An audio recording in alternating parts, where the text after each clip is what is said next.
Welcome everyone to the fifth round of the Prague Masters 2025, and we have a very special guest with us, Harshit Bhai. We have Grandmaster Peter Leko. Yes, it's first time that we've had you here in Prague Masters. How are you feeling? Yeah, thanks a lot. Very happy to be here. Tomorrow is a rest day. That explains why I'm here right now. Vincent is playing a very tough tournament. So I'm working basically all night, and then whenever the game starts is the moment when I can have some rest and get some sleep. So you are actually putting in your resting time and coming here. We are very grateful. Yes. Yes, but okay, because tomorrow is a rest day, so I felt like I will catch up somehow. But how has been your feeling for the tournament? I mean, one of the biggest storylines of this event has been Vincent himself, with 4 decisive games out of 4. Yes, a little bit too much adventure for my taste. You know me. Yes, I like stability, I like solidity, and so on. But I would also start that I'm very happy that Vincent is in good shape, because actually he fell sick during the Bundesliga. Yeah, he had heavy fever and everything. So even jokingly, when on Monday I departed from home, my wife took me to Budapest to get the train. I told her, if Vincent's temperature will not drop, then maybe I will have to replace him. And Sophie said, oh, no, and like this, yeah. So the situation was quite tense, but was luckily it really when a likely possibility that you would have played here?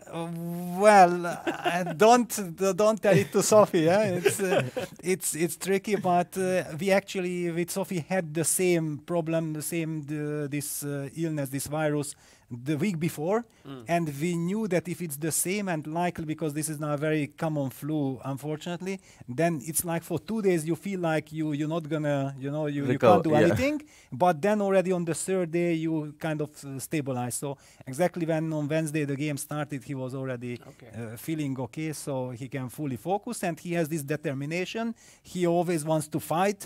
So I'm always trying to hold him back a bit, just a bit, because I know that I cannot hold him back too much. But yes, the idea was to try to play solid at the beginning. You see what happened.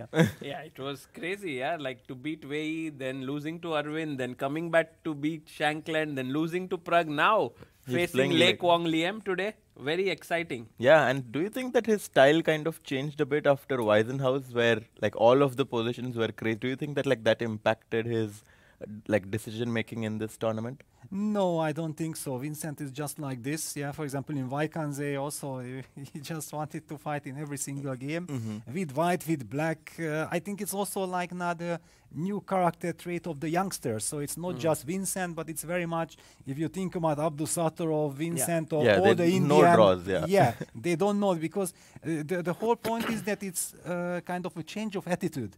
Yeah, that, for example, our older generation, we always had to be super precise because the computers were not yet that strong, and you wanted to neutralize all of opponents' possibilities. So you were building these so-called bulletproof repertoires. Right. But now computer gives you the chance to actually try to play much more things than before, because you have more possibilities, and then you can also better avoid the preparation from the opponent. Nobody wants to now have a bulletproof repertoire which the opponent can try to target specifically in this game, because who knows that from all these 5,000 pages analysis, you will remember every single computer detail or not. Yeah, so chess is always changing, it's evolving to try to deal with the new challenges. Amazing insights there. And we have the game about to begin. Peter, Harshit, today the battle between 2 leaders, Arvind and Prague. 2 good friends, both grew up together in this city of Chennai at Chess Gurukul. Maybe we can have them on the screen here. Oh, by the way, this is the pairing for today. For yesterday, in fact, today is round number 5, and yes, there we have it. And I guess it's the most exciting pairing, no, today? The Prague versus Arvind, in a way, like two leaders before the rest day. And the winner will get a 1-point lead. I also wanted to like get your opinion on Arvind. Like, what do you think about his play? Like, because that's one name. Like, the Indian audience is used to it, but the European and American people haven't heard of his name so far. But like, what do you think of him? Yes, well, okay, I'm just super happy for Arvind that he's finally, reaching to the top to get access, to get invitations to big tournaments, to show his skills. Because, well, first of all, I was there in Chennai with Vishy during the match against Magnus. Oh, And in I 2013, think, yeah? Yeah, 2013, Wow. and I think that's when Aravind played in the GM Open, and he already produced some great results. He won it. He won Yeah, it. he won it. He was 13 years He old or was 13. something like this, yeah. So the first time I knew his name was right there in Chennai. Ever since there was the handshake, the game is about to begin. And afterwards in Isle of Man in 2016 and 2017, I played against him, and both times. Oh, you played with him. Yes, and I felt like he's heavily underrated. What is this? 25-60. Then 1 year later, 25-75. And whoever wants to check out the game, especially the 2017 Isle of Man game, I came to the game with very big determination that, okay, I have to with white, because with black I was struggling to win games. So I have to win at all cost with white to get going. I played, first of all, he dared to play the knight off against me. Okay. Yeah, he's not known to be an opening expert, but he dared to play because he knew that I'm playing the English attack with f3. He was very well prepared. So I was very upset and very angry that he plays the best possible computer line. He kind of neutralized my opening. This was kind of a big shock first, but then I managed to outplay him. And between like this move 20 and 35, I felt like I put incredible amount of energy that yes, I'm breaking him. I'm gonna win this game. I have to put maximum pressure. And he really got into a very uncomfortable position on move 35. He was down to his 30 seconds, relying on the increment. And then he played non-stop with 1 or 2 seconds, only moves, Wow. but such only moves. Finally, he also sacrificed the PC on move 39, which was the only way to fight for draw, that he will have good chances. After the time control, he played a perfect. I really felt like, I'm not sure that in a category 20 tournament, people would have been able to defend that position the way how he did it. Wow. 2017. So that's Okay, my personal. My homework today is to go check home that game. and Me check too. the Yes. Mine game. too. I'm very curious to see that Yes, game now. check that. The knight takes c5 and then rook takes g4. But the whole sequence of moves that he had this vision of going for it. And you still remember it very well. Yeah? Of course, okay, it's crazy, and I'm just so happy for him. I'm following him. There was also this moment when in 2022 he won the Indian qualifier to qualify for the Magnus Tour, Yeah. or something like. And then for some mysterious reason, I was so much looking forward him playing in the Magnus Challenge in the tournament. And then suddenly, for some reason, he did not play. And I remember that I got very upset and very angry because I took it so personal, because I know that he's very strong. Wow. He belongs there. Yeah, he has to get a chance. And now he's here and playing wonderful chess. Yeah, and today is going for the very solid Solid. Berlin. Yeah. Yes. So I guess that Prague will probably go for this d3 bishop c6 strategical battle, or do you The think he'll go for the anti-Berlin. end game?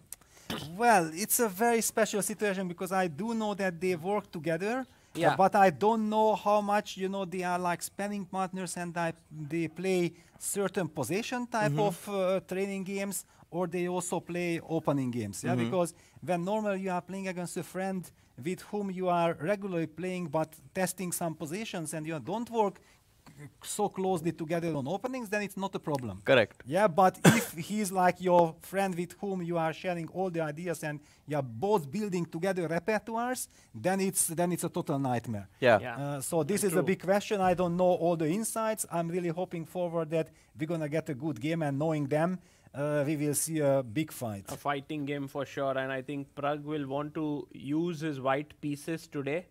If we can go to the other games, we have Vincent Oh, playing also- against Leko Liam, Is and this- a Berlin here as well, an anti-Berlin. Yeah, but with a6. No. Oh. Yes, it's the delayed bishop takes c6. Oh, a6, Yes. bishop a4, knight f6, and then he took on c6. Yeah, I this the bishop remember c5. this famous game between Anish Giri and Ding Liren, right? Was Yes, it? in the the candidates. Yes, And where that was a Anish won. fantastic. Yeah, fantastic game. Well, it's also guarantees a completely uncompromising fight. We kind of also discussed with Vincent that they have very similar style with Liam, that they are kind of both strategists, but they are always playing for a win. Yeah, so they always go for the complex double-edged positions where there are no forced lines, no way of neutralizing each other's pressure, that let the better player win. The only question is when two great players fight against each other, then you know it's who is better. It's very difficult to say. I'm very curious how this game progresses. And what's the concept, if we can like understand, like why do people go bishop a4 and then take on c6? Like what's the point of provoking this move a6? Well, one could argue that in general, compared to, for example, we have to keep an eye on Prague's game as well, yeah, because especially if d3 bishop c5 happens and Prague takes bishop takes c6, then we will have a possibility to go more into details. Like, wait a second, it's the same position, but black has a6 and move. Whom does it benefit, in which structures? Yeah, this is a very tricky kind of situation. There are, I can tell you, at least like 20 lines where it's fantastic that you have a6, but there are also some exceptions when it would be better to have the pawn on a7. Yeah, it's always a tricky stuff. Right. But usually black sometimes goes for this a5 idea very often in this position, right? Yes.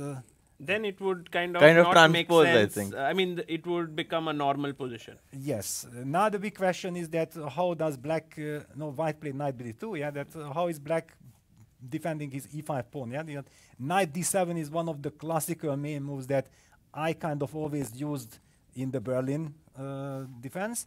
Wow, no, this is bad news for us. Let's just switch quickly to Praga's game. Oh, Praga played castles, rook e1. He plays something that I would have told you no way Prague will ever gonna play like. No, but I think he's playing the opponent here. Because Arvind loves to play like complex positions. We saw that against Vincent as well. He tried to play some crazy lines. Yes. So maybe Prague is like, this is my chance to get into like positions where I excel more than Arvind. Yes, well, take a look at my game with Arvind from 2016 when he had white. He played rook e1 Berlin against me, but he played with some tricky bishop d, so it was not like trying to make a draw, whatever.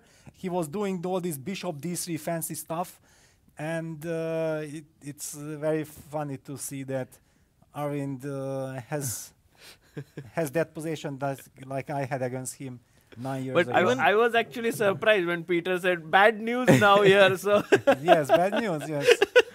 No, because I think we are always so curious. Whenever someone plays Berlin at the top level, most of the players think that, oh, it's going to be a draw. But actually, I think the top players are so curious that what idea did they prepare? Yeah. We're always curious to see because, I mean, we are just like one idea away from posing a lot of problems against Berlin, right? I mean, this is one idea away from it ending in a draw. So both ways. True. I can't stand this when people are repeated. Because all my life I played Berlin, not all my life, but first I was fighting with white against the Berlin. And then from like 2010, I felt like, okay, if it causes me so much headache, let me pick it up as well. So let me also start playing it. So since like 2010, I was playing Berlin myself, but I never ever had this draw with queen e4 because I just cannot even imagine. Why do you play chess? It makes absolutely no sense. It became the kind of this online draw, yeah? Online draw, yes. And I remember with Tanya, we were screaming all the time that, no, we are here to, commentate, to have fun, and chess is such a beautiful game, we don't need this. Yeah, and here, let's see if there is some new idea that Prague has prepared. Maybe after bishop f6, there is this, I don't know if we'll go for it, but the rare move rook to e2. Did he go for it? No, he just goes rook e1 back, yeah? Or?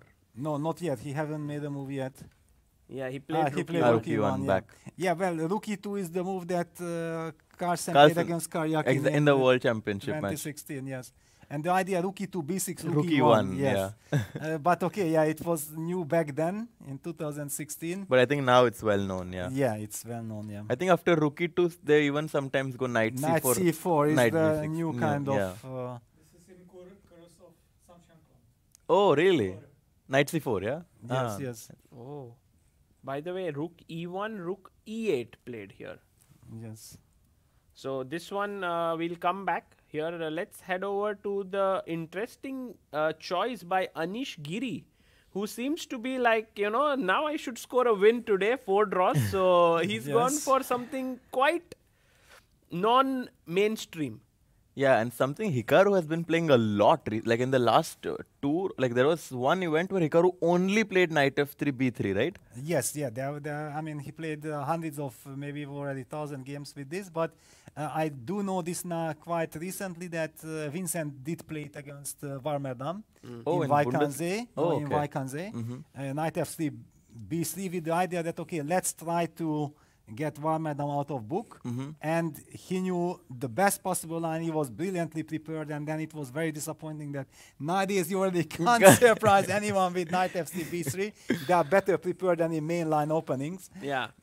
It was a very unfortunate shocker, but yeah, it just shows that all these 2660 players are also brilliantly prepared. Because I think many of the audience always think about the top stars, that the top 20, top 10, they are brilliant, they are fantastically prepared, everything, and they have somehow the tendency to underestimate the 2660 guys who are also incredibly strong and who are also working constantly. Right.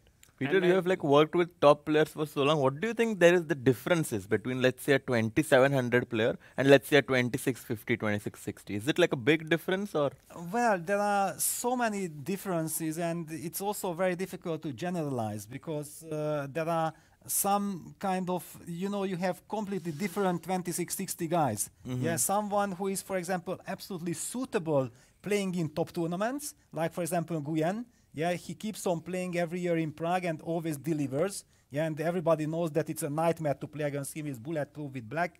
I understand, Danish, that he's trying to get out of theory, Right. but I don't think that you can really disbalance Nguyen even like Even this. here, he seems to have come with some nuance with e6, For not sure. knight f6. Yeah, for sure he has his his ideas.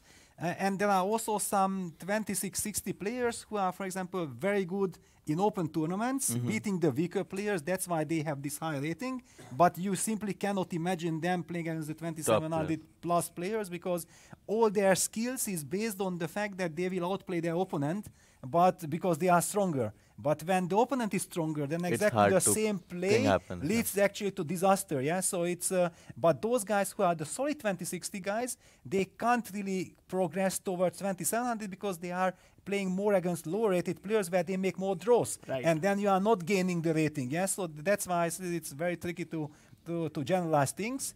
But I also find it very interesting, that the numbers doesn't mean anything.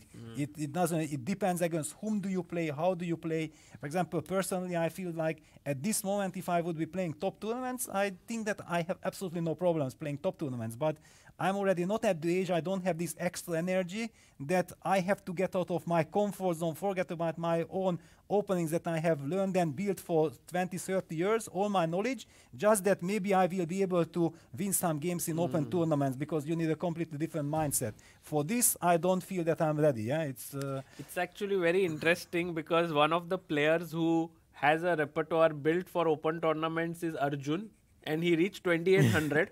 And now when he's playing super tournaments, what will he play? Like in Vaikanze, he had not a great event. So this is all interesting to see. Yeah, these are new developments. Yes, but also I think this Vaikanze was a very special tournament because I believe that Arjun came ill to the tournament. Yeah, I remember that his mother was wearing mask. He was wearing the mask. He was visually not his usual, but he's very ambitious. So despite, I know this from Vincent as well. Okay, ill, not, doesn't matter. He wants to fight, and he exactly had a very unfortunate game against Fedosiev, yeah. no, Fedosiev. first against Hari Krishna, the first round, that going with the black pieces against the super solid Hari, and yes. he played some dragon kind of stuff.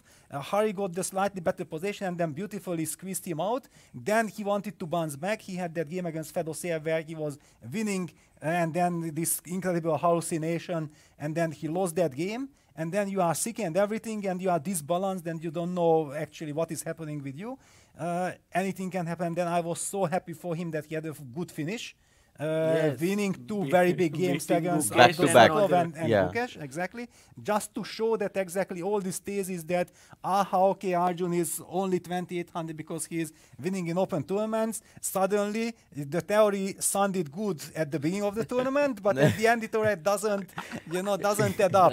If the tournament started from there, maybe we would have seen a completely different Exactly. storyline. Yeah. Exactly, yes. Oh, but he goes for this d4. Usually D4. they go for bishop b2 and c4 ideas, right? Or bishop b2, bishop b5 as well. Yeah, there are so many tricks. There is so much mind games going on here. I think Anish is kind of anticipating, so the guy went e6, so he wants this and that. Then let me try to, deviate. He's now leaving the bishop on c1. Yeah, he goes d4, bishop d3, playing like a Nimzo Indian that maybe wants to go castles, A3. bishop a3. Maybe castles, bishop a3. There is this idea in the Nimzo Indian reversed color. Yeah, there are all these nuances waiting that how is he setting up the pieces. Okay, I always love Anish. Okay, Anish is just such a high class. Yeah, all this I know people many times say that Anish makes too many draws, this. I'm not looking at this. I'm looking at the quality of his moves and the idea that he's producing. And he basically has this desire that whenever he comes to a game, he wants to do something special. Yes. Yeah, he And feels always like play the best moves. yeah, he feels like this is his duty as a top player. This is the old generation, yeah, because he's still kind of young. But when I think about Anish, I remember him from Vaikanzi 2010. Yeah, Anish, he was 14 years old. He was already very into all the move orders, in all these Petrovs. He was playing the Petrov back then, or understanding all the finesses, what the top guys want, and so on. So I'm looking at him like an old guard. And an old guard, you always want to make sense of each and every move of the game. Right. Yeah, this is the attitude. Just any random move without any other, just, okay, after I will outplay my opponent, you want to make sense out of it. Yeah, actually, I always like looking at Anish's game to prepare at some line so that I develop an intuition of where the pieces belong. Because I think that he has a very good sense of where the pieces belong in a position, which is not that easy to develop. Yeah, also the move orders, yeah, that the move orders, these delicate finesses like Kramnik school of chess, yeah, that every small little detail matters, yeah, just don't automatically play some shablo moves, some very natural moves, because maybe just one small minor detail, if you change it to different, gives you so much more possibilities. Right. Oh, by the way, Amazing. we also Wei's game is something we didn't take a look at. It happened. I have a feeling that Wei is going to make a comeback in this event after yesterday. The way he won, he played an incredible game. Like, just made no mistakes, won against Nawara. And now today he's black. Yeah, but you see, you look from completely different perspective, yeah? You are looking that where he played a wonderful game, Yeah. flawless, brilliant. And I'm as an expert chess player and like this as a coach and so on, my first question was, what did David do wrong? That how did actually Veyi get the chance to show his skills? Because people don't understand this, that nowadays it doesn't matter, you can be the best in the world or like this, but if the opponent plays good, doesn't give you the chance to show your incredible skill, then how do you win a game? Yeah, and David went for this h5, Right. completely missing the point that Vincent did this h5 against Veyi with the rook on e1. That was our preparation. And then white knight can never go back to e1, but with rook on f1, you cannot let this happen, because knight e1 comes and you are strategically lost. Oh, that was... Yeah, so that was actually a Actually, shocking kind of... If he went knight g5, it was not that bad. Yes, if he would have no, won of course, that. but it's Oh. unclear. But this is also what it happened in the game with Vincent. Yeah, knight g5, then probably it was what Navarra kind of had in mind, but he completely missed this nuance. And after knight e1, basically Oh, it's he was- already we missed that against actually. Veyi, he is lost. Yeah, because Veyi is already super. He's also a bishop g5 Italian player. You have to know the spirit, because this bishop g5, I feel like I'm a player who will never ever in his life play bishop g5 in the Italian. I'm Why? very much against it from the white's perspective, because I believe in black. Yeah, and all my life I was fighting against bishop g5 with happiness. Yeah, that please play bishop g5, please be aggressive. This is the way how I can win a game. Yeah, I'm also looking for a fight, but I want to, I want to fight in situation where I believe I understanding why I'm fighting. Yeah, because the guy wants to beat me, bishop g5, he goes for the big complex. Okay, let's go for the big complex. But Wei is the one who keeps on going for this complex, who has tons of experience, and then such a mistake what Navarra did will be mercilessly punished by Wei. Wow. Very important, and I think this tournament is seeing the resurgence of G3 in the Yeah, Nimzo. Prague did it against Guyan. Yeah. And okay, he did it against the Gukesh in the candidates. Right. It was joked when Prague, actually Anish was sitting here and Prague entered he said, "Oh, so you played the opening which stopped you from becoming the world champion." Exactly. You know, this is it's again very funny. I was thinking exactly the opposite way, that the game which built the road for Gukesh to become world champion, because it was the first win it was the second one. Yes. So winning with black in a very big fight, and then suddenly Gukesh got wings. Yeah, he got super confident. He settled in the tournament, and he never actually had a bad position. The only game that he lost against Firuza, this was a total catastrophe because he had a wonderful position. It was almost like winning, close to winning for him. And then he went on to lose that game and then coming back. But everything was starting from this from the second win. Yes, yeah. Exactly. And I think in the Prague UN game, Bishop E7 was played. And here he takes. Yeah. And in fact, the engines don't like it, but it seems Wei has come specially prepared here with some... I don't know, or he did not expect the line at all. Because if he would have now 10 extra minutes, 133, I would agree that this is preparation. But if you take on CC and then you go knight a5, it shows for me that he's insecure. Yeah, he felt like, oh yes, wait a second, bishop e7, I'm not ready. By the way, this takes knight a5, bishop g5. Wasn't this Carsten Onischuk from 2006 Olympiad in Torino? The very young Carsten loved this kind of stuff. I think very much because I was always the player who said, yeah, after a3, thank you very much, I'm not taking on system, I'm returning to bishop e7. But, you know, this is also very funny that people think that now technology is so much computer work is involved. The player should know their theory much better. No, it's exactly the opposite, because there is way too much information already. You don't know where to start, where to finish, what to analyze, because there are millions of questions.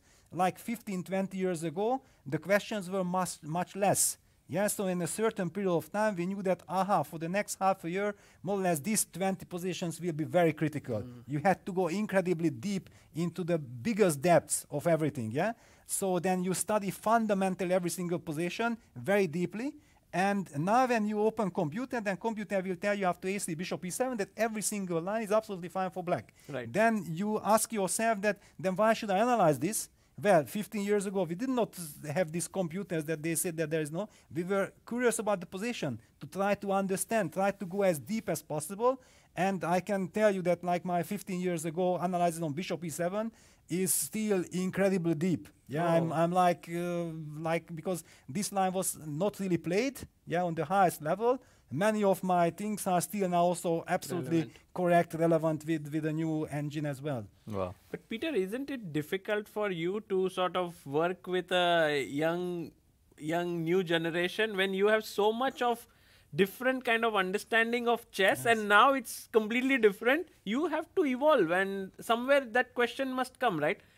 Do we need to evolve? Do I need to go in this direction? Yeah, that it's very hard, yeah, because also very important that the player has to feel comfortable. Yeah, this is super important, yeah, because nowadays there is no objective that you play this line and you get better, you get nowhere any advantage, yeah.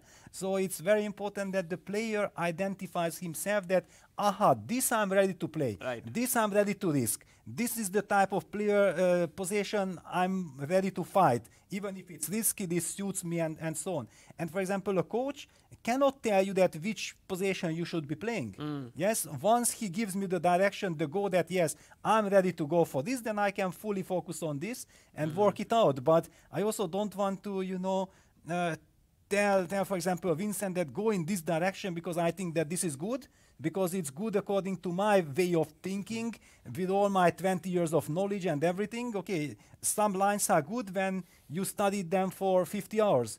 If you just study for half an hour, then please forget about it, because it's too complex.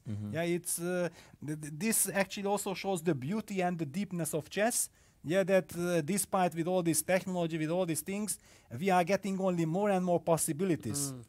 And actually now it seems like the choice that the player makes in which direction to go is very critical. Yes. Because then you can go in any direction deeply. But that choice should be made carefully, right?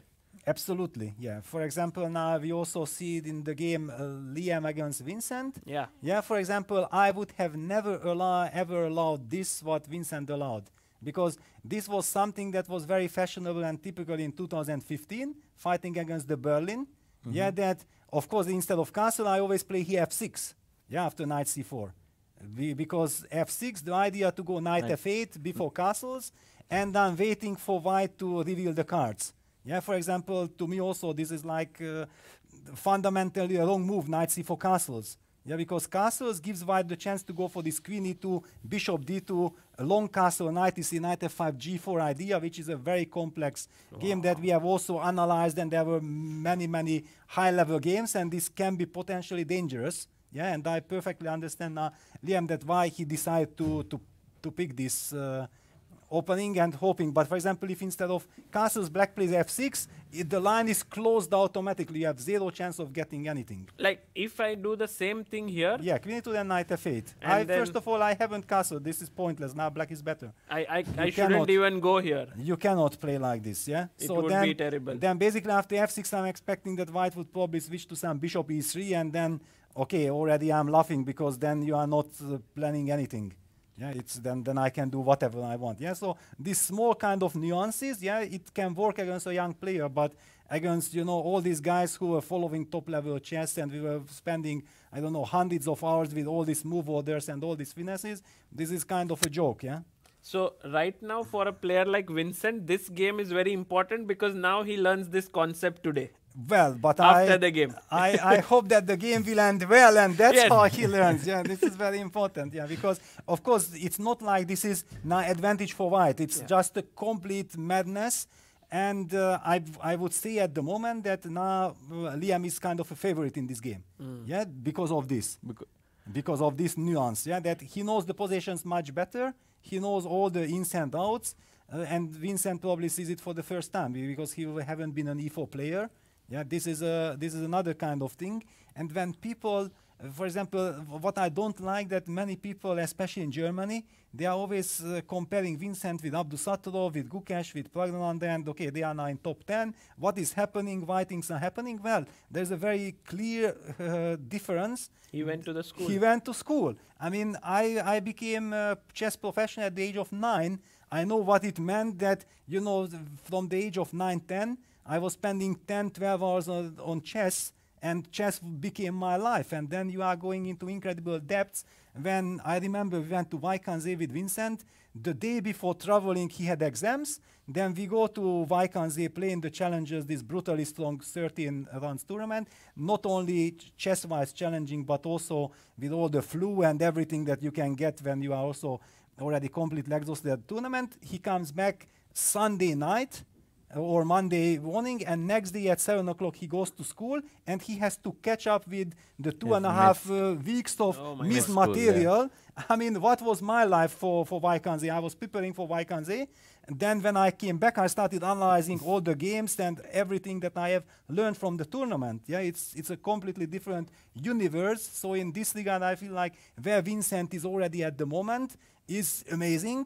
And of course he has to also understand that because he lost so much time, he actually needs to do even much more than his opponents to catch up. Right. Yeah, so it's a very complex situation, but people always look only at numbers and the ratings and like this, and they completely miss the full picture.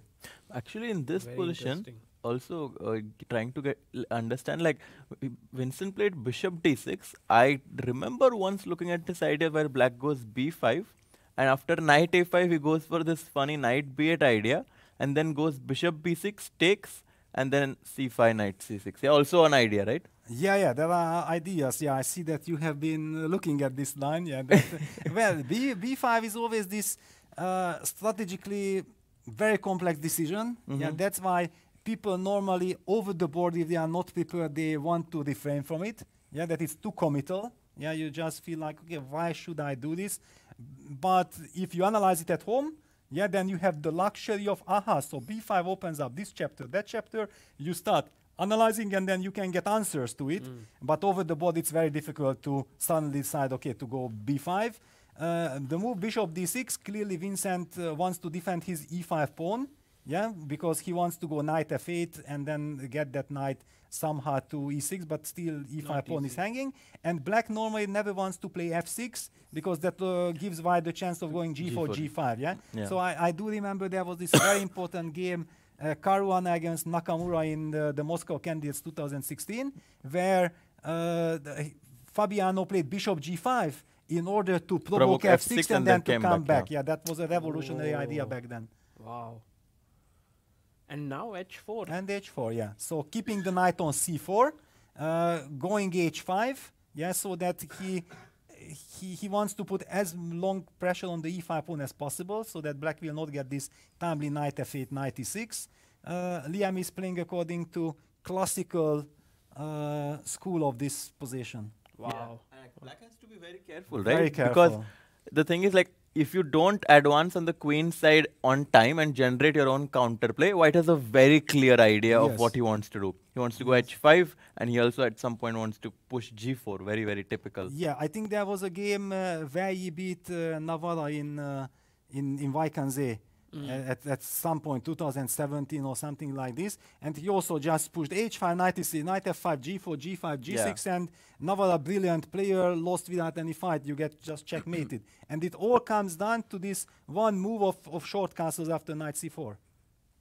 Yeah? Yeah. That you just don't castle, you play f6. Yeah, do you feel a bit worried about Vincent's position here? Definitely, definitely. Okay, I remember I analyzed these kind of things, and basically if you don't have compute at your disposal, then it can be a horror for black. Yeah, maybe now it's time to go knight c5, knight e6, yeah? I mean, just try to put your yeah, because knight takes e5, always there is knight d4. Yes, that's a good point to show actually, that let's say h5, h5, knight e6, you can never take the pawn on e5, because after bishop e5, knight e5, knight d4, yes, white loses the piece. This is the resource black has, but on the other hand also the knight on e6 doesn't do that much yet, but very important. G4, yeah. Yes, you stop g4, and also at some point when you have knight on e6, then white can never play knight e3 already because you have knight f4, for example, hitting the queen.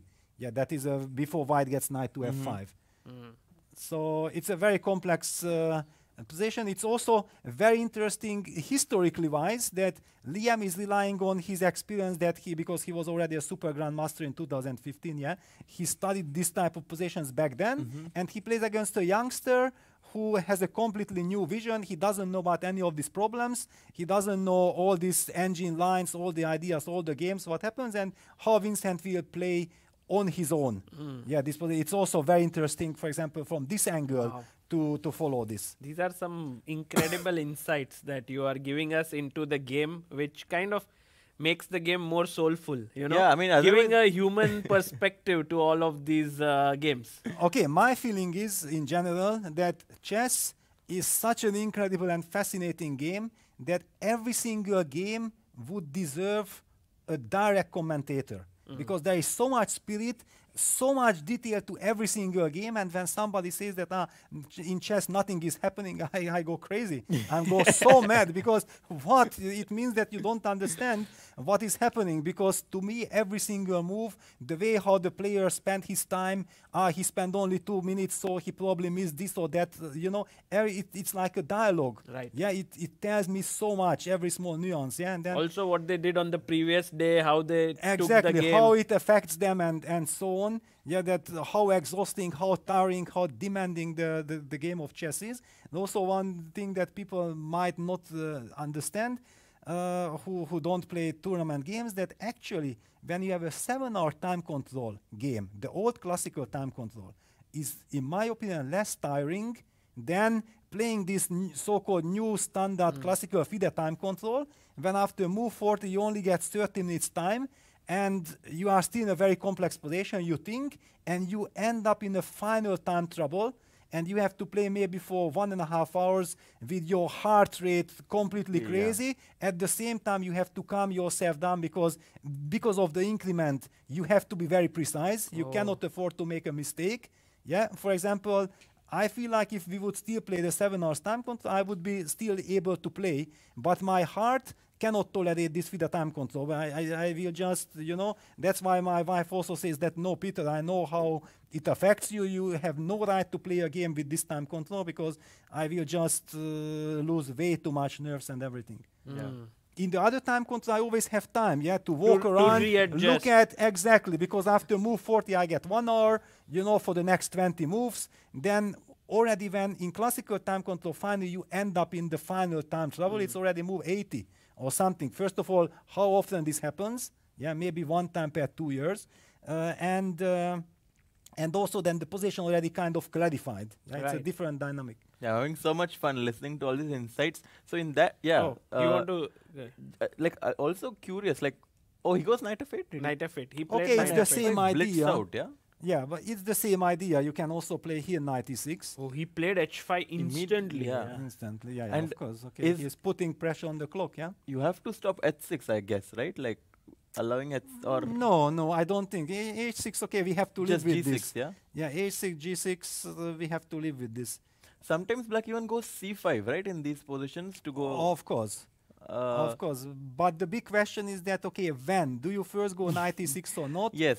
Yeah, instead of c5, do you try to push b5 at some point once the knight is already on e6, so that, like we talked about, knight e6 can be answered by knight f4. There are all these kind of very important nuances. Then this queen has some problems. Tricky question. You have to play queen f1. Are you happy with this? Sometimes you can afford it because you will be kicking the knight back with g3.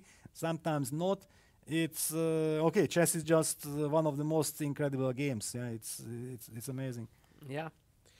And this young boy who is playing here, Edis Gurel, he won the Prague Challengers last year and has been quite impressive here. He lost 1 game but drew 3 and was almost about to beat Leko Liem.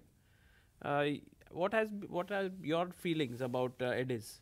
Well, I think that he has a very mature playing style, which tells me that he has very good coach. Fundamentally, he plays good chess. So it's not like he's a youngster and based on energy and tricks and some move preparation, he's able to keep up on this highest level. I feel like fundamentally he has already the knowledge that he can play, and this is on this level. And this impresses me very much. I was very impressed the way how last year he won that very strong challengers. It was not at all easy to understand, that in the last day he beat Kodobov, I think, on demand kind of, but also there were many other very strong players. So I'm very happy to see him in the main tournament. I'm pretty sure that he will learn a lot. He already played now in the challengers in Vaikanzi also, gaining experience. He had this tough day in the very first round. He lost. It can happen to anyone, but ever since he's been very solid. He has been very solid. And today he's sacrificing. He went for this Queen's Gambit accepted, e4, b5. Yeah, e4 has been been very trendy 2-3 years back, but sometimes people are still playing it as a surprise. The point being that knight e4, white just goes rook e1 and just tries to sacrifice a pawn. And now d5 is an idea for white, because b5 runs into d takes e6, I think. Yes.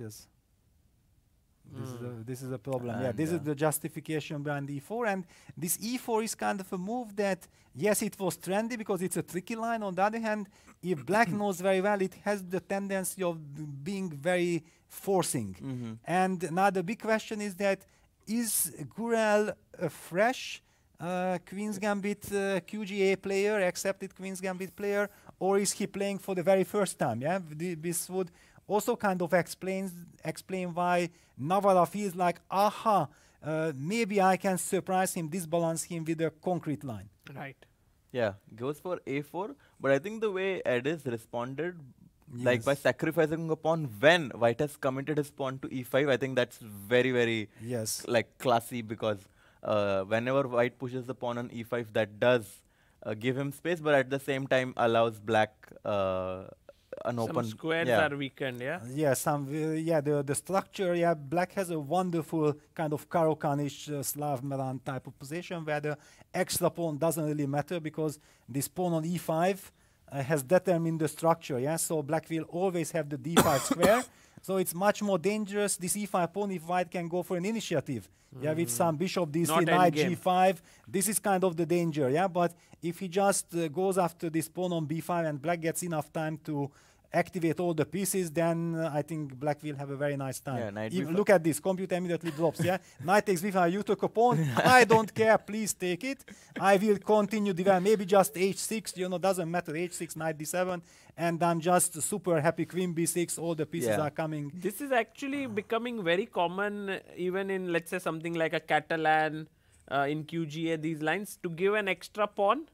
And I think more and more players are confident about black's defensive chances. Well, look at the pieces, like the knight on d5 is such a wonderful, the bishop on c5. All black's pieces are like very well placed. And after knight d7, I think it's like all of your pieces are putting some pressure. Queen b6, rook b8 or d8, you have a pleasant choice to decide between those two moves. And actually there is a very funny situation as well, that in this kind of structure, even if we get some endgame 4 versus 4 on the king side, white can very easily lose this.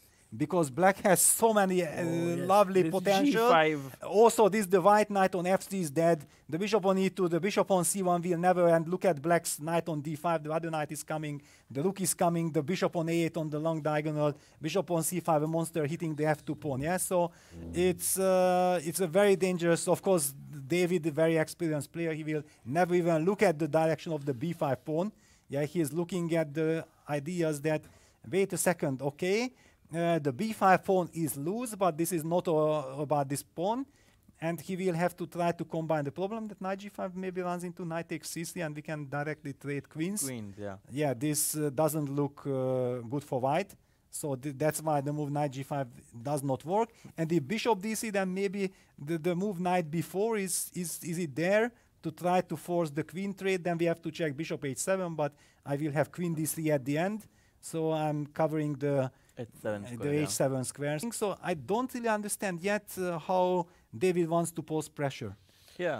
By the way, Peter, there is a super chat for you that has come. Vijay Rajendra has sent Singapore dollars saying, I have great respect and love for you for sharing your incredible insights and amazing passion for chess. I was blessed to meet you in Prague, Peter. He was here, Vijay, and he spoke to you a bit, I think, as a fan, and he's very happy. Wow, fantastic. Thank you very much. Actually, that's the reason why I also like to do the commentary. I like to share my passion, share the knowledge, to also to highlight all these things that, why chess is such an amazing game.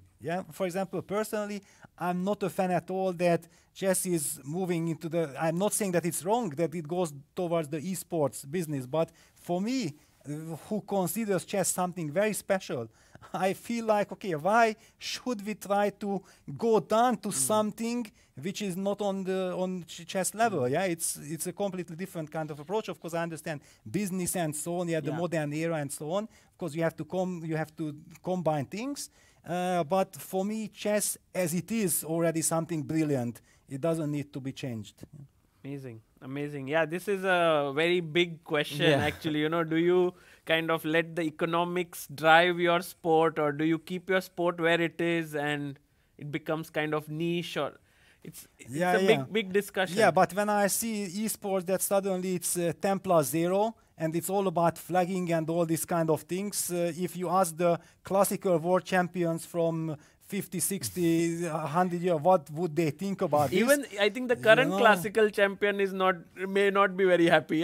He doesn't play much of Yes. It's just I remember that Botvinnik, what did he say? He was saying that just playing a blitz game, it's already not good for your chess. But it was back then. It was completely different era. Now it's kind of absolutely natural, and it's normal that you play a lot of blitz games. There's a test to improve your skills, practice positions and everything. Especially for the time, like when you have time pressure. I think playing a lot. There are so many Indian players that are like Nihal, Arjun. Like they've improved so much. I don't know, like maybe 10,000 games on Blitz and Bullets that they've played. But now also there is a big difference between playing now Blitz and playing, for example, 50, 60 years ago. Because back then those games were lost.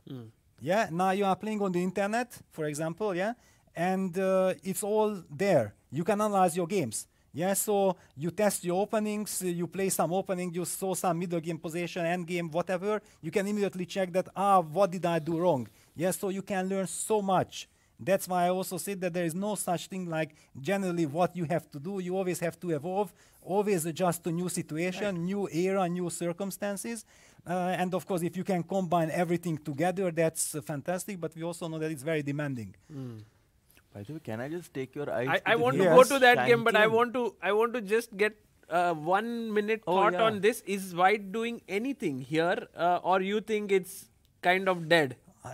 Well, You want to? You know, it's, should I tell what I'm thinking, or should I try to pack it nicely? Yeah, that's a big question. Well, but there is this catch, like you said, that playing against the opponent. I believe that Prague would never believe that he could be posing a problem to an experienced Berlin player who has had experience with this type of play. But if Prague thinks like, wait a second, but Aravind is new to this type of positions, it does not suit his style. And Magnus has already shown in his games, because Magnus is the one that with White creates this pressure and somehow keeps the position. Whenever he plays g4, then it turns out that it's a good move. When someone else plays g4, then it's a weakening. To feel all these small kind of nuances, the restrictions and things. So I haven't given up a hope that this will still be a big battle. But if it would be, if it would be between Vichy and Kramnik, I would think like, okay, 3 precise moves, looking at, of course, everything, you understand everything, thank you very much. But in this game, between these two players, I still have hope here. Okay. But Prague has also thought for like 17 minutes, so kind of, I mean, it's not like he's prepared this specifically, because he's also used a lot of his time. Yes. Which is not that positive news for... Well, but on the other hand, you already played, I don't know, 15, 16, 17 moves, You already traded a lot of things. Certainly in this position, the time factor will not be important, Because already you also have why people are spending so much time often, because there is the change of dynamic, you change structure, you transform one position to another. Here it's already determined. The possibilities are kind of limited. He feels like if somehow I will be able to get a slight advantage where I can torture my opponent, then it doesn't matter if I have 1 or 20 on the clock or 50 minutes, I will be already in the driver's seat and I will be able to play a long game. Okay. So we'll come back to this game and see if Prague manages to pose any problems here. It looks very difficult though to do something, but this game, there is no need to create any such scenarios or something. This has become so exciting. Well, I think, Sagar, you have to highlight with the mouse just that which pawns are hanging and all this for the audience, that this crazy tension in the center. There is this pin on the h4 and d8 diagonal, and one thing we have to show before one step back instead of e5, and the idea behind bishop g5, that whenever h6, bishop h4, black plays the move g5, tapping the bishop, then white sacrifices the knight with knight takes g5, hg, bishop g5, and then e5 is coming, and due to this pin, this is the deadly lost position for black. So this is the idea behind White's concept. Of course, Veyi knows it, and he plays the move e6, e5, which already tells us that, wait a second, if White captures with the knight on e5, then black can play g5 to tap the bishop, because you already cannot sacrifice the bishop anymore once the knight moves. And if you take d takes e5, then suddenly I can trade queens, I'm releasing the 10, and then knight takes e4, and already good for black immediately. c3 hanging, g5 is coming. So e5 is a very interesting move. Could it be like Wei's prep here? Well, it could easily be that somewhere deep in mind he has analyzed it at some point. Yeah, we also know that he has been. We don't know if he was involved in Team Team Ding Ding. or not. But for example, he was with Ding in 2018 candidates in Berlin. This we know, knowing that the Chinese players like to work with each other and like this. So it's normal that they are exchanging a lot of ideas. So deep inside, somewhere he has seen this idea, but if he would have expected for this game, he would have blitzed out. Right. Imagine the effect, the impact on the opponent if you do this with 1:33 on the clock and you are walking and you are signaling that, yes, I checked this in this morning, I had the 100 core engine running, I know everything, and already black is better or whatever. Yeah, if white was caught by surprise, for example. But in this case, that both players spend time, I think that Shankland feels that, okay, this should be somewhere, some kind of a prep, but certainly not something that Rai was expecting to happen. Does it mean that here, if d5 is played, now g5 is possible because later on Well, e5 is not coming? yeah, but f4 is coming. Uh-huh. Yeah. And yeah, I you can never play. want to allow this Yes, sacrifice. yes. I mean, you can play queen d6 and then f4 try to move the knight to h7, but at least it feels very risky. And whenever I feel like the question is it bad or how bad it is, then I don't like this kind of direction. We Yeah, shouldn't go here. yes, yes. It's no. So the question is, what should white play here? Like, Maybe d5, queen d6 is what black will try to do. Yeah, I don't like d5 because d5 you release the tension too quickly. Let's not forget, black is pawn up. He doesn't need to go bishop hunting with g5. That's an extra additional, because why he pushed d5? Because white was threatening with e5 Right. to win the game. Yeah, he had concrete problems to solve. Now with this e5, for example, a move that comes to mind is maybe a move like rook e1. You know, just a small little move to increase the tension in the center, guarding the e4 pawn, being ready queen e2. I don't know, I'm just now suddenly, okay, queen e2 probably not because d4 is hanging, but I mean, some kind of a good waiting move, and not to do anything to the status quo of the position. If you can do that, because that you would be can't good. take twice anyway, e5 would come. Yes. So it's not like this is a big tension for white. I think These rook 2 points. e1 is I like this move. Yes, rook Building e1 up the feels pressure. no, but computer doesn't like it. Yeah. Wow. Yeah, because you also come with Ah. knight b3 tempo. Yeah, CD, it's, CD, knight b3 and knight d4 maybe is and the also problem. bishop g4 at some point. Yeah, there are all these. Maybe bishop g4 might also be a very strong move. Will also be a problem now that e5 is played. Yeah, so you have Do to. you think h3 is a good move here? Well, if you could play h3, rook e1 and rook a2, all these three moves together, it would be fantastic. But I don't think that the rules allow this. Or at least we have to call the arbiter that, sorry, I sacrificed the pawn. My opponent played very nicely, correctly. I don't want to touch anything in the center. I want to do some neutral moves. Am I able to do that? Yeah, it's a very tough position. Shankland is taking his time. It's certainly not a position that you can answer in 1-2 minutes. No. You have to think half an hour or 20 minutes at least to be able to navigate. And knight on a5 is such a strong Ah, piece because queen d2, queen c1 Yeah, both by are the way, impossible. I just want to highlight that if white wants to bail out, he can probably take on f6 and then take on e5. This is probably possible, but this is not critical. Then it feels like black solved all the problems. Yeah, black will go rook d8, the d4 pawn is weak, all these knight b3s are hanging in the air. You never want to take with the d pawn and e5 because then your knight on f3 doesn't have Yes. a good square, yeah? Exactly, then you destroy your pawn structure. D, queen e7, and it's, yeah, luckily you have queen d6, but okay, even then rook e8 just should be perfectly fine for black. Okay, so here after like breaking down the position, it has become more that you can sense it, because at first it looked so wild with all the things happening, but now we understand, but it's still unclear what white will do. We'll wait for Shankland's move. We should go to Vincent's game now because c5 was played by him after h5 Oh my God, and and he long long castles castle. played by And long Liam. With castle. five yes. 5 minutes he took for that move. Yes, Leko well, Liam. I'm actually pretty sure that this position, if you check the database with the pawn on a7, you will find a lot of games. Ah. Yeah, and I don't really believe that for this position the a6 pawn really matters that much, because that you play b5 and the pawn on b5 is protected. Probably anyway you have to go a5, a4 later on. So actually the games that happen from the Berlin defense Are are very transposing, relevant, yeah. and I'm pretty sure that there are at least 10 very high-level games for this Yeah. position Oh. from that angle. And I think a5 is also a very, very interesting move in this position. The point being that white can't capture and you're just ready to get some space and potentially go a4 and go b5 after that. Yes, yes. So I of think course. a5 is an interesting, like, slow move and asking white, okay, like I'm trying to get ready with my attack on the queen side. How do you want to go? Because if you go like, let's say rook dg1, which seems like a very, rook very dg1, yeah. Let's just highlight that because bishop on c8 is still eyeing the g4 pawn, yeah? Yeah. So you can't really play g4 because Also it's sometimes possible, you yeah. can, yeah, sometimes you can, but it's at least a psychological game, yeah? Yeah. That, do you really want to play g4 if I can take it, or you have to prepare it? So let's with say the idea of g4, with the idea of g4 now and b5, no? b5 is possible, but you have to always calculate knight takes a5. But yeah, I think b5 is in general like an idea, but You have to calculate what? knight takes a5. Ah, But then you quite often have b4 and the a2 pawn hangs. But yeah, so Maybe a4 then. Yeah, also there is a question that can I play bishop e6 now?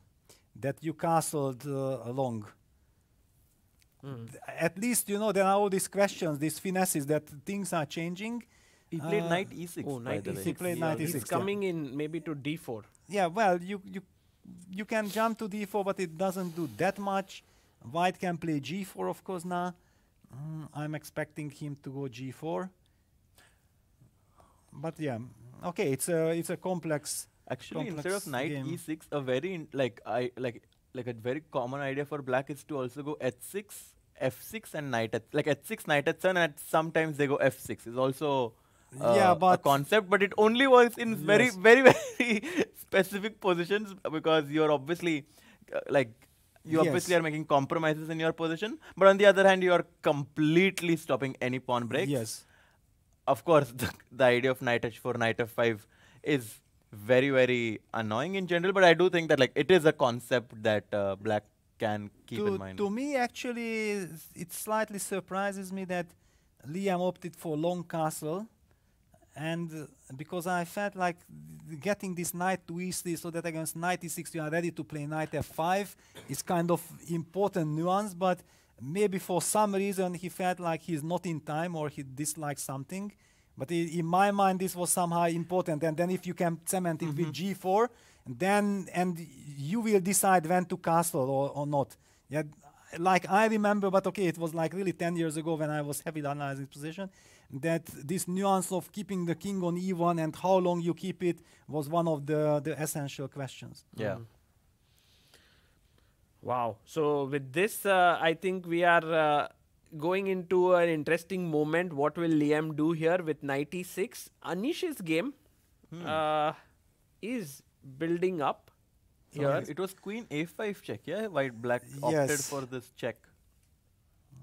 c3. And obviously the point is that bishop d2, he would, if white played bishop d2, then queen c7 and He the goes bishop back to doesn't c7. belong. Yeah, let's just show this, Saga, that after queen a5 check, if white plays bishop d2, says like, okay, you gave me a check, I develop with the tempo, then black just goes back to c7, and this bishop on d2 is kind of, maybe even to b6, hit the d4 pawn.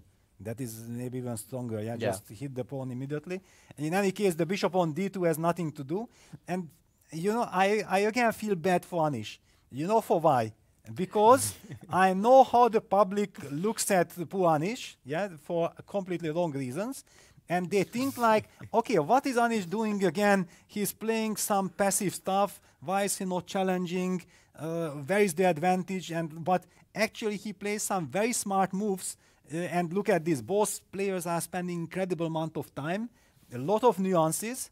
And I hope that he gets the reward, because the people just when looking at it, they underestimate the deepness of these small little finesses. I think that's why you bring in a lot of depth to the commentary, you know, like Anish here. People, as you rightly said, would be thinking, what's there to think? You can go bishop b2, knight d2 and just try for c4. Yes, yes. Normally people play bishop. You know, but all these finesses, okay, I'm first of all a very big Anish fan. Yeah, I just love him. There was also this brilliant possibility that we commentated together the World Championship for 3 games. Such a pleasure, all his insights. And there was this moment when Anish was explaining exactly this game. It was this crazy game with knight f3, this d5 c5 kind of business, when this Benoni kind of structure, what this c, knight f3 d5 c4 d4 b4, and then this a3 and all this kind of thing. And then Anish was kind of an expert there, and I was just sitting there enjoying, let him talk. He was telling all the nuances, if this that, and okay, it was just fantastic. I'm loving it. No, he also works incredibly hard on chess, like the amount of time he puts in. And for person who is a father and has 3 kids and is a husband, and I mean, to be able to still have this passion to keep on working on chess is not easy. Yeah, and also I feel like in Anish's case, he was a little bit unlucky. You know with what? He was unlucky that he has this amazing social skills with the Twitter and all this, you know, the way he yes, because he is really so brilliant, you know, absolutely 2800 plus in this kind of sense by nature, yeah, he's not training for it or whatever, that I felt like it might have little bit distracted him, yeah, that because when I look at his rating, my heart is aching, yeah, because in my mind I cannot imagine Anish under 2760. Yeah, this is the level that I will tell you that there is no way Anish can drop under this. Yeah, and okay, he's climbing back. Yeah, and we know that chess is so brutal. You have suddenly a bad period of time. Things are not working in your favor. You get unlucky. You want too much to prove, whatever. And then when you want too much, then it doesn't work. And then when you settle down, you calm yourself down, then automatically your class will bring back to the right moment. Yeah, but at this moment, and also this Gukesh game in Vaikanze, I told Vincent before that game that I believe that Giri will beat Gukesh in the first game with the black pieces, because, well, as a chess professional, it's very logical.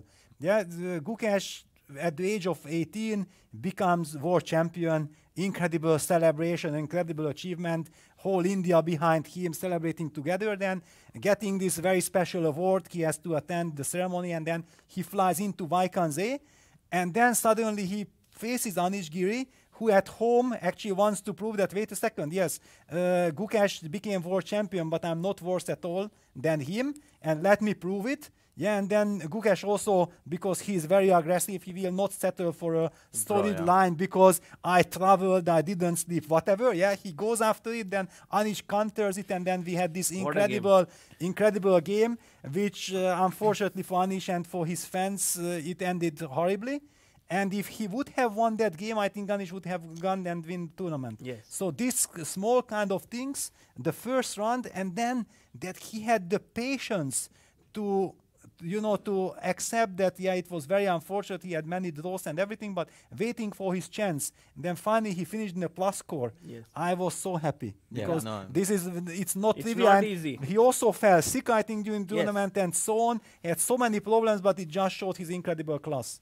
Amazing. Actually, chess world is noticing the resurgence of certain players who are not young. Like, for example, Anish is coming back to the top, and Levon has almost, I saw he's reached 2750 now. Yeah, okay, but again, okay, how can Levon be under 2800 is my first question. Yeah, it's like a total shock. Yeah, it does not add up, because especially when I think about Levon, okay, he is the player who almost, I can say, single-handedly destroyed my career. The way, and we are very good friends, so the way how much pain he caused to me, yeah, beating me on very important occasions in last rounds, for example, just Linares 2006. Otherwise, I could have won the tournament. In Nalchik FIDE Grand Prix 2009, after having a fantastic event, I also lost to him. I lost to him many more other games, very important ones. And he's a very good friend. You know, it's so, and okay, for me, you know, if I lose to him, I want to him at least sit on 28 plus forever. Yeah, yes, that's why I had trouble. Yeah, exactly. That's why I had trouble, because he's so strong. Yeah, but yeah, I'm happy to see him climbing back again. Yeah, it's amazing, and also age is also not on his side, but he's showing his class. Meanwhile, G4 in the game of Liam and Vincent. So Liam, as planned, is advancing on the king side. Yeah, and now of course at some point the question is going to be whether black will push the pawns, and he has to at some point, I think. Yeah, he goes for it. Yeah, f6, stopping g5 temporarily, He and pushed f6. Yes. Wow. Okay, this was not obvious to me. you thought h6, yeah? No, no. I actually thought like I don't push anything.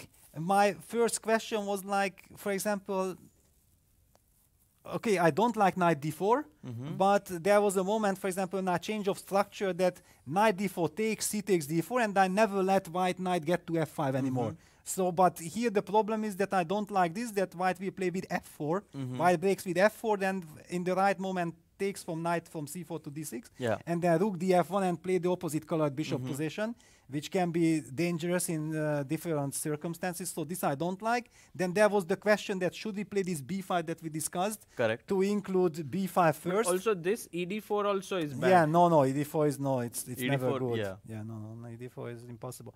But yes, for example, b5, and then white goes knight e3, and then we jump again with the knight somewhere. Yeah, this was the Knight f4 or main, knight d4, both yeah, main possible. question. Yeah, basically it was the main question. But yeah, Vincent goes f6, showing that okay, I don't know all these finesses. I don't know that f6 is supposed to be bad, but if it works, it's good. Yeah, it's. I feel like Vincent with the way he played this freestyle.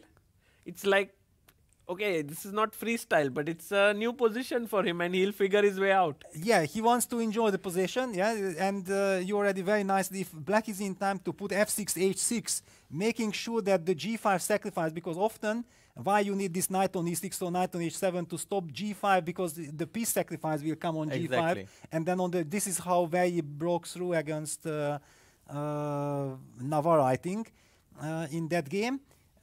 But if black, for example, gets h6 and bishop f8 back, total cement. Total cement, exactly. And then black can start Attack, winning yeah. on the queen side. Yeah, so it's He will stop white first exactly. and then go ahead. Yes. Ooh. It's a super Very interesting interesting. position. Yeah, very And the interesting. question is, after h6, I mean, very often, I mean, like the question is like, do you go g6 or g5?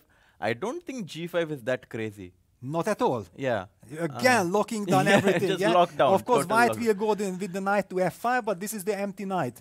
Already it does absolutely Exactly. nothing, because you cannot break. You only have to watch out for any g5 sacrifice, but Because after g6, you have to be careful about g5. G5, And yes. white opens up the position. exactly. And then e5 I'm not pawn. sure if I want to do this. Yeah, no, h6, g5, almost a tempo, yeah. I like how it seems like Vincent feels now a little bit in control of this position. I mean, Liam looked like he came well prepared. He was making his moves quickly. But also from the body language, it does feel that Vincent now feels he knows what he's doing. Yeah, well, it seems to me like he signals with his body language actually, what do you want from me? No? Yeah, I mean, I played all the natural moves. I just want to cement my position. Leave me alone. Why are you so aggressive? What did I do to you? And normally as a strategist, I always feel that this is the moment when I become very ambitious, because I'm the type of player who don't like to attack anyone. Yeah, so I'm basically like in martial arts and like this, I'm waiting for my opponent's attack so that I will use his attack against him. Yeah, this is kind of my way of like Aikido and all these Yes. kind of things. Yeah, Were you also into martial arts? I was into martial arts, of course. Yeah, okay, all these things. Okay, as a child, before I started playing chess, I was watching all the Bruce Lee movies, and okay, all this kind of. I was doing Be careful with your kickboxing jokes, and, Sagar bhai. and Tai Chi and all these things. After, wow. yeah, but also the martial arts direction of Tai Chi. But okay, it's another story. But basically, fundamentally, this also applies to my chess. Yeah, that I cannot punch as long as my opponent doesn't punch. Yeah, so that's why my chess is completely strategical. I'm slowly building up, giving him the chance. If he also plays very well, then the game ends in a draw. I have nothing against draw. I don't want to beat my opponent. Actually, this is also very interesting. That's why I also again feel that chess is such an incredible game, that everybody has a different personality. He has a different purpose. Yeah, there are people like Kaspar always wanted to destroy the opponent. Yeah, he was coming like a raging bull, full of energy, and yes, I will go, and you have no chance, and I want to kill you. Yeah, I never had this kind of feeling. Let me play my game. Let me build slowly my position. That's all what I want. If by building I can win the game, it's fantastic. If not, I will respect that you played very well, and that's it. But where did this come from? Because natural is to always go for the win, right? Like, from where did this philosophy come? No, actually, It's actually to a me very it was peaceful. It's a very never peaceful one, Yes. and it's like you are very kind and so on. But you're also playing a brutal sport, right? You have to win. So yeah, and chess is one of the most. Okay, I also think like this is probably the reason why I did not become world champion. Yeah, that for example, this incredible determination to win at all cost is probably very important, but somehow it never came natural to me. Yeah, it just not me. Yeah, okay, that I later even became vegetarian, whatever. It's a different story. It's not connected with my chess at all.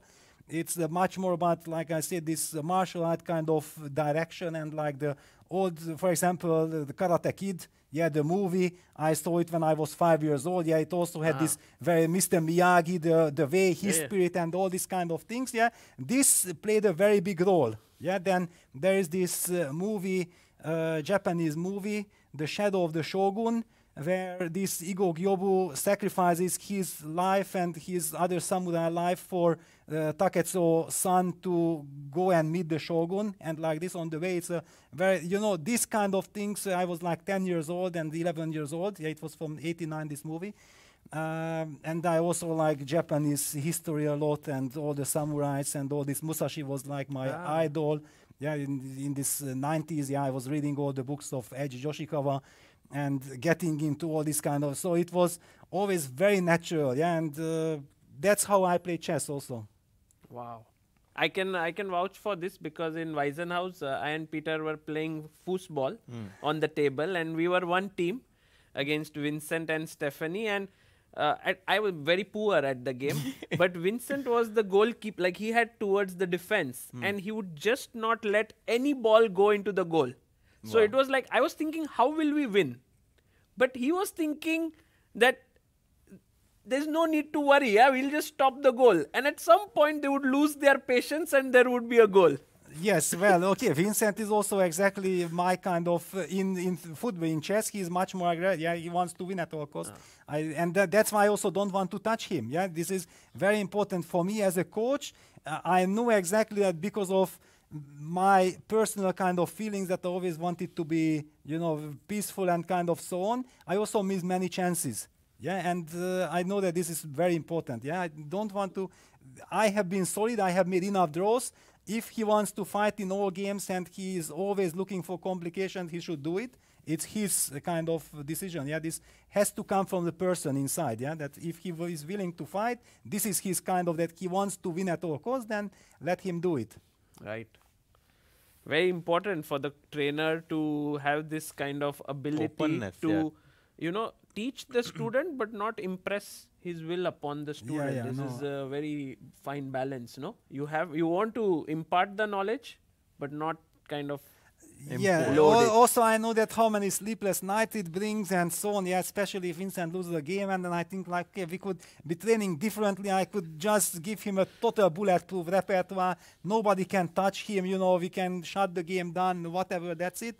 But it's not him. Yes. Yeah, this is not him. Yeah, and he has to find this nice balance. Yeah, that how he can basically be more stable, but keep his ambition, this aggressive style of life. Yeah, this might still take a little bit of time. For example, yesterday's game was super painful. Yeah, he played a brilliant new concept. Yeah, I cannot reveal because people are probably now speculating, was this now Gukesh's preparation during the World Championship match? Is this Vincent's preparation with me? I cannot reveal this because I always feel like whenever World Championship match is involved, and like this is a matter of the player, and I will not reveal any information. But definitely it was a very interesting new concept which caught Prague by total surprise. He gets outplayed, and then suddenly Vincent rushed. Yeah, he could have just, because he felt like he got the maximum out of the position, he wanted already to cash in to collect, and then just one move with rook takes h7, so rook takes h7, and he played it a tempo. Yeah. This, as a trainer, you go crazy, you get a wonderful position. Okay, just slow down here, you just calm yourself down, think for 10 minutes, and then he would have found and understood the idea behind rook a3, and probably he wins a brilliant game. And then we are celebrating fantastic concept, everything, and with rook takes a7, he just thrown away everything, because suddenly all of black's pieces come to life, and it doesn't matter that engine says that it's equal or whatever. In a practical game, black is the hunter already, and white is fighting for survival. Yeah, this kind of things comes with inexperience. By the way, I have kept an eye on the Pragnanda Aravind game, and I feel that what you highlighted from the beginning, and I see that you have tons of experience, that yes, actually Prague wants something from this game, and he is playing against his opponent. Do you think h5 is the moment where kind of Arvind went in a direction which is not the most natural way to play here? No, it's a natural move. It's a natural move. Because he is worried of g4. This is the problem, yeah, that he plays h5 in order to be able to play bishop f5. If he plays bishop f5 instead of h5, then white plays with g4. And your piece is trapped almost, like g4, g5 exactly. can come. And well, or you just sit, you just, yeah, you play knight f3, knight e5, you just build up the pressure because black has to go back. Yeah, so the move h5 is very natural to stop any kind of g4, and then the game that comes to my mind, it was played in Chennai in 2023 between Zyugirov and Levon Aronyan. There was this game in Chennai Masters, and it featured very much this kind of concept. And even Levon ended up in some trouble. Yes, he could have lost at some point, but Levon, because I think he was blitzing every move, it looked like it's still here part of his preparation, and I think that's why it was very difficult for Sanan actually to understand that, wait a second, I have a golden opportunity here. Yeah. Right. And also taking on e5 is usually not what black wants, because it gives white a pleasant option of capturing with the d pawn, or also, yeah, I mean, and now again, you have another imbalance which you need to evaluate with black, and could be potentially dangerous, but of course white usually always captures back with the queen. But what is going wrong? Like for the people, like let's say the non-super GMs or non-grandmasters here, it's very difficult to still understand what's happening. Like, is it really going bad for Arvind? No. I would not say that it goes bad. I just say that there is already now, we can visually see that white is putting pressure. Yeah, this is the point, because we had been worried, and normally this is the case in all these rook e1 Berlins, that black is able to play so perfectly, so precisely, that white will never get this. Yeah, this is the point. However, here the maximum is a small pressure. But for a top player, give him a small pressure, and it will slowly become big pressure in long term. Yeah, so it's a very kind of delicate matter. I feel that Prague is hoping for something. But here. how does he continue? Like, how does he like put pressure? Because if you take bishop f6, queen f6, knight e5, black probably goes h4, right? And does he go h4, by the way? Yeah, probably he goes h4. I mean, sooner or later, because already g4 kind of trapping the bishop was hanging in the air, so that's why we play the move h4. Or not g5, right? Do we want to go g5 or not really? Well, yeah, then weaknesses. Okay, there is maybe even something direct, but okay. Maybe queen f3. F3. Yeah, queen f3 is the problem. Yeah, some direct problem. So h4.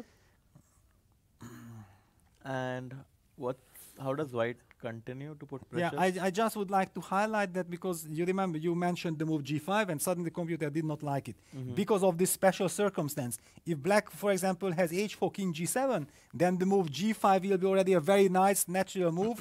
It will be a very good move. Yeah, so this again just shows that every small little detail, that's why chess on the highest level is always very, very special. You always have to watch out for some knight d7 trick, of course, against king g7.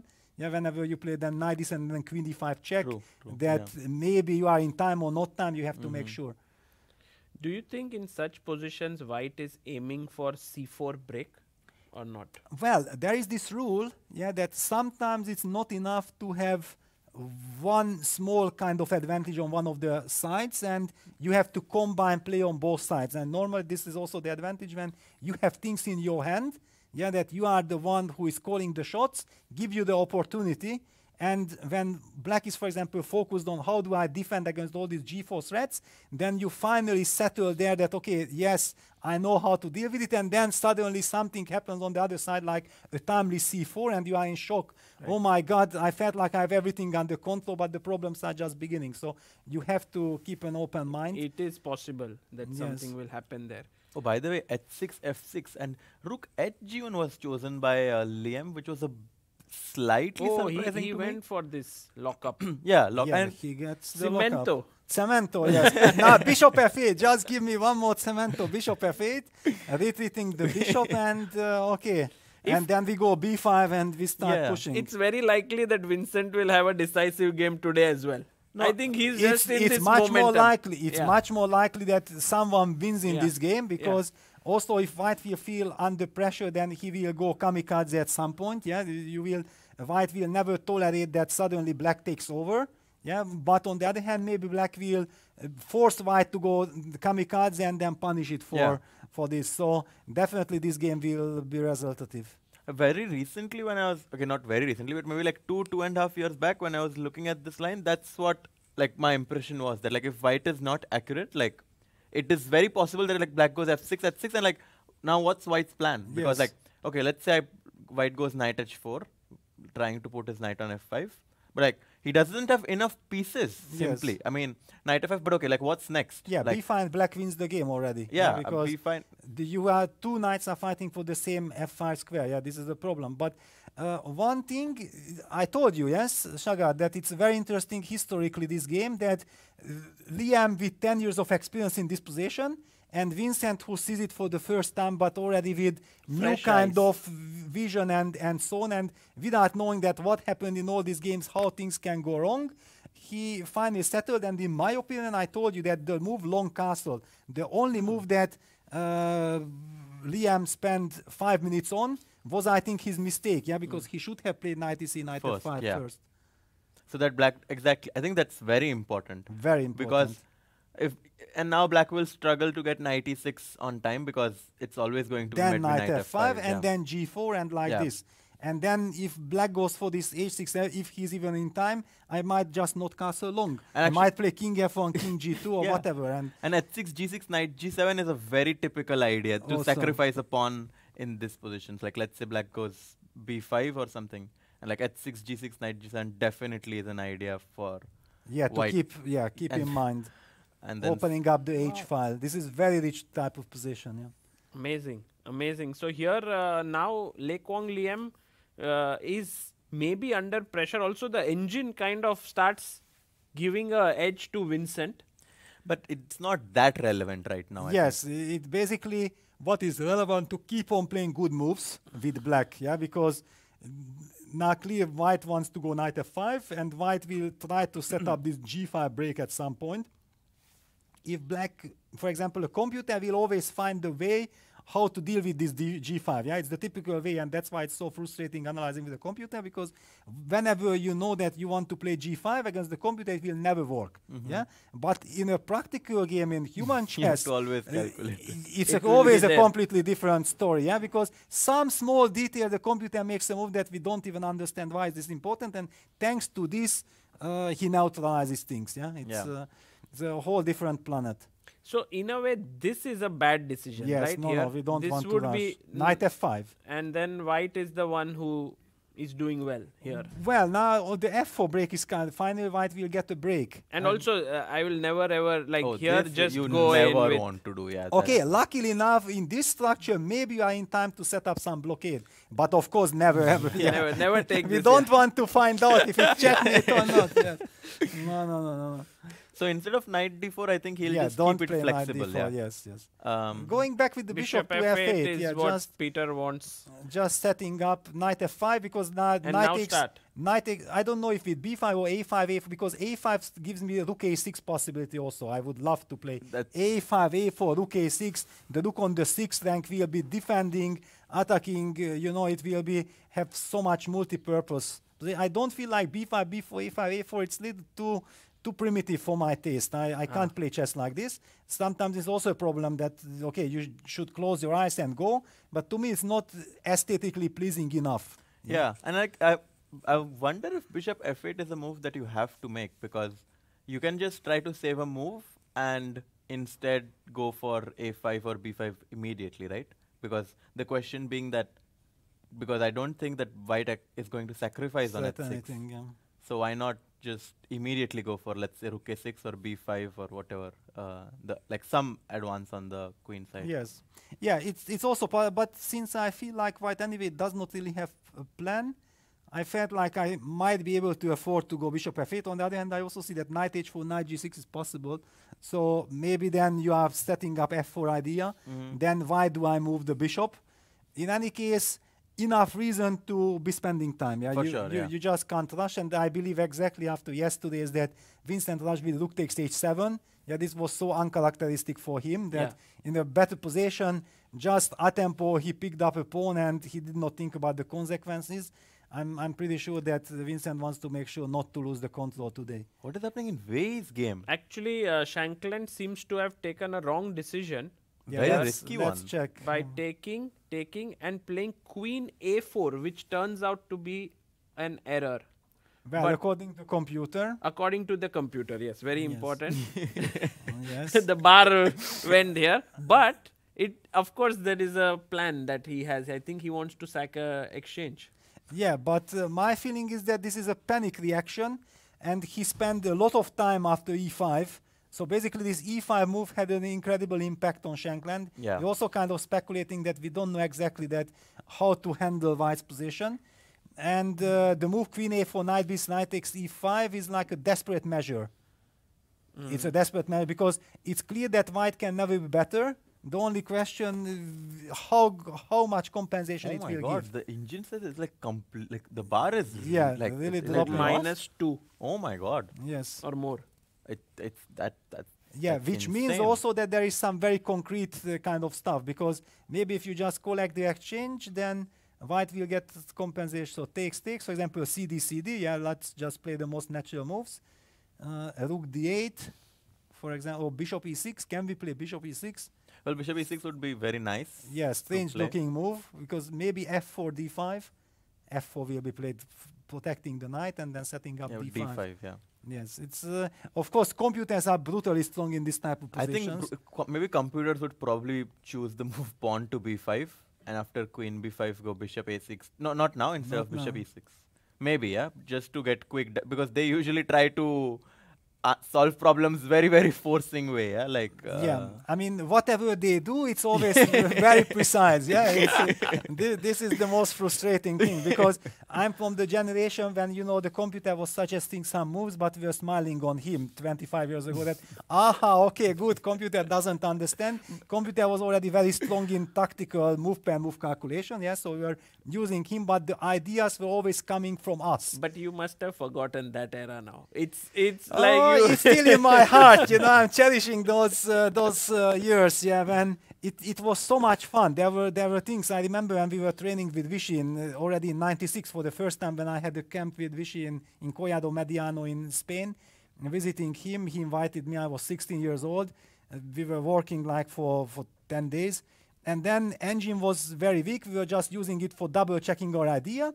And then sometimes we had idea that this move will work for white, and computer said no, it does not approve. Okay, we will leave it for him, and now we go for a walk.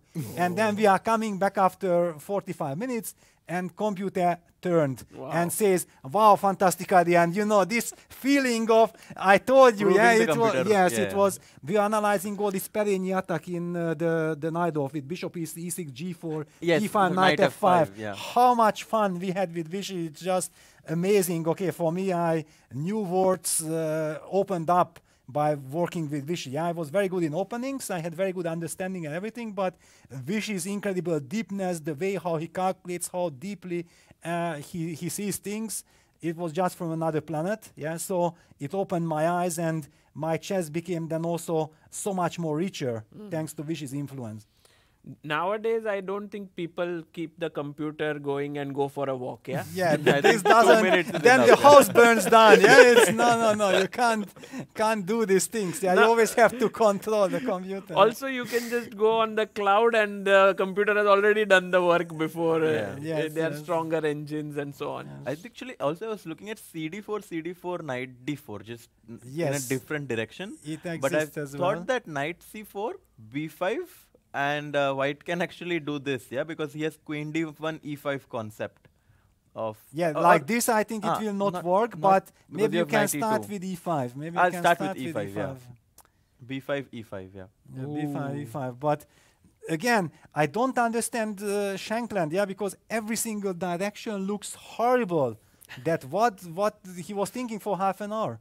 In fact, D5 would have been a better move than going here, right? Yeah, but you know, humanly, you can't play D5. That's the problem. Even if it's the best move, a good player cannot force his hand to play D5. This is a problem. Yeah, actually, sometimes being a strong player harms you. Because sometimes just play the, okay, the position is not good, okay, just play the move, but our heart cannot do it. Right. By the way, D5, there was also bishop G4, because now I'm threatening to take bishop takes F3, and force matters. Yeah. Yeah, Because G5 is a threat. Black exactly. can protect with B5, the pawn, knight is coming to B3. Yeah. Are you kidding? I'm pawn up. Yeah, and the bishop on G2 is not frightening at all. Amazing. Okay, here. So Wei actually has very good chances. Vaji will bounce back again. Wei will, and Sagar, okay, everything that you say, you highlighted immediately. I mean, forget what I'm talking. I'm talking here on big, you know, big finesses and all these things. You just come, say that Prague is playing against Aravind as a player. The rookie one is fighting as okay, already absolutely correct. You immediately highlighted that. Okay, it's. I will just lean back and listen to what you have to say. I think lucky today that things are panning out, but clearly I felt yesterday, and you rightly, I didn't understand the nuance of 91, but I just felt that a player like Wei, if he gets one chance, then he will come back. Like Yes, this one win yes. is good enough for him. And Yeah. today, now again, he will. If But he it's also about character. I mean, like players like Wei, they have such strong characters, because someone who's half out of 3 might sometimes want to force a draw and just get to the rest day. Yeah. But Wei shows that he wants to fight even though he's half out of 3, and actually before the rest day he might be at 50%. Yes, and absolutely it's insane. Yeah. It's He would Yes. be a risky guy there. yeah. By the way, Vincent has pushed his pawn A5, to A4, A4, yes. like Harshit you mentioned. He did not go back. Yes. But Yeah, and it It's- makes perfect sense, because if black is not afraid of sacrifice on h6, yeah, which he clearly has to make sure that the sacrifice will not hurt me so much. Takes and then king h7 Yeah. something. But look at this, king h7 already shaky. So I don't, and then some because it's very G5, risky. Intuitively, that's why I wanted to play bishop f8, just to eliminate this kind of things. Then what? Computer says that king f8 is important, but king f8 is Or very maybe king strange. G7, which might be insane. But To go step into knight f5 check, yeah, it's yeah, maybe. and and knight then- f, and now go king h7, which is yeah. a bit crazy, but somehow. Yeah, because it's a very specific position, yeah, that you just cannot generalize. So after a4, if you come back to the live position, the very big question is obviously if black wants to push a3, because obviously it will prevent him from having any breaks, but at the same time white weakens his dark squares completely.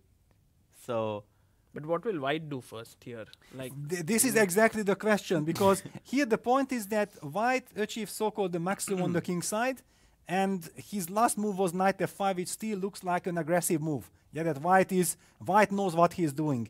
If suddenly the next couple of moves from white will be king b1, bishop c1, it signals for black that, wait a second, I'm in no rush at all. My opponent actually has absolutely no idea what to do on the king side.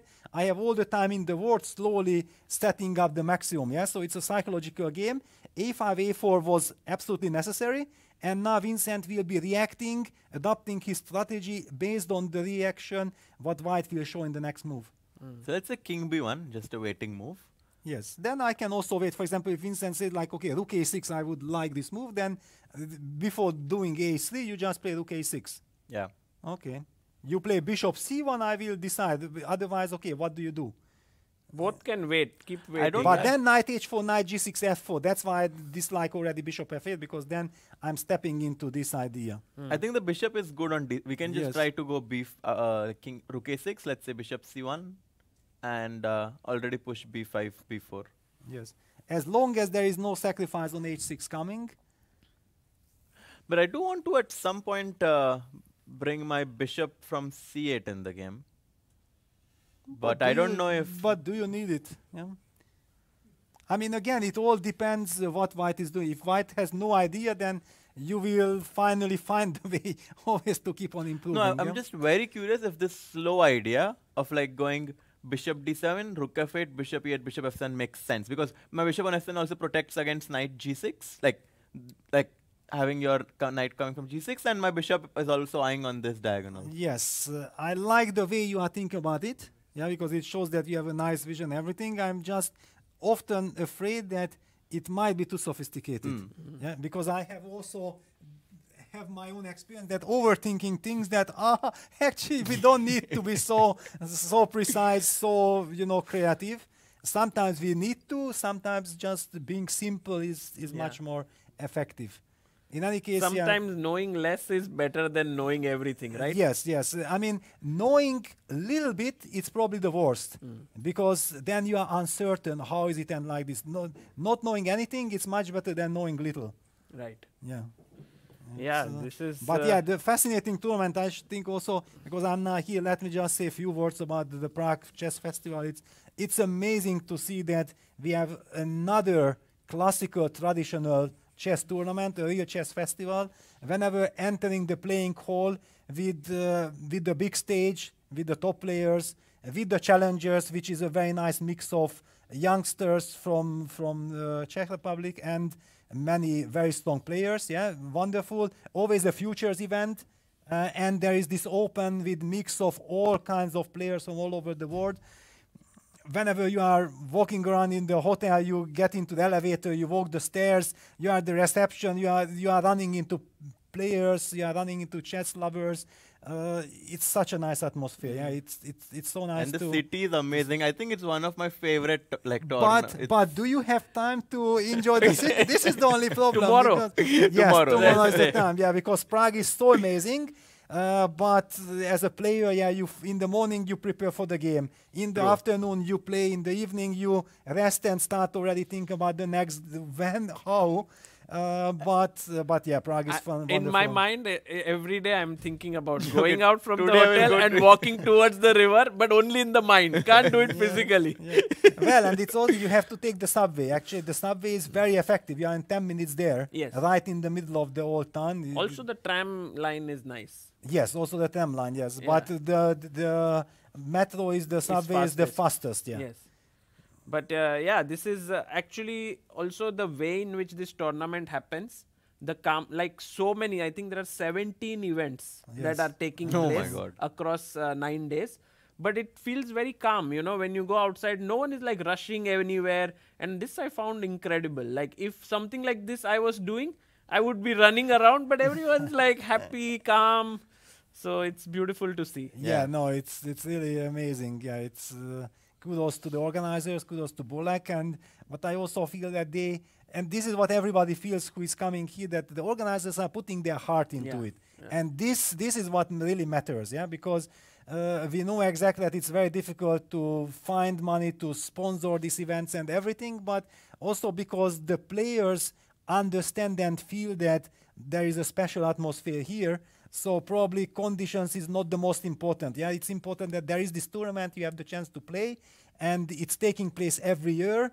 And the people who are behind it are very nice. I think this is also so much respected by the players. Yeah? Absolutely. And when there is a tradition, I think the players are more motivated to win the event. Yeah, because it's the 7th edition. Seventh now. edition now, and like we've already had last year we had Gukesh, Vidit, and Prague, all players. So the tournament is not just like any open tournament. It's actually one of the strongest closed tournaments. I mean, Yes, of the year. It's the become main like event. this, no? Like Jan is for Vaikanzi. And Now March yeah. is for Prague. It's like becoming, the calendar is settling down. But now also Weissenhaus with the freestyle Freestyle event is now steps into, so basically I know that how tired and exhausted Vincent has to be. And now he has to go to Paris. Yeah, okay, but then there is time at 20 least days. after this. But also my traveling, my trip started on the 16th of January. Oh, wow. I traveled to Vaikanze with Vincent. Then on the 3rd of February, on Monday, I was flying back, not home, but flying back to Budapest. And we already had to, with my wife, we were going by car to Weissenhaus. We immediately on that night, she picked me up at the airport at 6 in the afternoon, traveled to Prague, all the way to Prague, the 535 kilometers exactly. We reached at midnight, 15 minutes to midnight to Prague. We spent a lovely 4th of February in Prague. Wonderful. There was some sunshine. It was cold, but there was sunshine. And on the 5th, we continued our trip to Weissenhaus. We went to Weissenhaus, then we were there. And then afterwards, I was only 3 or 4 days at home. And then already coming back to Prague, And I was not playing. I'm the second. And you were also commentating in freestyle. I was commentating in freestyle, but I had the same regime like Vincent. And then he also got this illness with the stomach and the fever and all these kind of things. So, yeah, I know, but he's still fighting in every game like crazy, and he has also recovered. So his health is fine.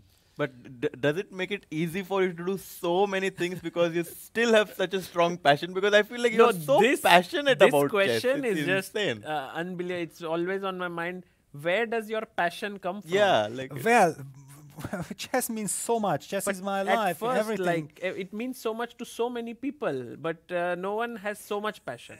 Yeah, but for example, with Anish, we came with the same elevator one of the days. I think it was 2 days ago, and then his room is the same direction like mine, so we were going like 10 meters next to each other. We started talking, and then we suddenly stopped in the corner, and I kind of remembered some things like in 2013-14 what happened in some games and like this, and I told Ani, and he exactly had the same feeling, and he the same there. Yes, exactly, he could have played b5 there first. I said, exactly, it was crazy. I analyzed this before, but just insane that it was so nice. And I went finally after this 5 minutes talk back to my room and sit down, and I was so happy that being able to exchange the ideas and to find the person who understands all this and who exactly understands and feels the same way. My body still feels like the punches of that this nuance was missed or was played and how things happened. There are only 50 such people in the world, perhaps. Or maybe less. Even lesser than that we do. Wow. Yeah, and chess is just amazing. And of course, for me also, it's such a pleasure to see that the game is growing and growing. And with all this success, India, for example, what they are producing. And what I really love in Indian chess, of course, this is the heritage of Vichy. Yeah, that the talent combined with hard work. Yeah, because talent alone is nothing. It's not enough. It's a fundament that without talent, it will be very difficult to achieve something in this very difficult journey. But if you have the talent and you rely on the talent, you will be just wasted. Yeah, the other guys will take over. Yeah, and India has this spirit. They also have now the resources, and they are willing to invest, because chess is so demanding. That it's absolutely correct that you have to support the players and everything. They need all the support, and they are paying back with some incredible performances. They dedicate their whole life to get better and better. Okay, it's just insane what Gukesh has achieved now. Also, the reaction that Prague shows to Gukesh's success. Wait a second. Okay, you won candidates. You became world champion. No, I can do the same. Right. Yeah, and you can immediately see that, okay, now I again don't like this to say that because of this it happened, because I know how things work. Yeah, that, for example, Prague might have had some moments where for half a year or for 8 months, people from outside would look at his rating, look at his result, and would say that, why is he not improving? Well, you cannot constantly improve. Well, actually, you are improving. You just don't see it in the numbers. Yeah, and then when finally it happens, then he wins Vaikanze, then he has a good start now in Prague. I'm actually expecting him to finish, of course, very well in the tournament. It's the natural follow-up of all the incredible hard work that he has put in during that period when actually people were saying like, okay, why you are not in, okay, it's insane, it's a paradox, but this is how it happens, yeah. Right, yeah, this is true. And you know, Peter, today, like you mentioned that it's like something where you were awake like entire night, you were working and you came here for a few minutes to commentate. It's also tiring for you, yes, to be commentating, and you are here now almost 2 hours, yeah? So yes, well, actually, I told my wife before coming that, okay, probably I will stay like 1.5 hours. I had my feeling that, okay, there is no way I can spend less if I already come. And, okay, I respect you also so much that I know how much work you are putting into and how much it means to the people who are watching, following the broadcast. And whenever I have the chance, you know, to support this and encourage people to understand that chess is such a fantastic and fascinating game, then I'm very happy to help. No, we had like an amazing time. I think, Harshit, it was brilliant. Yeah. And it sets up today's round so beautifully. I think we should take a break, and so that you can also take some rest, much needed rest. But just before we do, your final thoughts here. I think it's not going. I think it's going towards well, a draw. Let's just see these last 2 moves because it's important. So after knight e5, because we were speculating what will happen, Queen g5. Queen g5 was a smart move. So just before white gets the grip and threatens g4, he was in time to play Queen g5. A small little nuance, and it changes everything. Suddenly white's hope of really getting anything fades, and with bishop d3, I think yes, it kind of signals that, yes, you have passed the test. Somehow, this is how I feel. Black takes on this. Of course, white knight on dc will be very nice. That tends to go to c5, but black is in time to play knight e6 and block it. And it's microscopically better because the knight on dc is slightly more preferable to knight on e6, but on this level it shouldn't be enough. Yeah, king g7 comes and you bring the rook. There is not enough resources. Yeah. Yeah, well, so there we stand. I think the battle of the leaders will end in a draw. We had a brilliant session today by Peter joining us. And Peter, thanks once again. We'll take a very short break and be back for the second half of the games. Thank you. Stay still by my side. So pretty and so kind. I love your leather eyes, reflecting my clothes bright. You've got to be under your skin. I'm flying in a dream. I love your leather look, reflecting my love's good. I love your leather look. So pretty and so kind. Forever. Chess is a battle of minds, a game where every move shapes destiny. For centuries it has endured wars, revolutions and the test of time. But in today's world of instant insights, one challenge remains. What if one game could change a tournament, but no one saw it coming? At the Chess Olympia, teams fought for medals, yet the Swiss format and tiebreak system left everyone in the dark. Fans, players, even commentators. Other sports thrive on real-time stats. Chess? Not yet.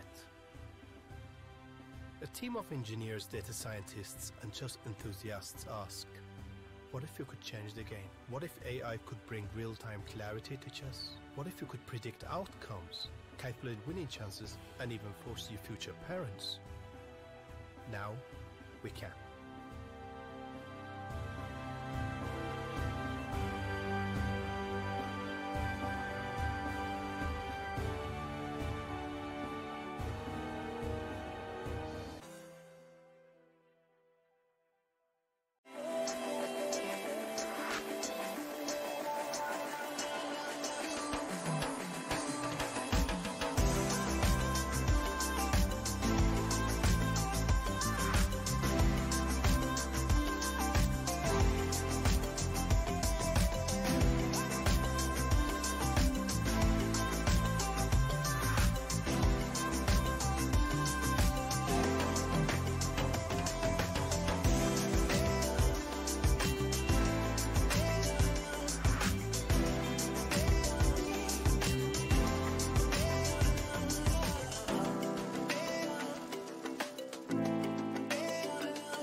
Welcome back, everyone, to the 5th round, and Harshit bhai, we had an amazing time with Peter Leko here. He was here with us for 2 hours, and the time went by so quickly listening to his insights with so much passion and energy that he gave to us. It was incredible to have him. I was in two minds. You know, I didn't want to say bye to him. At the same time, he did share that he hadn't slept enough. Yes. So, you know, I had to then finally ask give him some rest. Yeah, that if he would like to go. And yeah, he is filled with passion. Every time I spend time with him, I get reminded that, whatever you do it with all your passion. heart. Yeah. So that's what he stands for, I feel. Absolutely. And today we were looking at Vincent's game with him, who is he's the trainer of Vincent in this event, and Vincent having 4 decisive results. I think 5th game is also going to be decisive. But for all our viewers here and back home, it's kind of that White's attack is not breaking through, and Black is the one with this bishop aiming here and the pawns coming down, having more potential. Exactly. The knight on g5 completely stops White from attacking on the Black's king.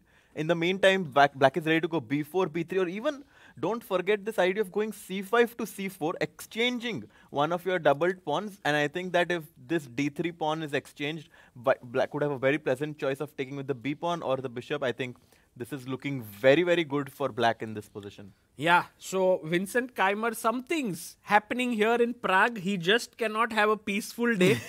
He will either win or lose. 5th game in a row that he will have a decisive one, perhaps.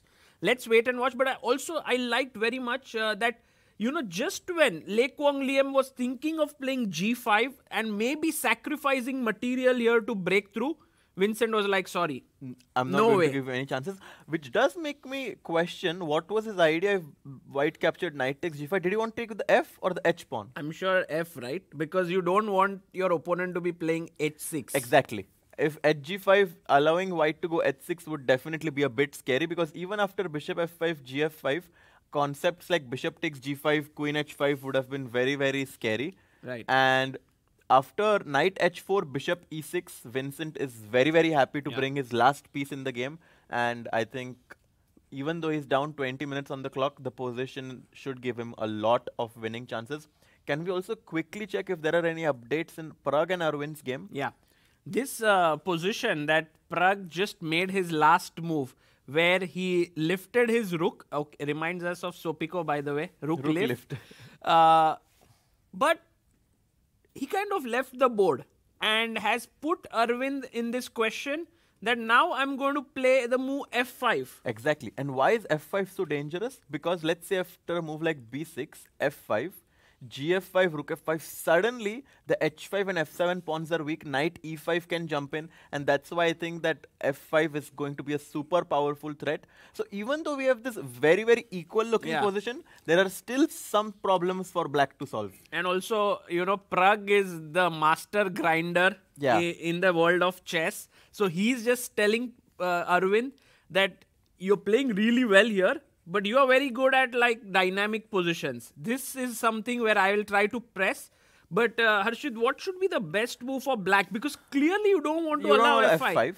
And I was thinking of knight g7, but I'm very scared that if I go knight to g7 in this position, knight c5 will jump in, attacking the b7 pawn and also threatening knight d7. So after a move like b6, knight d7 check, king at g8, I can even go knight f6 check, and suddenly after king f8, I'm controlling the e8 square very well. Ideas like g4 can suddenly come into the picture. This looks very, very pleasant for White. And I think that after rook e5, Black does need to be accurate. So what if I play rook e8? Okay, f5. f5, knight g7. And I want to try and trade off things here. At least trade the rooks if I can. Well, first of all, there is f6 that you have to be very careful about, because of course, rook e5, I have the FG7. intermediate check with fg7 and then capture back. And if you just simply go back knight e6, then I do have my pawn on f6, which can be weak, but at the same time can be a big asset. It limits the king, Black king. Exactly. So still a lot of interesting characteristics in this game that make it interesting. So actually it's a key moment here of the game. What is Arvind's response going to be here? Yeah. Black to move, not at all an easy choice, and you can see Arvind grappling with this question. Yeah, and Divya is walking in the background. Can we check the challengers section? We haven't looked at any of the games from challengers. What's happening? Well, let's go. Divya is playing Moritzi. Mark Andrea Moritzi here. I think Divya has had a tough time against the isolated pawn, like with the isolated pawn. But she went for this opening the third time in this event. Same stuff, yeah. Yeah, she's sticking to her guns. She went for this idea with c5, the Tarash variations, e3. Like Nodirbek had played the other line, but here, and she's ready to play with an IQP, the d5 pawn, the isolated pawn, but it seems like somehow her opponents are putting her in a difficult situation. Well, definitely. Now that I always tell people that whenever you exchange the dark squared bishops in isolated pawn positions, it's always very good for white because you get very good control of the d4 square. And right now that's what Mark does. He goes knight to d4, placing a piece on that square, and after knight d4, rook d4, Divya is very accurate to find this move g5. Very important to kick this knight away, which was putting pressure on the d5 pawn. And after bg2, king g2, rook dc8, I think she is having very, very good drawing chances in this endgame. Yeah, but it will be definitely a tough thing here because Mark Andrea Moritzi will try to put pressure. Absolutely. For now, I'm expecting rook back to d1. That's what I'm expecting Mark to do, because you don't want to give the only open file in this position is the c file, and both players would love to put their rook on either c7 or c2 in this position, and that's why I think rook d to d1 that's a is very what cool Mark move. will play. Very cool move. And with this, maybe Divya holds this. Another player who's playing really well today is Finek. Oh my God, what is this position? Finek Václav here.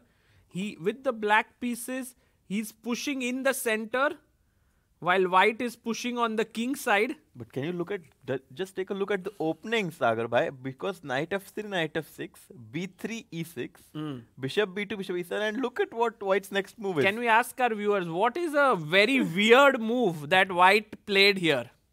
Like, think outside the box. Don't think of a normal move. Okay, that's a good move. But, you know, Finek, Ivan Salgado was like, do I need to prepare it? He played g4 immediately in this position. And if knight g4, I guess he could have then went rook g1, or I guess also considered bishop takes g7 directly. So black went castles, protecting the pawn on g7, potentially also threatening to capture on g4. White played g5, knight e4, h4. Wow. Going for the immediate attack with h5, h6, d5, d3, knight d6. And this is a very, very interesting move that white played. Yeah. He just e4 pushed the pawn. Is that a free pawn?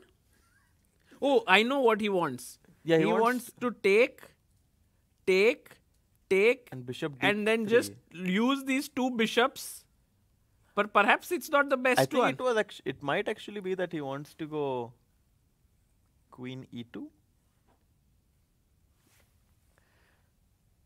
Weird, but maybe, yeah. Because the point, what a move, yeah, by Ivan Salgado. He was like in a full creative mode today. Yeah, and the point is that white just wants to, like if the knight goes back to d6, you're just very fast to go knight d2 and long castle, and then immediately start your attack on the black's king.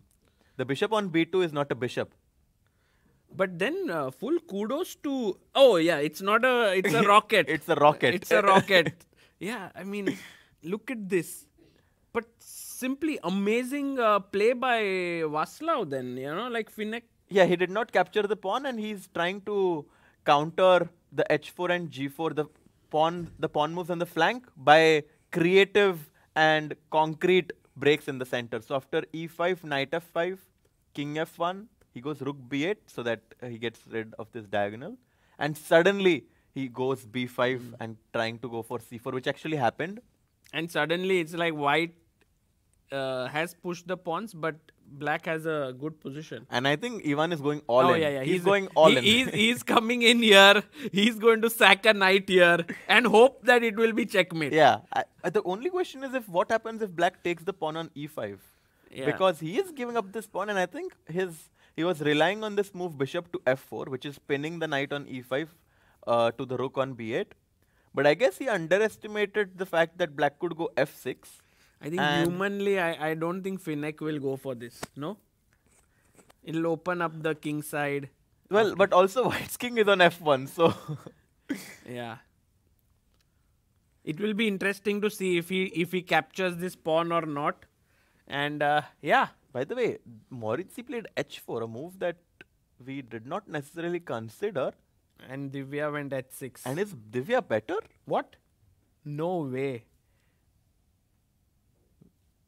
Can we just check the evaluation, like what it is? Like, of course, we don't have access to it. Can we check?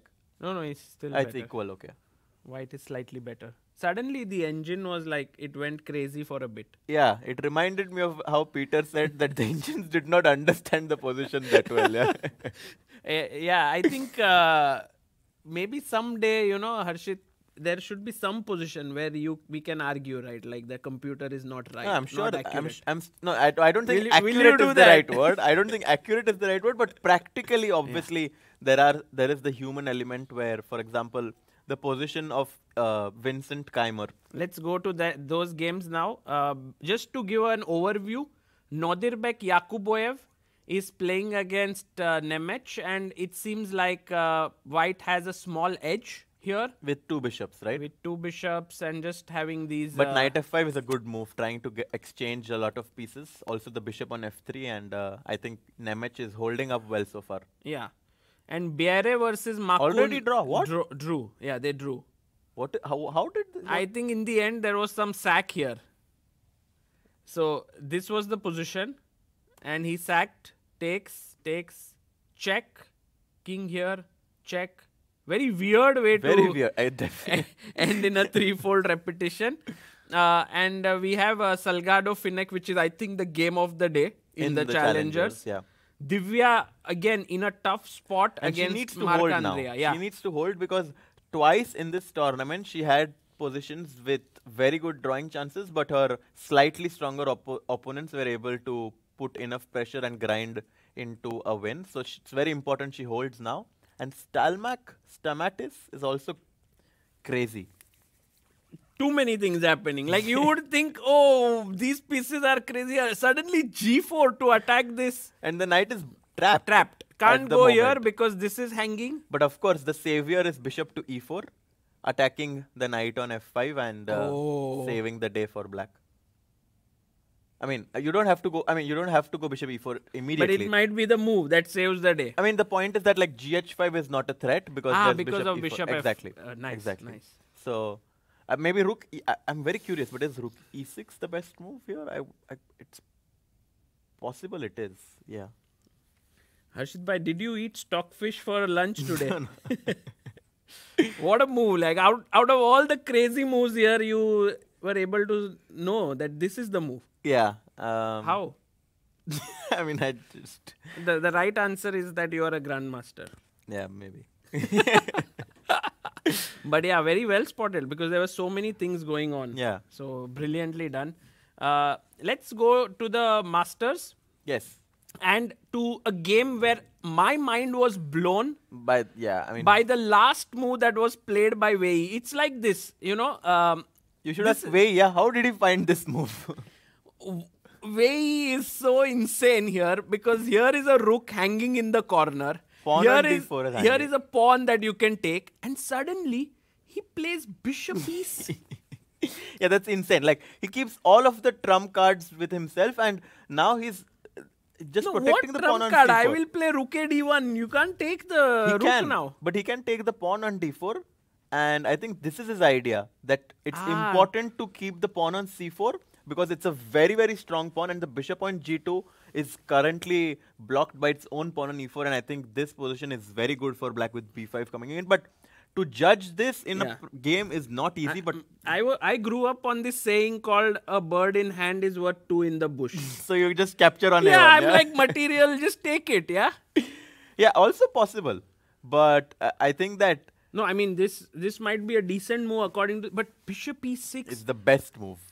Even the engine appreciates this as the best move to understand this. Also, somewhere you think, oh, what if d5 attacking the bishop?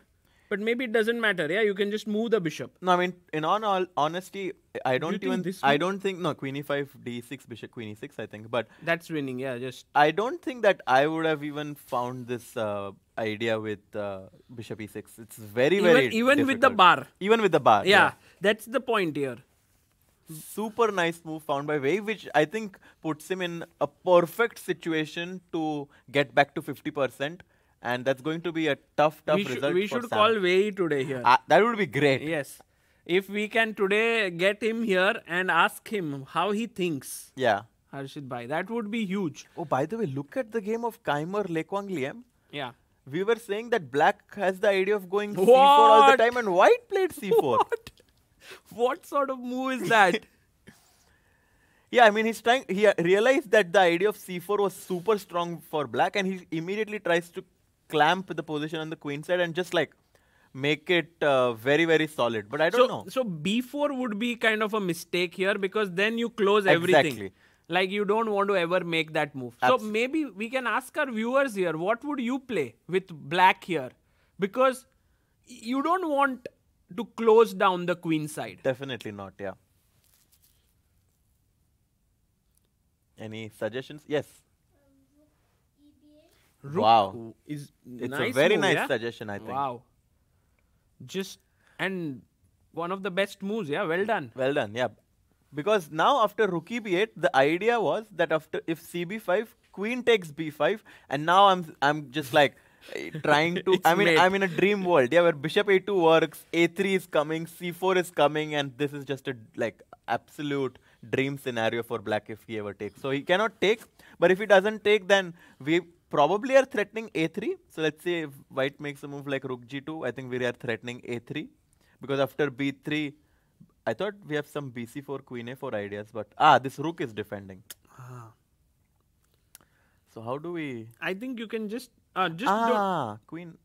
maybe the best move here, Harshit, might be rook b6, doubling, Just double on the b line Yeah. and put more pressure, and then take it. Yeah. eventually take. Yeah. So Vincent actually has a very very big potential to Yeah. launch an attack on White's king. I'm actually looking forward to what his move would be. If he plays rookie b8, our young friend here can be proud of himself that he found the move that Vincent is going to make. But by the way, Arvind Chidambaram has just played his knight back to g7, trusting the fact that knight c5 for White is not going to give him anything.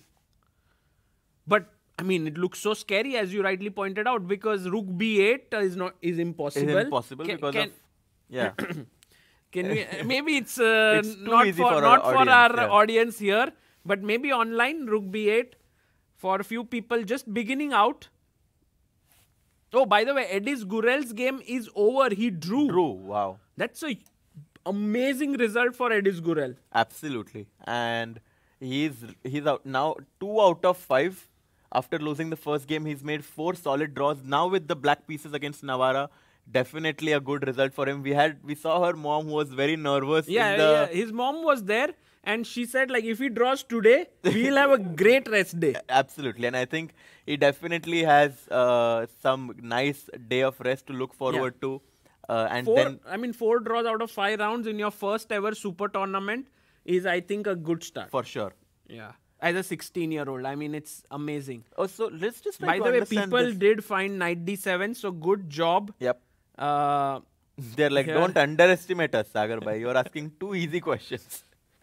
But then b6, no? Only but move. actually, I know what you want. Knight e8 or what? You are saying, like, if he takes here, you have rook b8 and to win the pawn. Yeah? He plays knight c5. I mean, knight.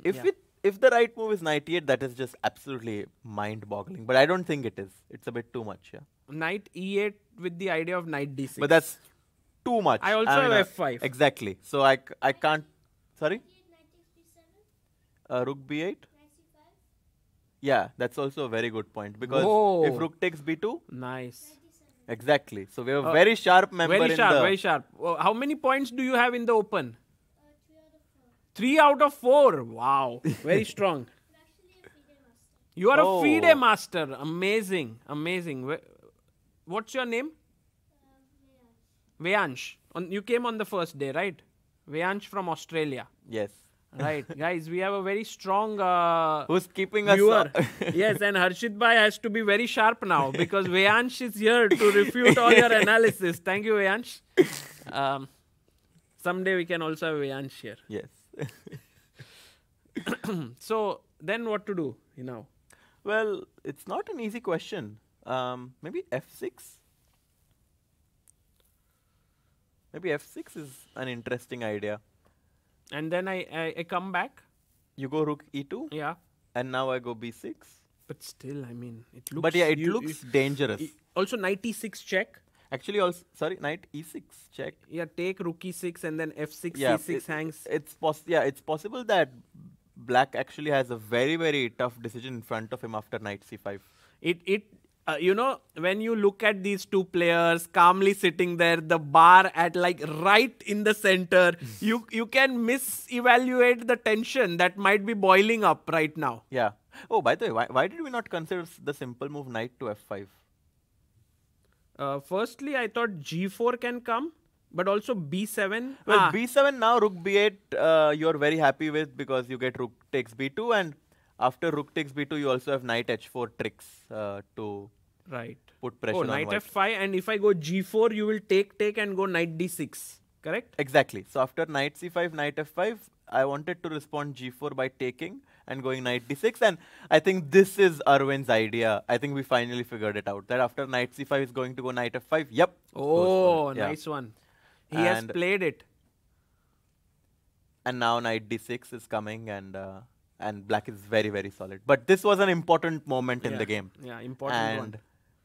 Of course, Arvind is not going to miss this nuance, and after knight f5, I think he's solved most of his problems.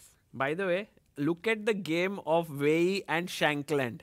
Something quite incredible has happened here, because after bishop e6, Shankland did go rook a d1, the move that we discussed. He took here, and Shankland said, I'll take on c4.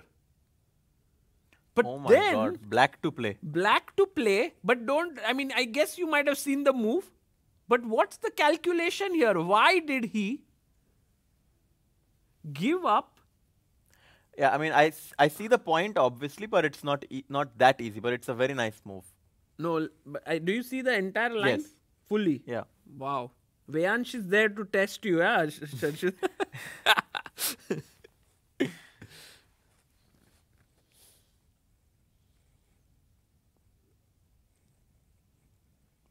So b5 was played. Yeah, and the point is that after queen takes b5, rook a b8. Defending your knight, queen a4, right? Yeah, and after queen a4, we go knight to c5. Okay. And now your queen has no square to protect the knight, so you have to perhaps take queen takes a7. Yeah. And now after bishop takes c4, black is going to win an exchange after bishop takes f1, and I think this position, like, I don't know, what will you take with like rook f1, dc3, black should have very, very good winning chances. Although you do have e5, but I still think that black should have very, very good winning chances in this position.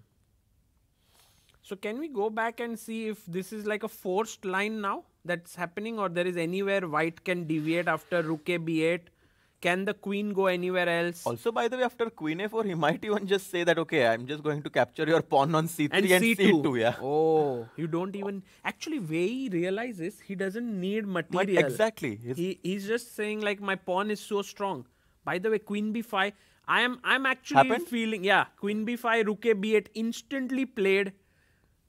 And Shankland is lost here. Yeah. Clearly lost. Queen a4 only move, right? Queen a4 played. And I think dc3 will also be blitzed out. 100% he takes dc3. He doesn't go back for the material with knight c5. I think dc3. Wow. No, I think Wei is feeling it now. He's playing a great game. He just sips. Maybe like Pragnananda even way. Yeah, he's drinking. Only Prague drinks from the bottle while Wei from a glass. Yeah. Okay, let's go to Anish Giri's game. We haven't checked it very deeply, you True, know. yeah. It feels very even Mm-hmm. in general because, you know, it's equal material. Black has no weaknesses. Black has absolutely no weaknesses. Only this b5 square where the knight is sitting. Yeah, but I think knight e4, knight d6 could be a way for black to exchange that knight on b5 and completely head towards an equal position. Yeah. And then, do you think that at some point white can try for c4 and make this majority work? I mean, something there. Yeah, but c4 is risky as well, right? Because if you go c4, what's next? Because you don't want to capture on d5 and get yourself an isolated pawn. Yeah. c4, c5 is risky because the pawn on a5 protects the advance of b3 to b4. So I think that Yuan has played supremely well to neutralize all of white's ideas, and I think this game should end in a peaceful result as well. Yeah, it feels so, but I guess Anish will not kind of accept obviously, a draw, right?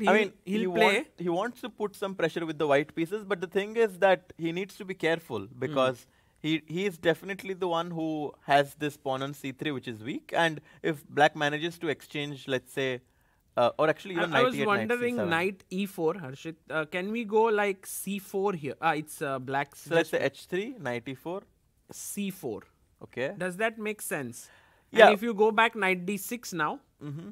I was thinking take, rook takes, and now can we even push c5, but b3 gets weakened. Exactly, bc, dc, and like the problem is that this is never what you want because of the pawn on a5. The pawn on a5 controls both these pawns, so it's actually black who has a majority right now. Can I go queen b5, but you go rook b8, yeah? No, I go queen c7 perhaps and then rook b8 next, or Yeah. rook b8 first. Yeah, so the thing is like, if Anish wanted to be very aggressive, the moment has passed. I don't think that right now he can actually afford to be very aggressive because black has already exchanged pieces very well and has no problems. Yeah, tough time for Anish. He wants to win a game, but it's like as if his opponents are being rock solid, Yeah, I mean, not giving him an inch. Yeah, And it's not easy for him because he's like the higher rated player here. It's a tough moment for him. absolutely. I mean, Anish playing against Yuan must have definitely he definitely wanted to win today. But as Peter said, Yuan is super solid. His openings with black G3. are very, very good. And he goes- goes for g3, but I don't think it changes anything. Yeah, maybe he wants to go like king g2, h4. Do you think like Anish will slowly go You're for trying to find some ideas. I understand, like, you are trying to find some ideas for white, but I mean, it's hard. But the way he played g3, you know, like Yeah, maybe, but okay. I mean, it depends. We'll see how this game pans out. But as things stand, it's very, very equal. right. Meanwhile, we do see here c4, rook a b8 played by Vincent, not rook e b8. Rook c1. So actually, Liam is focusing a little bit on the queen side as well now. No, he was forced to. He went rook g1 to try and put some pressure, but realized that my king is actually much more weaker. So he had to come back rook c1, which is obviously a great sign for Vincent.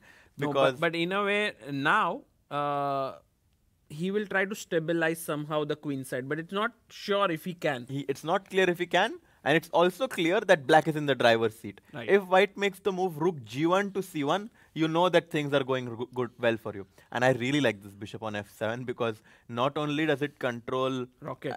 not only it protects the g6, but also it's a rocket on this diagonal. So I think that Vincent still putting some pressure on Liam.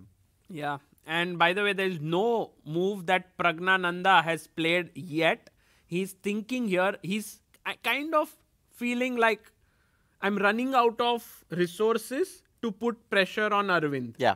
Because he has been asking questions, but Arvind has been responding well. Yeah, I mean, we can go to this game, and also we have almost 4,000 people watching. Do like the stream so more people can watch this exciting clash before the rest. Because if someone wins, they will have a 1-point lead Right.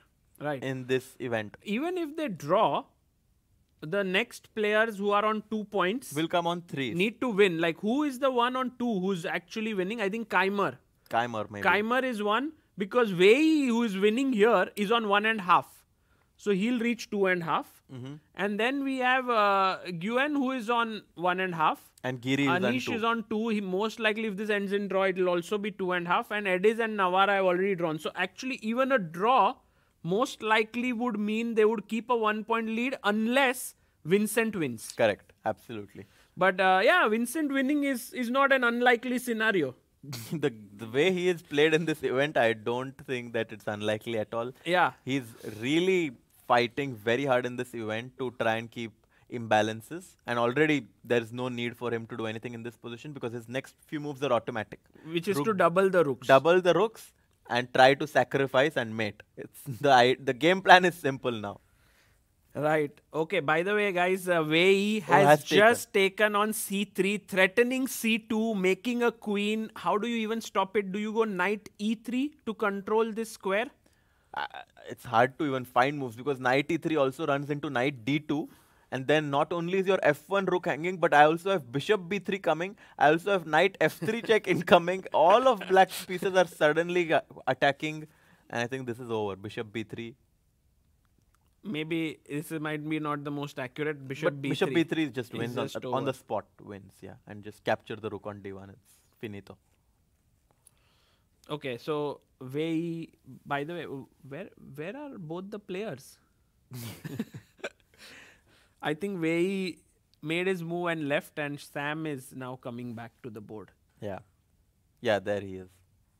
Harshit, this thing which Wei has just managed to pull off after 2 losses in first 3 rounds to win 2 games back to back is very tough. It's very tough, but it kind of shows the player he is. I mean, he's the #1 rated player in this event for a reason. And it took him a few rounds to get in the groove.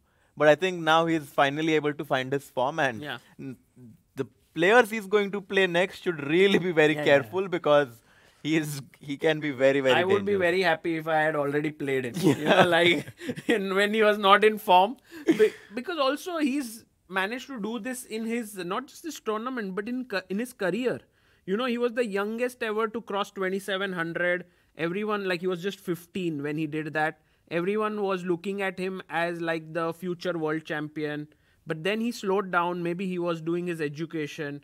And then now, when everyone thought, where is Wei? He comes back and is top 10 in the world. So, you know, he made a comeback there in his career as well. Definitely, but I don't remember Wei winning like a super event. And I think that he's... Tata Steel, yeah? He was 2024 champion in Tata Steel. Oh, he was 20. Yeah. Oh, okay. Yeah, He won the Tata So Steel. that was a very big win. So I guess that, that's definitely going to change my... and in general, like, his accuracy is amazing. Yes. So he just needs to kind of reach the world championship match.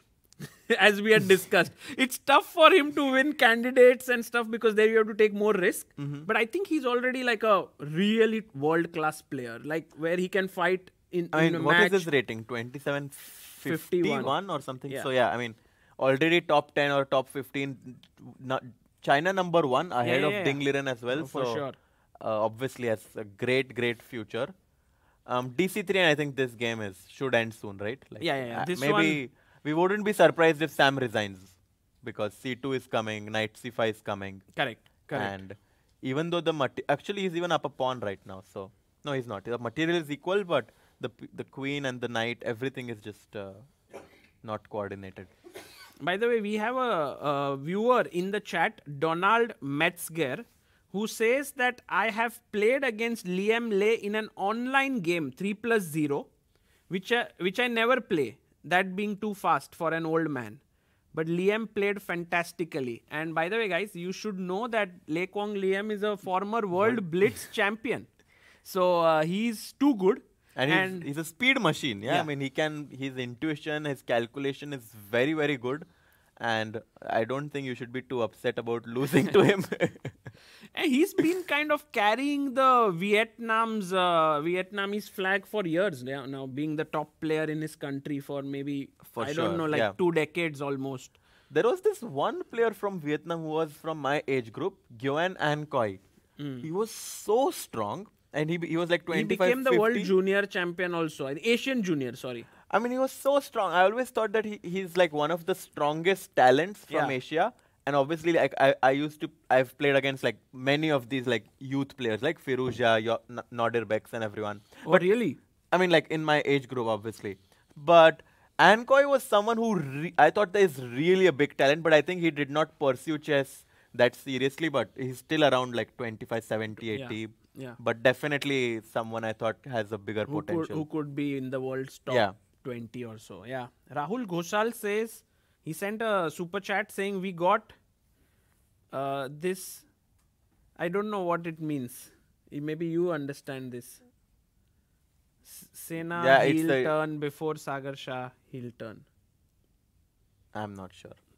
Yeah, well, for the first time, I think the reference is unclear to us, guys. Maybe chat will explain it to us. But right now, the move that happened was bishop f7. Just placing the bishop there. And also Liam made a move after that. He played knight to g2. Oh no, he took, by the way, first. He took on Bishop g5. takes, f takes, and knight g2. So Liam is completely going into a positional mode right now. He wants to go knight e3 and be like, okay. He's saying like retreat. No, I mean like to his you have troops. 2 bishops. Your bishop on d6 is like a big pawn. And after knight e3, let's say, I don't know, like king f8, knight e3. I'd never want to take on c4 because knight takes c4 and white has a complete domination. What happened there, Harshit bhai? In 2 moves, everything changed. No. I mean, I'm just. Yeah, I'm just saying, like, this is the possibility. It's so possible, yeah. actually, Vincent has to do something now. Yeah, he has to find a good plan now, actually. Maybe you are right. Maybe it's still the right time to double, yeah? Rook b6, and if knight e3, simply go rook b8. Maybe that's a good way to play this position to try and push But some still, pressure. rook c2. How do you break through? It doesn't feel so easy. It's not. It's definitely not. There is something here at this moment. Something which might be more than just, or maybe it's not something very concrete. Yeah.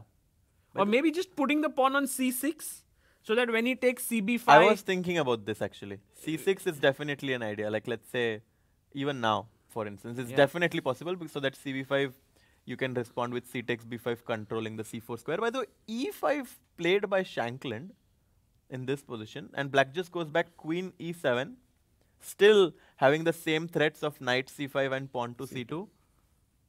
So I don't know what there's Shankland's nothing idea much, was. Yeah. nothing much going to change here. Oh, by the way, you were right in Giri's game. He goes for c4. Guys, This line excitement. happened actually. g3, knight e4, c4, and black goes queen d7. I'm actually thinking here there's something that is going to happen in this game.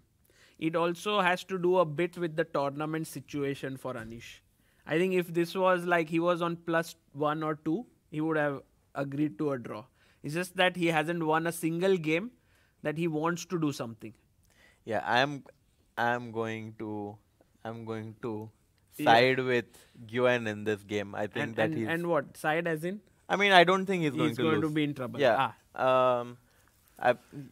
I actually, if I prefer someone, it's actually black in this position, to be honest. Really? Because I see that. I also feel Anish, I don't know if he, the thing he about played queen Anish is d3. Yeah. that he's such a objective player that even when he starts to take risks sometimes, midway through the risk taking, he doesn't believe that he should be doing that. Yeah. No?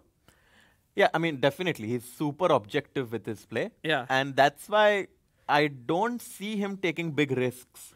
Because it's a very strategical... I mean, taking on d5 is going to be a big strategical mistake. Because queen takes d5 and suddenly black is going to be much better. So, now after a move like knight d6, how can white ever have chances to get an advantage? Like...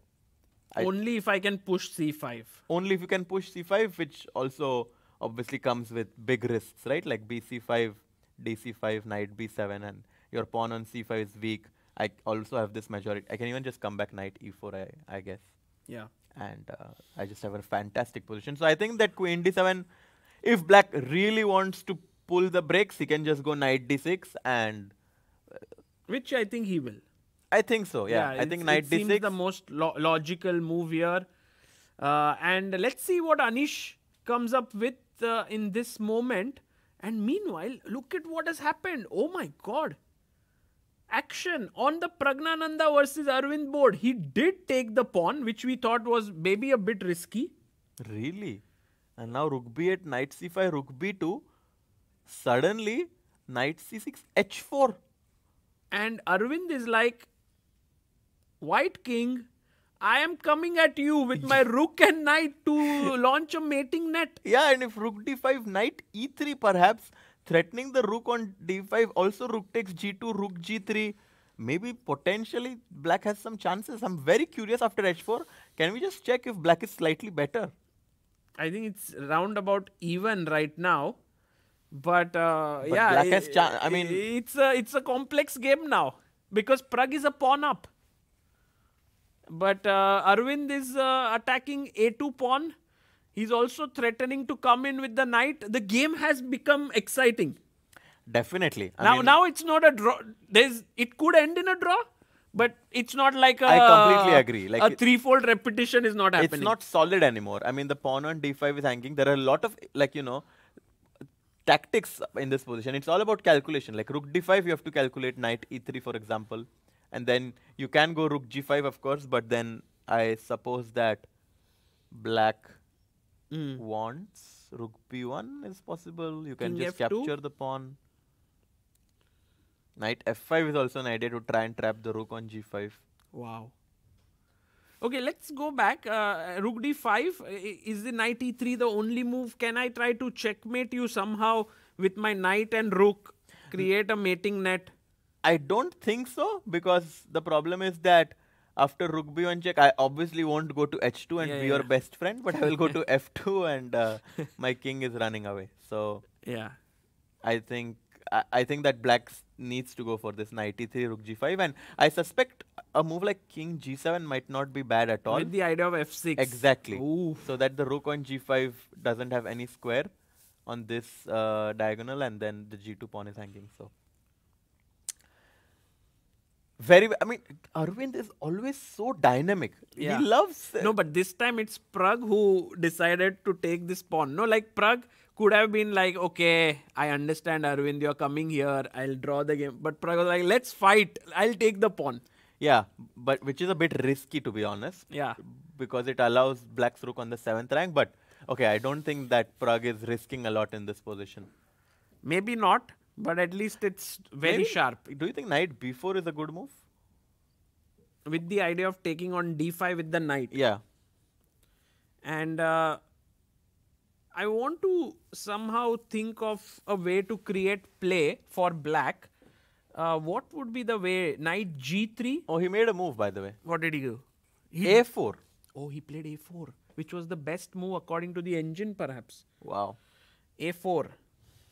Chetan, thank you for your super chat. a4. And now what? I mean, we can go knight g3, obviously. Yeah, I want to do that. Because I like my rook knight. d5, knight e2 check, right? And either capture the f4 pawn or capture the c3 pawn. So... But king f1. Okay, and knight c3. I don't know. I'm not sure if I want to capture c3 or f4, because knight f4 because is also knight tempting. f4 is a race now. It's a race, so... And I don't know if race is good or playing knight takes c3, it's the rook safe a5. option. Yeah, rook d8, king g7, d5. Yeah. This is also some sort of a race, Yes, actually. this is a one-sided race somehow. No, d pawn is going and black has nothing. I think I can go rook d2, d6 and knight e4 and he's... Oh, not knight e4. Just push. Somehow, I don't know if Prague feels that he is the one who's going to get chances here. It's crazy. Yeah. Can we just go back to the live board and see what will Arvind do here? King f6 here, perhaps. When? Maybe some other position. What do you guys think? Will it be a win or a draw? Yeah, maybe a good question here. We were like, oh, this is a draw for like 2.5 hours, 3 hours. Suddenly now we're like, oh my God, what just happened? All hell broke loose.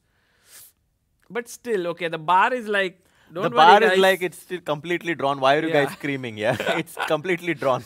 but I don't think the bar gives the accurate picture here. Yeah, I because mean, it gives the objective picture. that's true, because there's a lot of things for both sides to calculate, and obviously the engine can calculate everything very quickly, but humanly, for example, the last position where the white pawn was just going, yeah, d5, d6, d7 can happen. Also with a4, white is ready to go a5, a6, so a lot of things for both players to calculate. By the way, very quickly going to Wei versus Shankland game. Knight Here, d6. knight d6 is played to block the queen's path. But what about c2? I don't think that anyone has an answer to that. I think Yeah, this it's is just over. I think Wei will just play c2 and the game will end there. Meanwhile, Vincent took this kind of steps to He keep played the c6. flex. Yeah. Oh, wow. All of this happened, right? He played first bishop f8, then knight came to e1, not to e3. Because didn't knight play. e3, c6, and then where does it go? So he went here. But where is C6. it going here? c6, rook c2. That's so passive. And then what next? Rook d8. Now this pawn is under a bit of pressure. King c1. What? what is Leko Liam's strategy here? Does he want to go king d2? No. King e3, king Harshit f3. bhai. No, please. What? This is not happening. Always you want to go for king walks. Okay, I have to be obviously careful about b takes c4, but like my king on c1, like if I could put my king on g2, white is very happy, right? Yes, maybe, but maybe not. Even then he's unhappy. Because the b2 pawn will be weak. No? Yeah. Somehow this rook on g3, it's like, I feel the white pieces were given a beautiful dream. That, Okay, very curious how this will pan out. like at this point, they were all said, there's a beautiful dream of us checkmating the black king. Let's all come together. And everyone was like, yes, we will do it. So the rook came up to g3, knight jumped in, then the other rook jumped in. And then at some point, black just came here and then was told, sorry, the dream is not happening. And then everyone was Mom like... came to wake you up at 6 a.m. instead. Yeah, stop dreaming. And suddenly everyone is confused. Like, what did we do? Like, why are we standing here? Where we are. And rook c2, rook d8. And it's really unclear what white's pieces are doing. The rook on c2, queen on e2, knight on e1. Really don't know what they're doing. But white is trying to hold. I mean, just sit and just wait now. Wait for black. So the question now is, does black have a winning breakthrough? Or will white just be able to be passive but hold the game? I think there must be a good idea. For I mean, for example, already, I see some tactical ideas connected with like BC, let's say, in a scenario where bc4, dc4, rook b4 has happened. And now already rook takes c4 is right. Like a3 is a bad move because rook takes c4. This is a check, so I can't do this, yeah? Just to show that you bishop want c4, queen c4, this is a check, but otherwise queen d1 would have been made. But this, of course, doesn't work right now. So still a lot of tactical ideas possible, but white is trying to hold. Yeah. And I think Liam has good chances to do that. But also Vincent has excellent chances to keep playing, although the time is also a bit of a factor. 12 moves to make. What do you think now black should do? My feeling is first double on the B file. Although I don't know after that. I think for every time I ask you what black should do, you're like double, but that double is never happening. Yeah. No, it'll happen, but also the D pawn is under attack, but it's defended. I think it might be time. It might be time to go bishop d6, bishop c7, bishop a5. Oh. Rerouting your bishop to nice a5. Nice one. It's possible. Nice. I thought you were saying it's time to take a break. Wow, that's a great idea, Harshit bhai. Amazing. of taking a break No, or no, no, no. Bishop Bishop D6? D6. But it's also very tough for him because he went Bishop F8. Yeah. And now suddenly you are like, change the plan. Well, because C6, after going C6, we do have this idea of rerouting our bishop from F8. Yeah.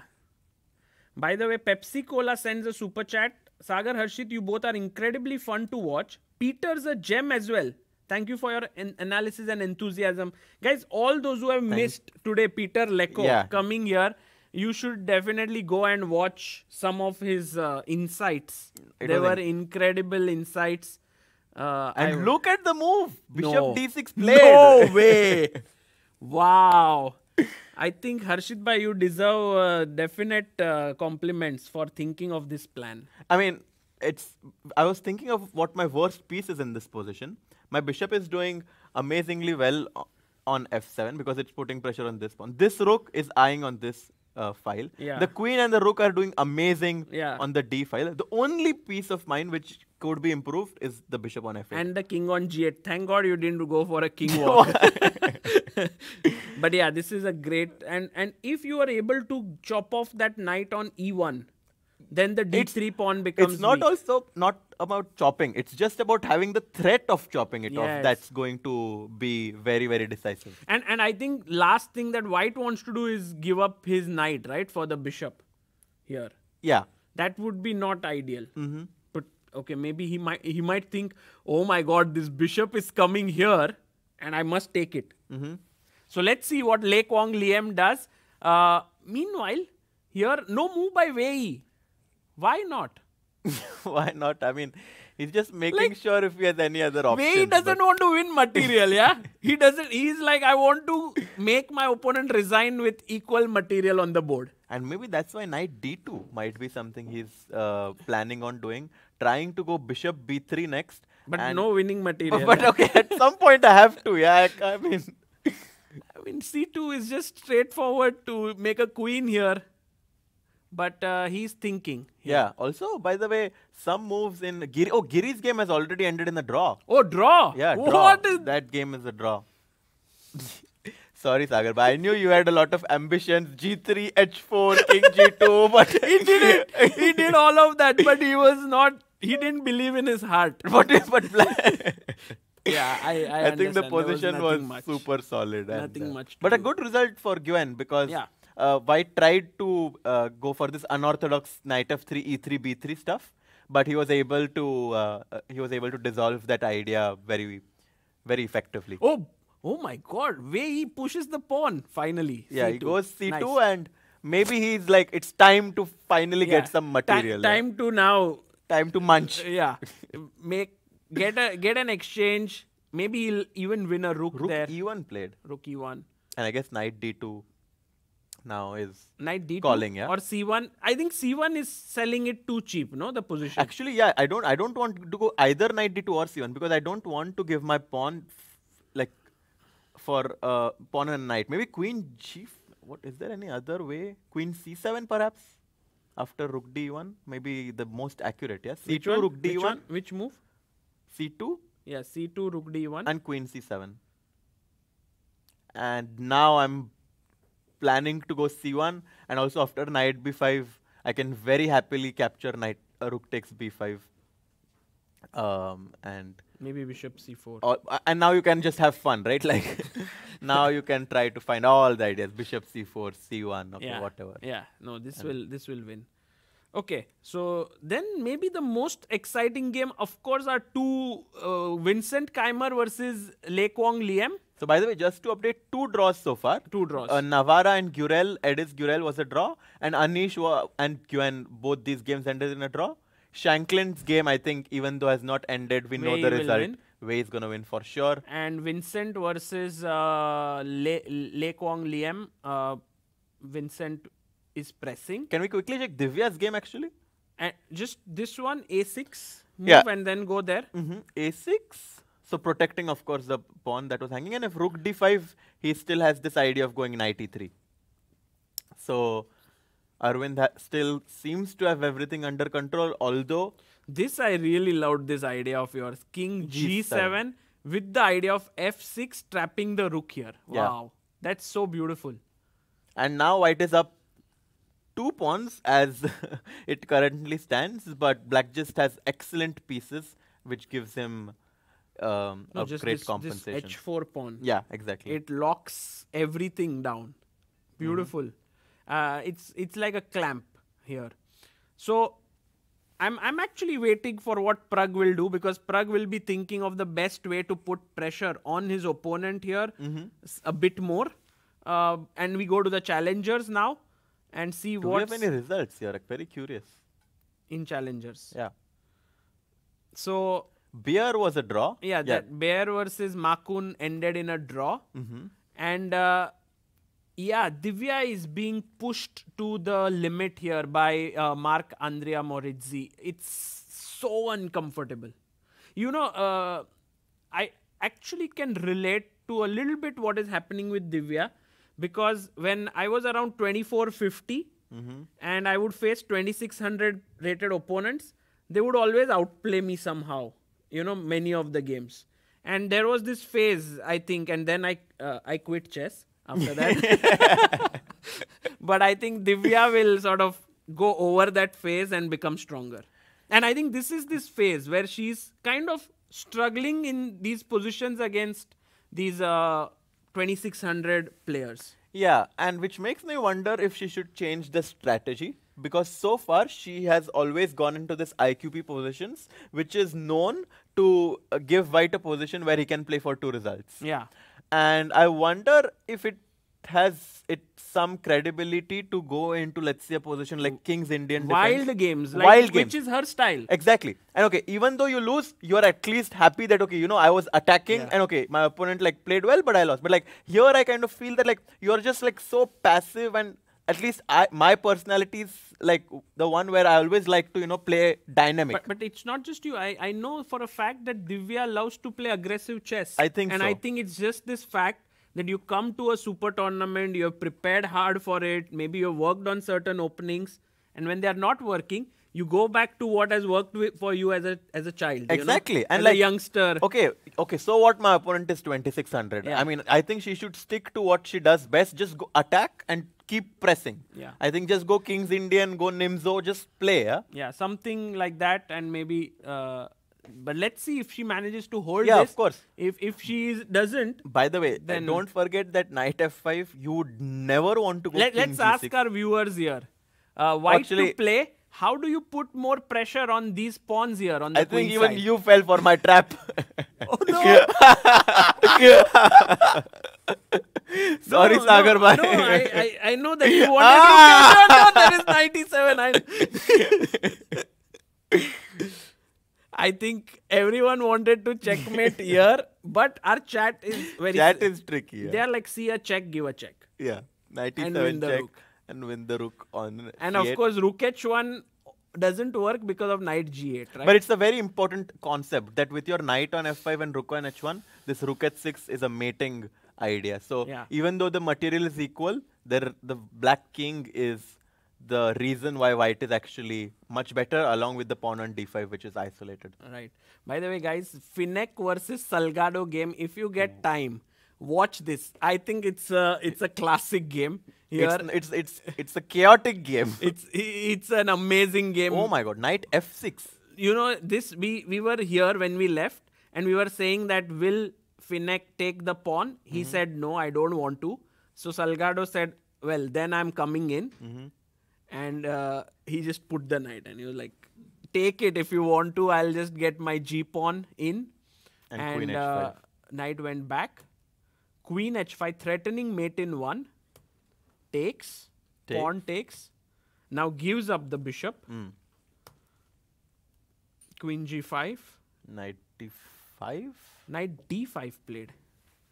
I- Could he not play knight e4? Yeah, that's what I was thinking. Like, why would to not exchange the queens? Yeah, this was, I think, the best way. Yeah, But and also instead- very logical because you're exchanging the queens, which obviously should be your priority because your king on h8 is opened up. Yeah. So whenever your king is opened up, you ideally would love to exchange queens, which is one of the best attackers. Well, he traded here, but I think maybe this move by Salgado is beautiful. Bishop Absolutely. g5. And now the dark squares are so weak. Black is really missing the bishop on f8 right now. Knight f6 next, and even though it's an end game, I think Salgado keeps his winning chances alive. Yeah. No, this is tough for Finnek, and we have Stalmack, who seems to be On a stroll with his king. oh no, Stamatis is on a stroll, and Stalmack maybe is trying to win this pawn on c5. Opponent is attacking f2. It's a mess here. It's a big mess, and you always have to consider rook takes d4 sacrifices, and I think this is, even though it's equal, any result can happen there. Right. Okay. Going now to the game. What is happening here? The crazy stuff. What? So h4 was played. Prague pushed a4. Arvind saved his pawn a6. Then knight came back to b4. I think you were saying about this move Yes. to take this pawn. He took on d4 because if you take here, then this is a draw. Yes, because rook d5, rook a4. Yep. So he went back now attacking the knight and the rook. But rook d2 now? Or check. I think rook d2 is the simplest, yeah? And cd4, rook takes d3, and okay, this game is... If this happens, look, Prague is looking away. I think he knows that... No, but this is pawn up, no? Sorry? Pawn up position for Prague. Can try a bit. Yeah, he can try, obviously. But the problem is that, let's say after... what's the best way to illustrate it? Maybe rook d2 is the best way to illustrate it. Because now your king is completely tied down to the pawn on g2. And let's say rook... then if rook d6... And rook d6, king e7, rook takes a6, rook takes d4. Because of this pawn on h4, your f4 pawn is also hanging, and we are going to reach a drawn But can we go back to this position with knight d3? Yes. Because is rook coming here the only move? Oh, wow. Wow, we have perhaps a guest joining us here. And maybe in a couple of minutes, yeah? But first, just to end this, if rook d2... If rook d2, so cd4, rook d3... Or rook b1. Either of the two might be possible. Yeah. Knight e2 check is also possible, right? Yeah. No, knight e2 check loses to king f2. Or no? Still you have rook d2, I guess. And somehow black is holding on. But, okay, you don't need to make it so complicated. I think rook d2... Should be fine. cd4, rook d3, and rook d5, and rook d2 is easy equality. By the way, can you just check what's happening in Wei's game? Like, it seems like now after rook he took c1... the material. No, he did not. The material is equal. What? How? I was always waiting for him to at least gain an exchange. But he goes knight oh, c8. He's like, I will not take your material. I'll give you material. I'm ready to give you. Take. Rook c1 finally because it was queening. Yeah, so takes. And I guess his idea is queen d8, yeah? Very cute concept that rook c2, there is queen d1, and otherwise black is threatening queen d2. If you stop queen d2, then you will allow me to go queen d1. Wow. I think that's this might have been how the game ended. But So maybe can we do some abracadabra again? We can. We'll wait for a minute here because there is rook c1, and I think as you rightly pointed out, this might be the move here. Queen d8. We'll see how this ends. But an incredible game. Incredible game by Wei.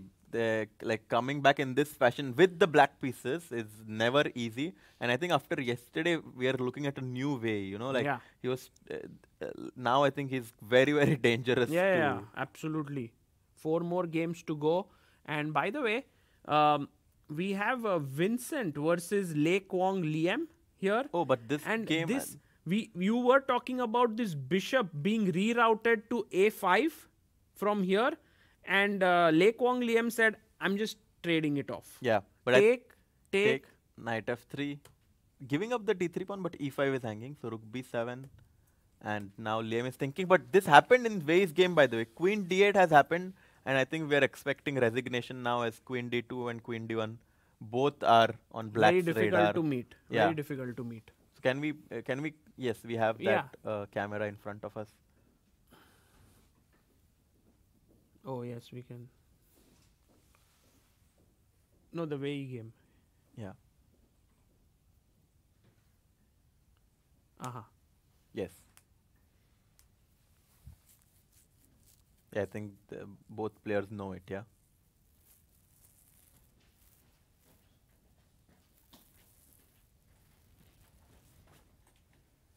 Yeah, Queen D2, Queen D1 is coming, and I expect Shanklin to put out his hand. Maybe there is Bishop E4. Well, Bishop E4, Rook Attacking. C4 is there, and then you lose the Right. Bishop on Right. E4. So no way. Yeah, no way there. And maybe we can take a... Yeah, we can keep this screen. and we'll be... Yeah, and just you might not be able to hear us for a bit, but we'll be back in a minute. Yeah.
And we have resignation in the game of Wei and Shankland there, as we have Wei joining us here. Congrats, Wei. Great game. Yeah, beautiful game here. I think it was an amazing game that you showed. That maybe we can have a look at this game and get your thoughts. But firstly, what a tournament for you, starting off with 2 losses in first 3 rounds, then 2 wins. It's not common for you, yeah, like this. Yes, especially I played.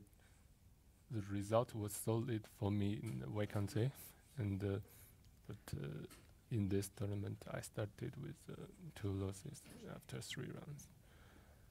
Yeah, of course I felt very disappointed after this, but I had to continue to play and fight for the win.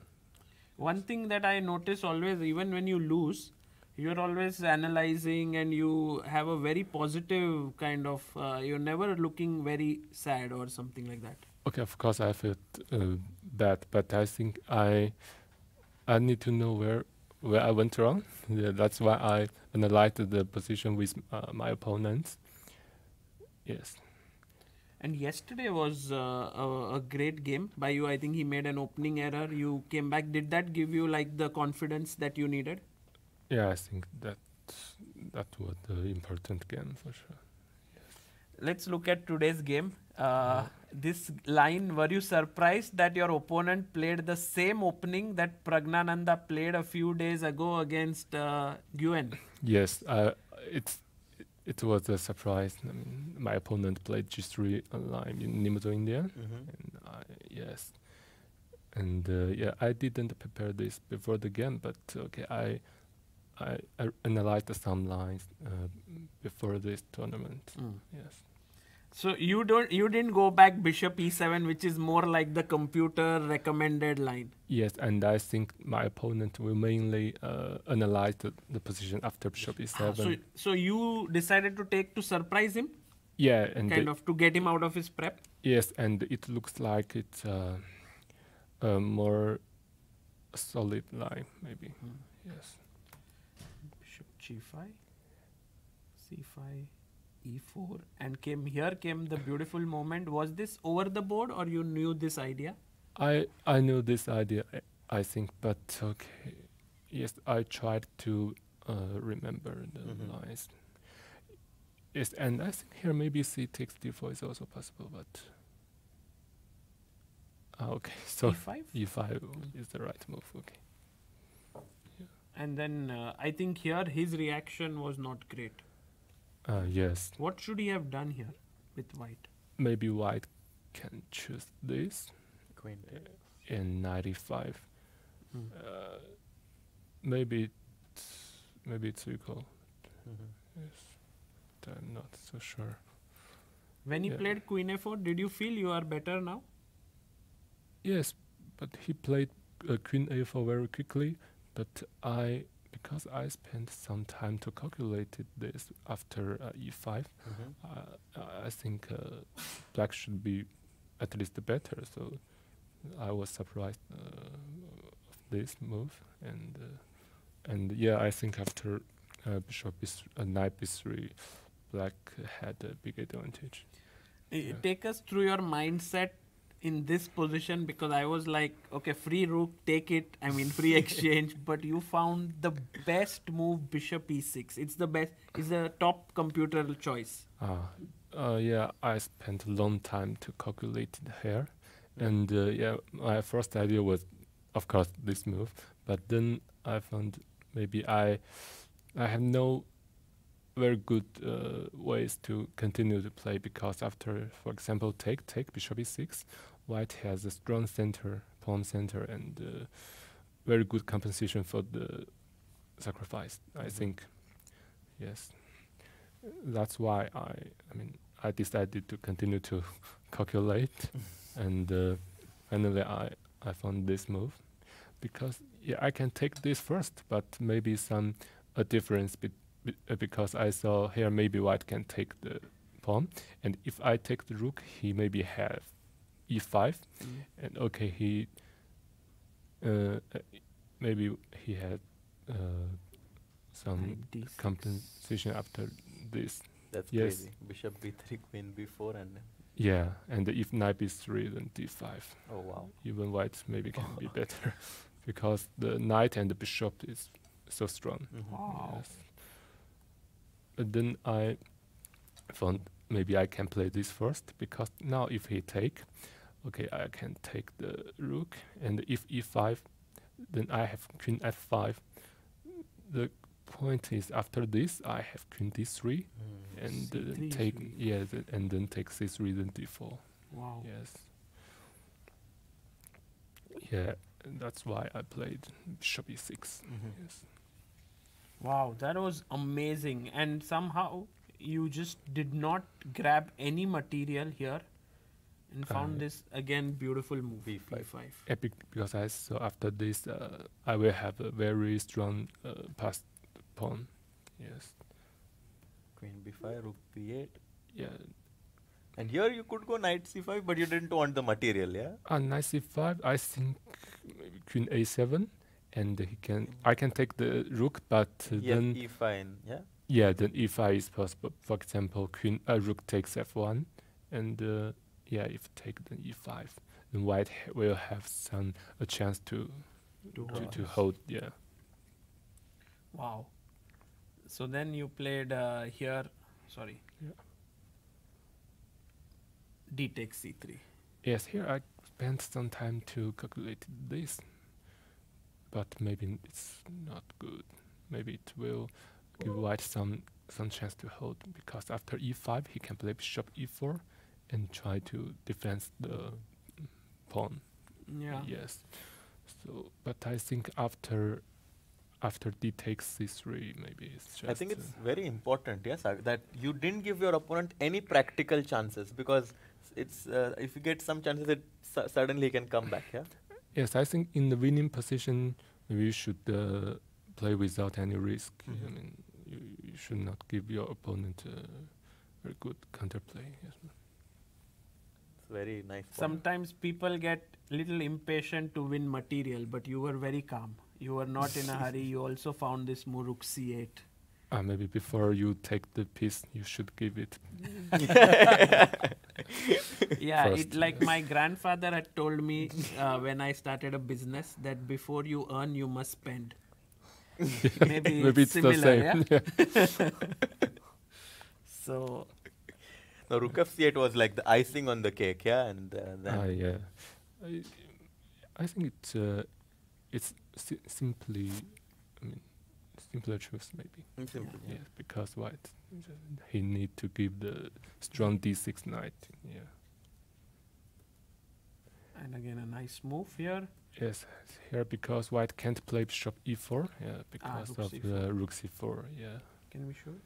Yes, I think rook c4 here, and if bishop f3, then maybe the best is queen c3, and here if white play queen f4, I can play g5. Oh wow. Yes, because if queen d2 here, he can still play Five. after. Yes, so after this, I think the bishop King has a g2? big. Yeah, if king g2, I think I can take the bishop, and the queen d3. Okay, white can't play this because of g5, and but king g2, I have Oh bishop wow. d5. That's so clean. Yeah, and if this, then queen f5, and after this, it's just finish. That was incredible. Wow. Yeah. So you were having fun with all your analysis. You were calculating some fun lines, yeah?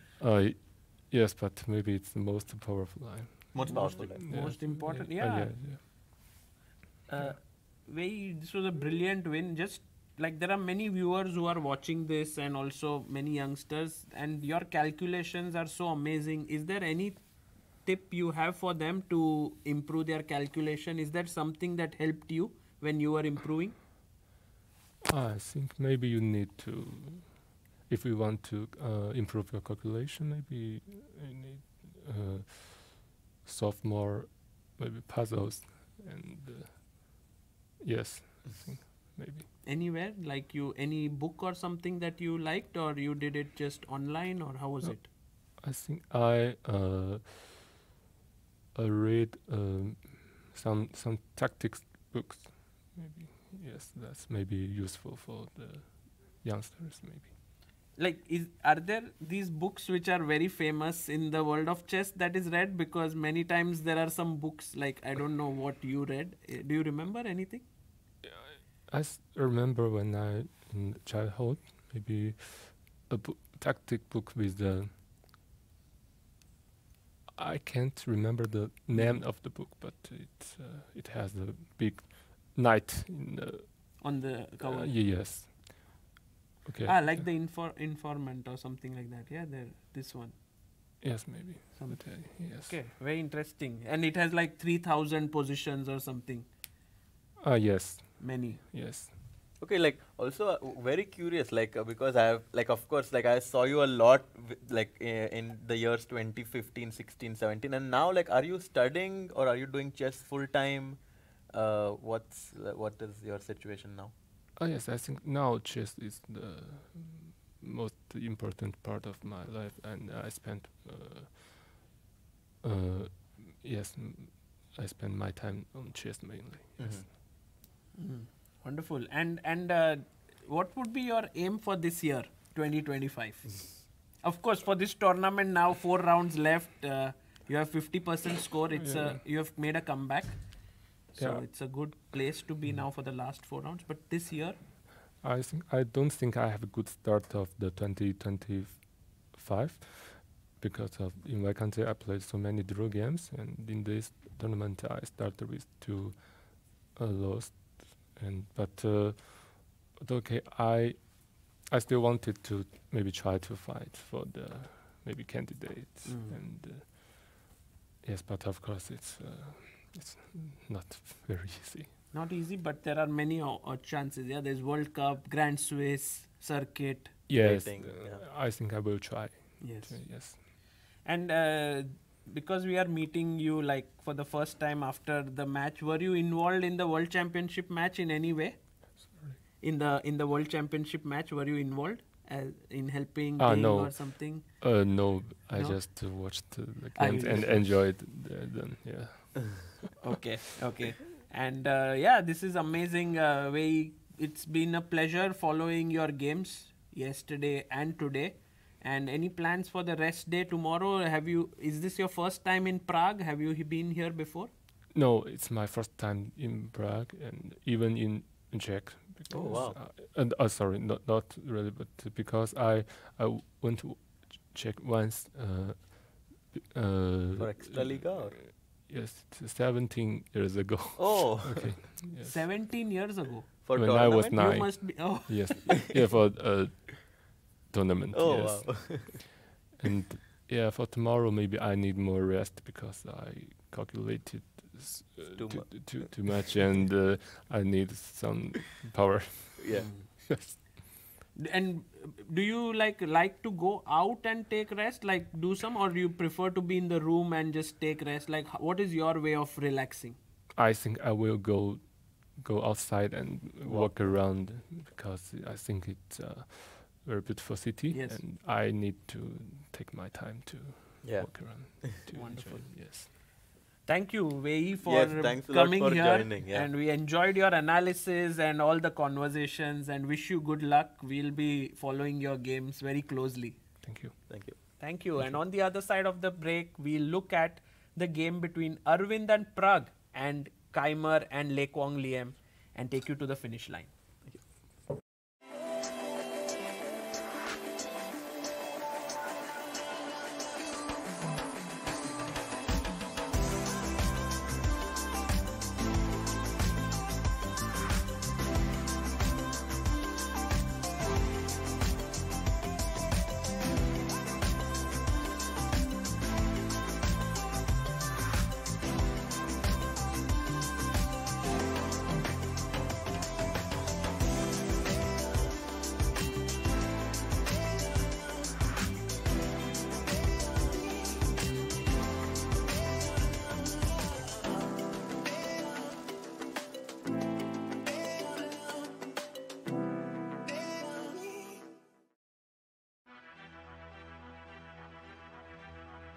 Chess is a battle of minds, a game where every move shapes destiny. For centuries, it has endured wars, revolutions, and the test of time. But in today's world of instant insights, one challenge remains. What if one game could change a tournament, but no one saw it coming? At the Chess Olympiad, teams fought for medals, yet the Swiss format and tiebreak system left everyone in the dark. Fans, players, even commentators. Other sports thrive on real-time stats. Chess? Not yet. A team of engineers, data scientists, and chess enthusiasts ask, what if you could change the game? What if AI could bring real-time clarity to chess? What if you could predict outcomes, calculate winning chances, and even foresee future parents? Now, we can.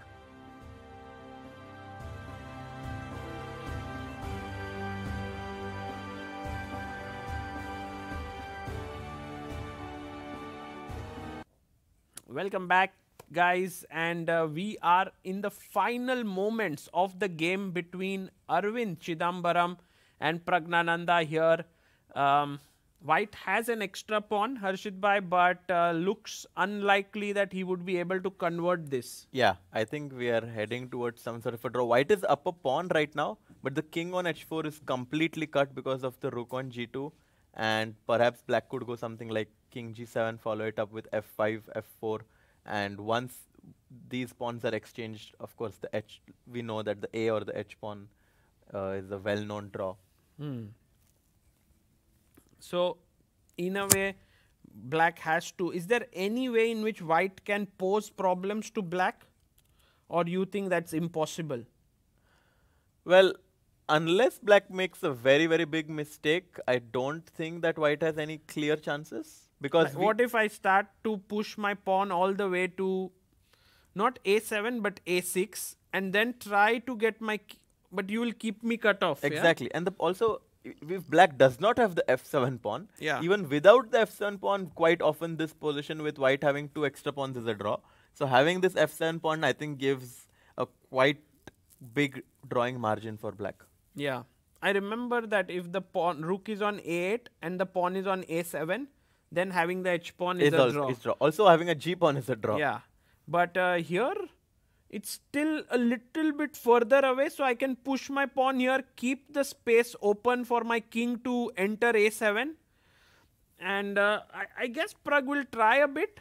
Yeah, I mean, he'll definitely try, but I think it's clear that this game I mean, let's say king g7 now. Yeah. And if a5, I will push f5. I mean, nothing much will happen. Yeah. So let's go to this very exciting time pressure scenario in Vincent versus Leko Liam. Because and Vincent just won a pawn? Yeah, so king d1, queen d7, f3 was played. He just blocked the yeah, because path. the g4 pawn was hanging. Queen d7 was a very smart move by Vincent. And then just capture the pawn. He took the pawn, takes, rook takes. And he's winning, yeah? And somehow, you know, we were talking about how should black break through, but it turned out to be not so difficult for black to break through. Yeah, and now rook fd7 is coming. Black is having this 4 versus 3 majority on the queen side, and I think this should be enough for Vincent to convert this game right now. Can we not win back the pawn with dc? Oh, a2 will hang. Yeah, if cb5, cb5, rook c5, I think black can start with rook fd7. Yeah, put bring pressure the on rook back. Yeah, and now if you go rook g2, c2. then f3 pawn can be hanging. And if you go rook c2, then bishop takes a2, follow with bishop b3 or even b4, b3. Wow. Okay. Somehow Leko Liam went wrong, or it just was very bad position? I think it was a very tough position for Leko Liam to defend. And about this with Vincent, but he said, I hope that he is in a good mood, that there's a good result, and I don't have to share when he has lost it. Exactly. And I think he will be able to do that when when Vincent has won the game. So that's such a nice feeling, no? You won the game, and then you get to learn something. Yeah, it's the best scenario you can hope for. I mean, with the black pieces, he just had a tough game yesterday, but again, with the black pieces, if he wins, he's going to be on +1. Yeah. Very good chances to get a podium finish in this event. No, I mean, Vincent is like a street fighter here, you know. He's just fighting every game. Every round, He's coming in and saying, okay, let's fight now. I am not here for solidity. So rook d3 and less than 3 minutes for Liam right now. For 5 moves, he makes the move king to e2. Yeah. And I expect Vincent to go rook d7, right? Rook d7 should be Rook d7, very what likely. Vincent does. Yeah. Vincent has 3 minutes on the clock. Liam has 2 minutes 52 seconds. And look at Vincent there, calculating very, very like intensely there. Yeah, it seems like rook d7 is the move. Meanwhile, Prague, Arvind has just put his rook behind the a pawn, and Prague has pushed a5. So I guess king g7 now. But do you want the king to come out like here? Oh, you want, but I was just thinking, maybe could this become something to worry about? Not really. I mean, if I can get like this pawn here, then you will have to be a little careful. Yeah, but too many moves. Yeah, exactly. I think you can even start checking, push the king away, and now and then just attack and this win pawn. the pawn. Yeah.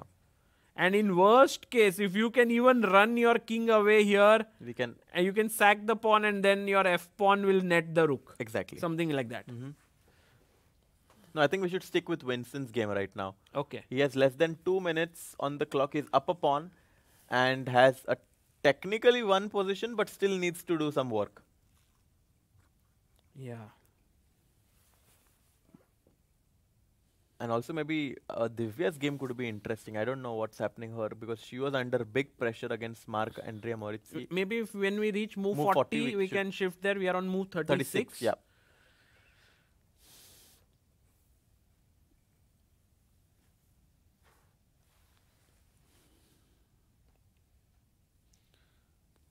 He's still thinking. He doesn't. Maybe he doesn't. Do you think want he's to go rook thinking F7. about exchange sack on d2? I don't much. think so because much. you're just up a pawn. Why should you give up material? Yeah. No reason to give up material. Yeah. No, it's not an ideal thing to do.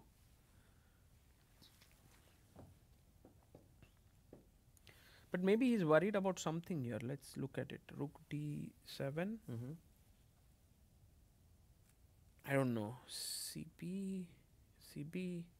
Now you can't even take the pawn here as your knight is hanging. So also you can't move the knight because pawn is hanging. No, why is he not playing this move? Oh, what? He took bishop c4. And oh my god. He took a very strange decision. Very strange decision. What? What? I can't believe it. It's Yeah, that's- equal now. Yeah, I'm very surprised he gave up a bishop and went to a rook pawn endgame actually. What the? I mean, Yeah, that's super surprising. okay, there is something that he didn't like here. I don't know what. Yeah, I mean, I thought rook f7 is an automatic move. Maybe he didn't like this, that he thought he might not be able to break through here, this position. But there's no. But that doesn't mean you go into a rook pawn endgame. Yeah, I'm not sure, yeah. Like, this is what, and now maybe rook c2 back. Yeah, Because threatening here. Or do you take rook c5? but there's also rook g2. Rook g2, what? Check. King f1.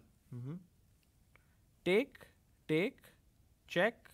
King g3. King g3, take on b2, take on c5. No, take on a4. I thought Take on a4. maybe. Draw now. 3 minutes for Liam. I think even Liam is a bit surprised by that decision. But I mean, that will be a huge turnaround for the tournament standings because we were expecting Yeah. Vincent to be on +1. Yeah, we were very, very much like he would win this, but this moment where he thought a lot and then he took here. By the way, just so that we just switched on the lines of the engine for a bit, and of course rook f d7 was the best move. Second best was rook d4, but rook f d7 and then b3, and here perhaps Vincent thought a bit, and the engines prefer now the move even. I mean, the thing is like Even b4 might be okay. I mean, we just need the light squared bishop because it's dominating the knight on d2. I have very, very surprising decision, and I think it's a bad decision by Vincent to capture the pawn on c4 and trade the minor piece because now in the rook endgame gives white very good drawing chances. Peter Leko must be unhappy right now. Yeah, he would be like looking at this game, being very proud of how Vincent has played, and all of a sudden this decision, and I think we are closer to a draw than a black win now. Yeah.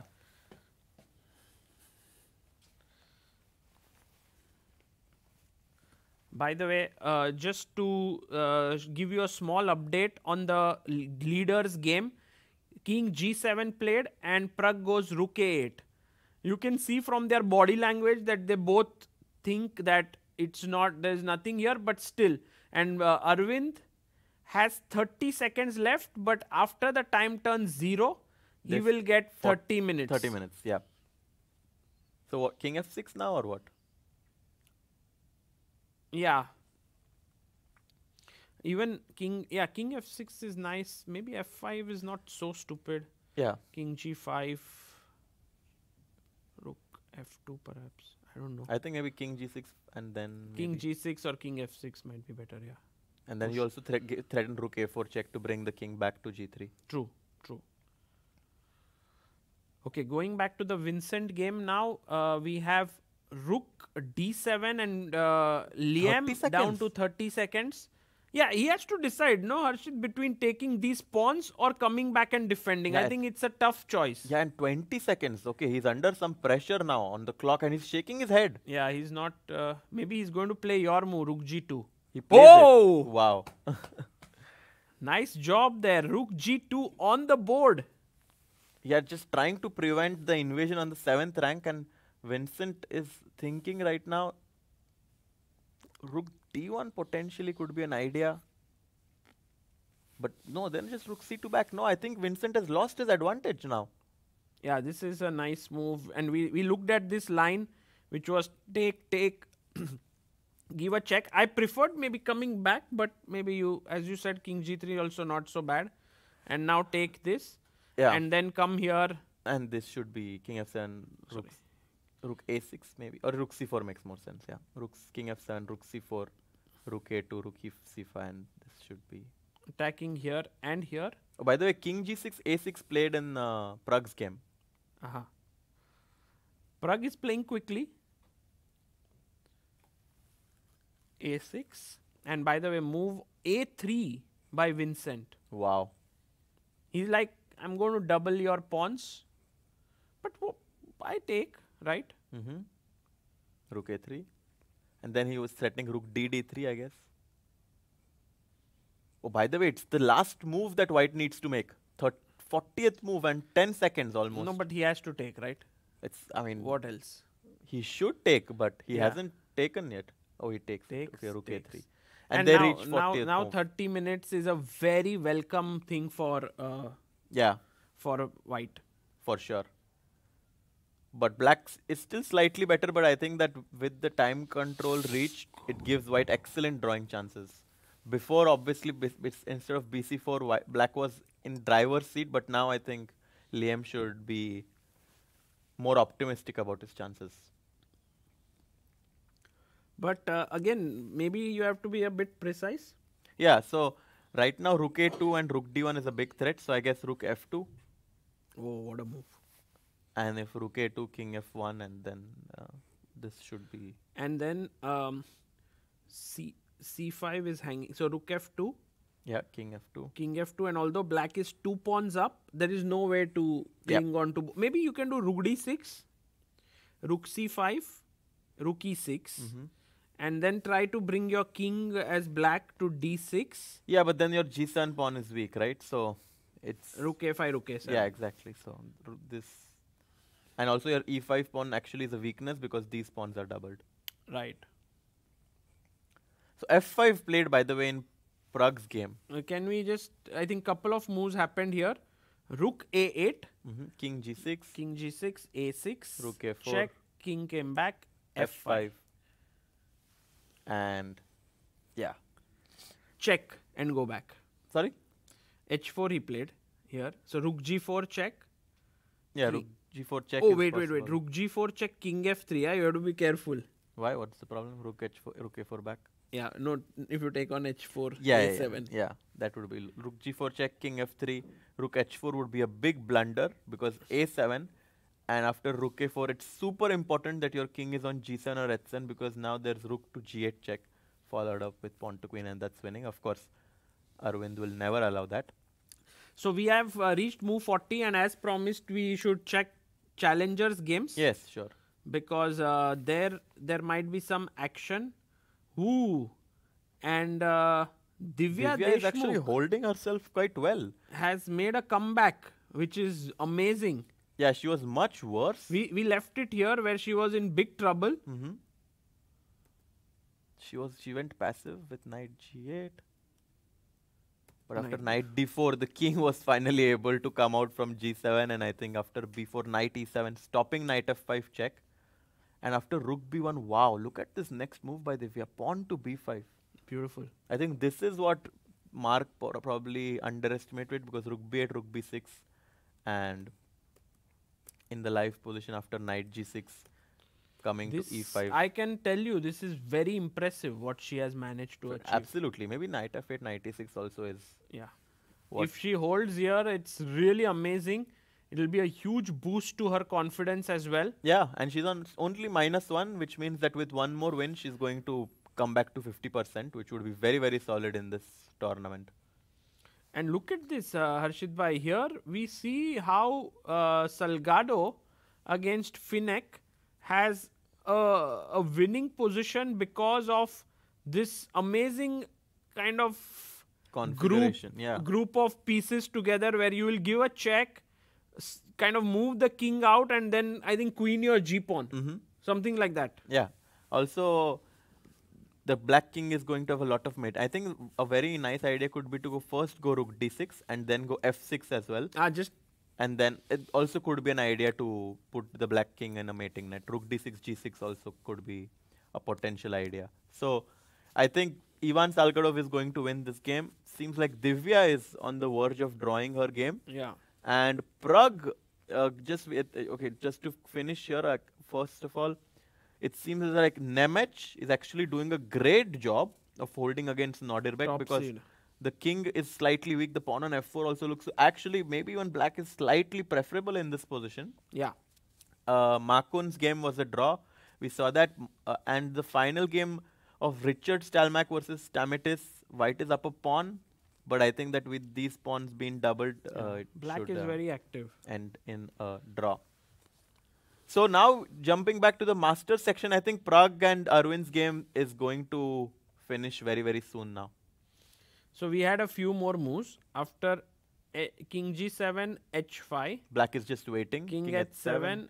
King g7, king e3. And he'll just wait king h7, king d3. And he's bringing his king. Yeah, but the point is king g7, king c3, f4, king b3. Not f3, because I don't think f3 works, but perhaps just rook a5. f3, king takes rook, f2. Yeah, that doesn't work, because in this position, instead let's ask our viewers. There might be something important. Oh. Yeah.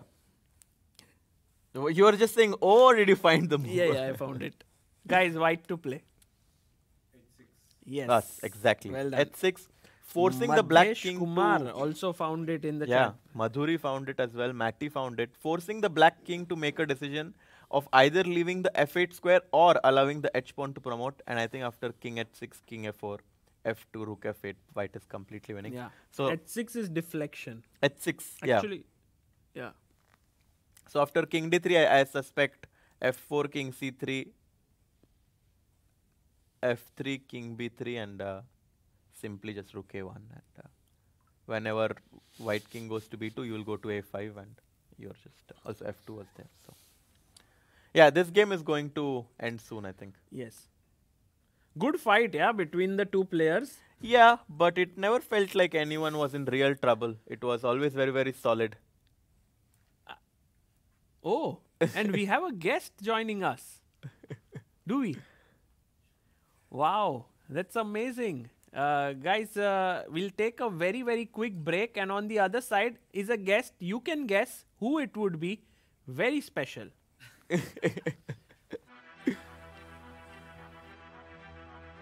Chess is a battle of minds, a game where every move shapes destiny.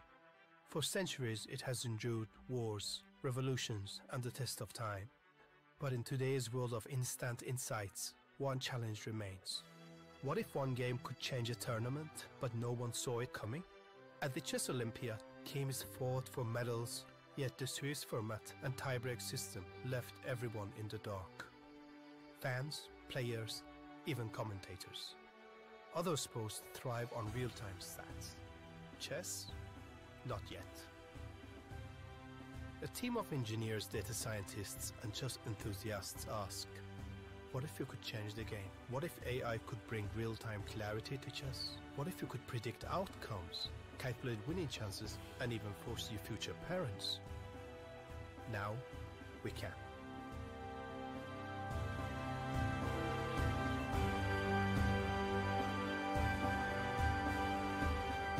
It's good engine.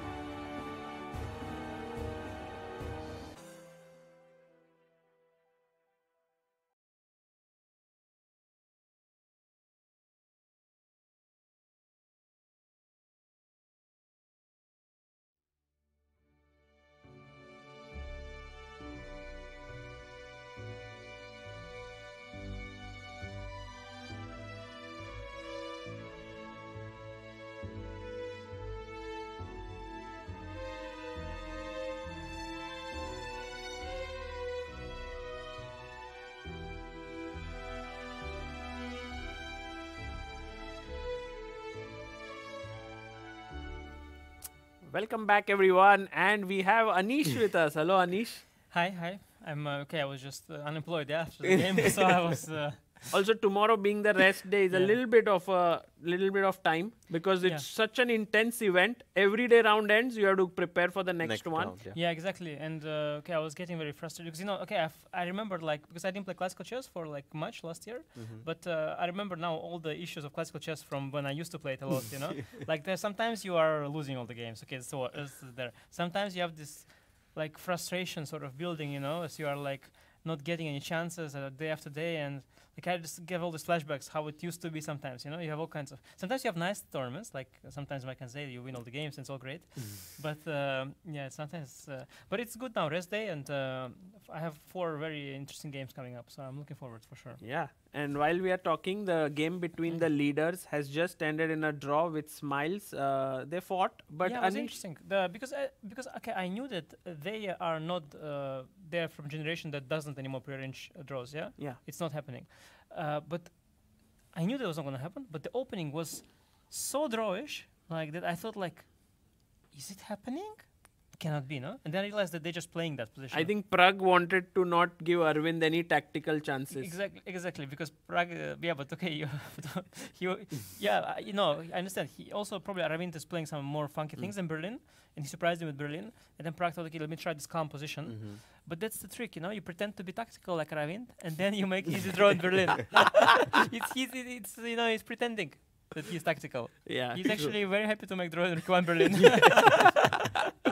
Also, when you're 27-40, you're not tactical. I mean, you're just good. Tactical is my son, He's tactical. But these guys are good. That's a great result for him, no? Drawing with black against Prague. Yeah. I mean, at this point, he's almost even status with him, in terms of rating. So for him, it's like normal, maybe. True. He's playing very well, yeah. But Anish, today we had Peter Leko here, and he was mentioning the kind of insights where playing Van Guen with the white pieces is not easy because he's so solid in all aspects. So your opening choice was very understandable. You went for something offbeat, and even there perhaps he had some of his own preparation, and then you were trying a lot to kind of get him out, but it was very tough. Was this the kind of storyline? Yeah, although these days everybody is randomly generating their opening ideas. So like sometimes you play e4, sometimes d4, sometimes c4, sometimes this. So it's like it all comes a bit random because you have to do that. If you only play like, you can play only one thing as well, of course, but that has some disadvantages too. So. But okay, it's difficult if you play different things like I played this one. It's not my main opening, of course. It is a Hikaru's, but I think I still know more about this than Hikaru because I think he just plays it without studying. He just plays it on experience. But I was looking at all kinds of things, and of course, Black has already many good established systems, many. So I had to be ready for that. Plus, I knew, of course, that there are so many systems here that are not known, but like you can't imagine. Like I think. You could make a move like knight h6, bishop b2, knight f5. I think you are more or less equal.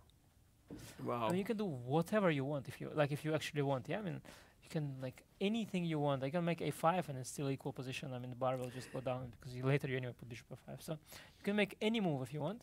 But he did this interesting order. Yeah, I looked a bit at this order. And c4 or? Usually white goes c4 or first No, bishop? c4, yeah, you can do c4, then knight 6 is one line, another line is d4. There is some some subtleties here. Like d4 is sort of a caller system with c5 already there, so it's different. There's some different ideas possible. And if you go knight c6 first, there might be bishop b5, some kind of nimzo. So e6 was, I realized that he wants bishop b2 knight c6, which is something I didn't really look at before the game. And I understood that, okay, if I go now d4, it's different. And he mentioned that he wanted some setup like that. Setup that I looked at g6 setup, but with knight on f6 only. So I realized this may be clever. Also, I thought this, and then I realized maybe he wants to go here. And I played this with black, tempo down. But, you know, I played this line, like, but I don't know, or this, or maybe some other move. But, okay, the whole game I was struggling with the same problem, you know. I'm having a tempo up position on a theoretical position that I know, but the tempo sometimes only gives you more comfortable equality, sometimes advantage. Correct. And without a computer, you cannot tell. Like, how can you know, like, which line? Like, let's say we have this nimzo, yeah? So I know that with black, this, hang on, knight c6. After knight c6, if white tries to go like like if you really want to get a game g3, you can just get worse, yeah? Well, you go g3 when black goes a6 first. Ah, okay. Can we have Vincent's video there? Yeah, bishop b5, knight e7. Yeah, no, I was thinking 95 is because I know that oh, you see, so that's the funny thing. So this line is kind of better for white. How can be better for black? Yeah, but so I have an extra tempo on that line, and I'm still worse. Yeah, how? Yeah, this even you have the bishop pair, like. Yeah, but d4 is coming. No, so it's funny. Actually, I equalized this line, tempo down, and but now with extra tempo, I'm still only equalizing. So it's kind of funny. But later it was really even more hilarious. I went d4. I think it was very clever to do this without bishop b2, because now in any Karlsbad, bishop is better here, more flexible. So it was extremely clever, and I was surprised he relieved that he was not prepped. I was really happy here. This move queen a5, it's yeah, that's what I mean. Like, white setup is so harmless that black can even make this dumbest move. That I mean, this is so but you stupid. have a nice opening edge, no? Like this is yeah, what you want to play for. I thought I'm much better just. Yeah. But no, I was looking for big advantage. So funny thing was what I got in the game. So we got this position, and this is a line I play with black, the Semislav, where I have 2 extra tempi. Yeah. Because he went, he's black and not white, and he queen a5. queen a5. Oh my so I have 2 extra tempi, and okay, DC, yeah, and then I thought e5, c4. C4 is an incredible resource. No, but it's typical, of course. It's also the thing in the other line. It's typical. Yeah, and CD. Yeah, that's typical. And if now, but now I go c4, no? And this is very nice. Yeah. Yes, you have an extra tempo, yeah. I didn't think it's so much, but Like knight c4, and then you have like 2 nice bishops there, queen e2. well, he needs still to finish his development Yeah. with the bishop. That's the only Yeah. issue. Yeah, but this is clearly very nice for me. I'm probably having some knight. Yeah, I need to see if I have something concrete. But also, yeah, bishop b1, queen c2, all kinds of ideas. Yeah, I should have gone somewhere dc. So I was. The funny thing is, I was considering dc a lot here. And it took me quite a while to realize that provoking, yeah, queen a5 he mentioned. I didn't even see that. I thought queen b6. But getting the right, losing the right for castling just doesn't matter much because you go g6, king g7. I thought I can still do something in the meantime, but I can't. So I went castle, and here I also wanted to go dc. Was trying to understand. So queen c5, b4 maybe, but then he has queen d6. And I d2, e5, and the queen on d6 is suddenly good. Better than on c7 because he trades me on d1 after e4. Just takes everything, and I thought actually, yeah, I thought it's equal, but maybe I'm better. Yeah, I thought this was equal during the game, so I didn't go here. Yeah, and I was thinking here, I went queen e2 because I didn't realize it's gonna go cd, and I was expecting b6, rook c1, and it's kind of funny because this line, yeah, this is like a line I know with, again, 2 extra tempi. So it's very nice to have 2 extra tempi because there is, for example, such idea, knight c, e5. With the colors reversed, even tempo down, this equalizes. And now I knew that, okay, I must have like an epic version. So I was looking forward to these kind of things. But CD is a very nice move by him. Yeah, it was very strong. Instead of queen e2, is c4 like was c4 your in your consideration? Well, so I can always get this position, but I think and your it's. tempo up or I have also the Yeah, queen on yeah. 7 is misplaced, but I couldn't see how to utilize it. And in general, these positions they are sort of equalish. Like you can't generate much, but the computer has actually some. Yeah, he's saying that you can try to use the pin. But what if, let's say, can I move out of the pin? Let's see. Not so simple. He moves out of the pin with queen f4. CD knight before, yeah. Wow. but that's a bit tough, yeah. Yeah, but also it's nice. It's using the bishop left c1. Yeah, it's weird stuff. No, I think that I knew that somewhere I should go dc, and I was thinking that okay, I will do it later. But actually, yeah, I somehow first of all I missed c4, but because it's actually it's kind of a typical idea. Yeah, I think this is the moment where you could have really Yeah. posed him with problems. Yeah, and he went this move a5, which was quite clever. Was I reacted with a4, and after b6, now I didn't see anymore how to proceed because now even the c4 ideas, he will stick a knight here on b4. And I had one idea that I was excited about, to go knight b1, but then I was wondering, so what if he just meets knight a3 with knight a7? And I couldn't understand why my knight is on a3, what I'm doing. And I thought, okay, I'll bring the knight also to e4. I didn't really, but later we were looking, actually, maybe I should still And do then this. f3, g4 and stuff, or what? Well, I thought, how can you do f3, g4 with these pieces here? But he also has very bad ones. We both have set of bad pieces. Actually, it's interesting. We could see the position like we both have this set of bad pieces, and then look at the rest of the board, yeah? But I didn't like it because I thought whenever I go f4, he'll stick a knight on e4. So I didn't understand what I'm... But maybe, f3 first, then... f3, maybe, slowly. I didn't believe in my position, Wow. but... Actually, bishop a3 this was a happened mistake. in the game also, that in the end you were like playing this move g3 and all, and I thought, okay, this some ambition here because, here g3, and I thought you were still trying a bit.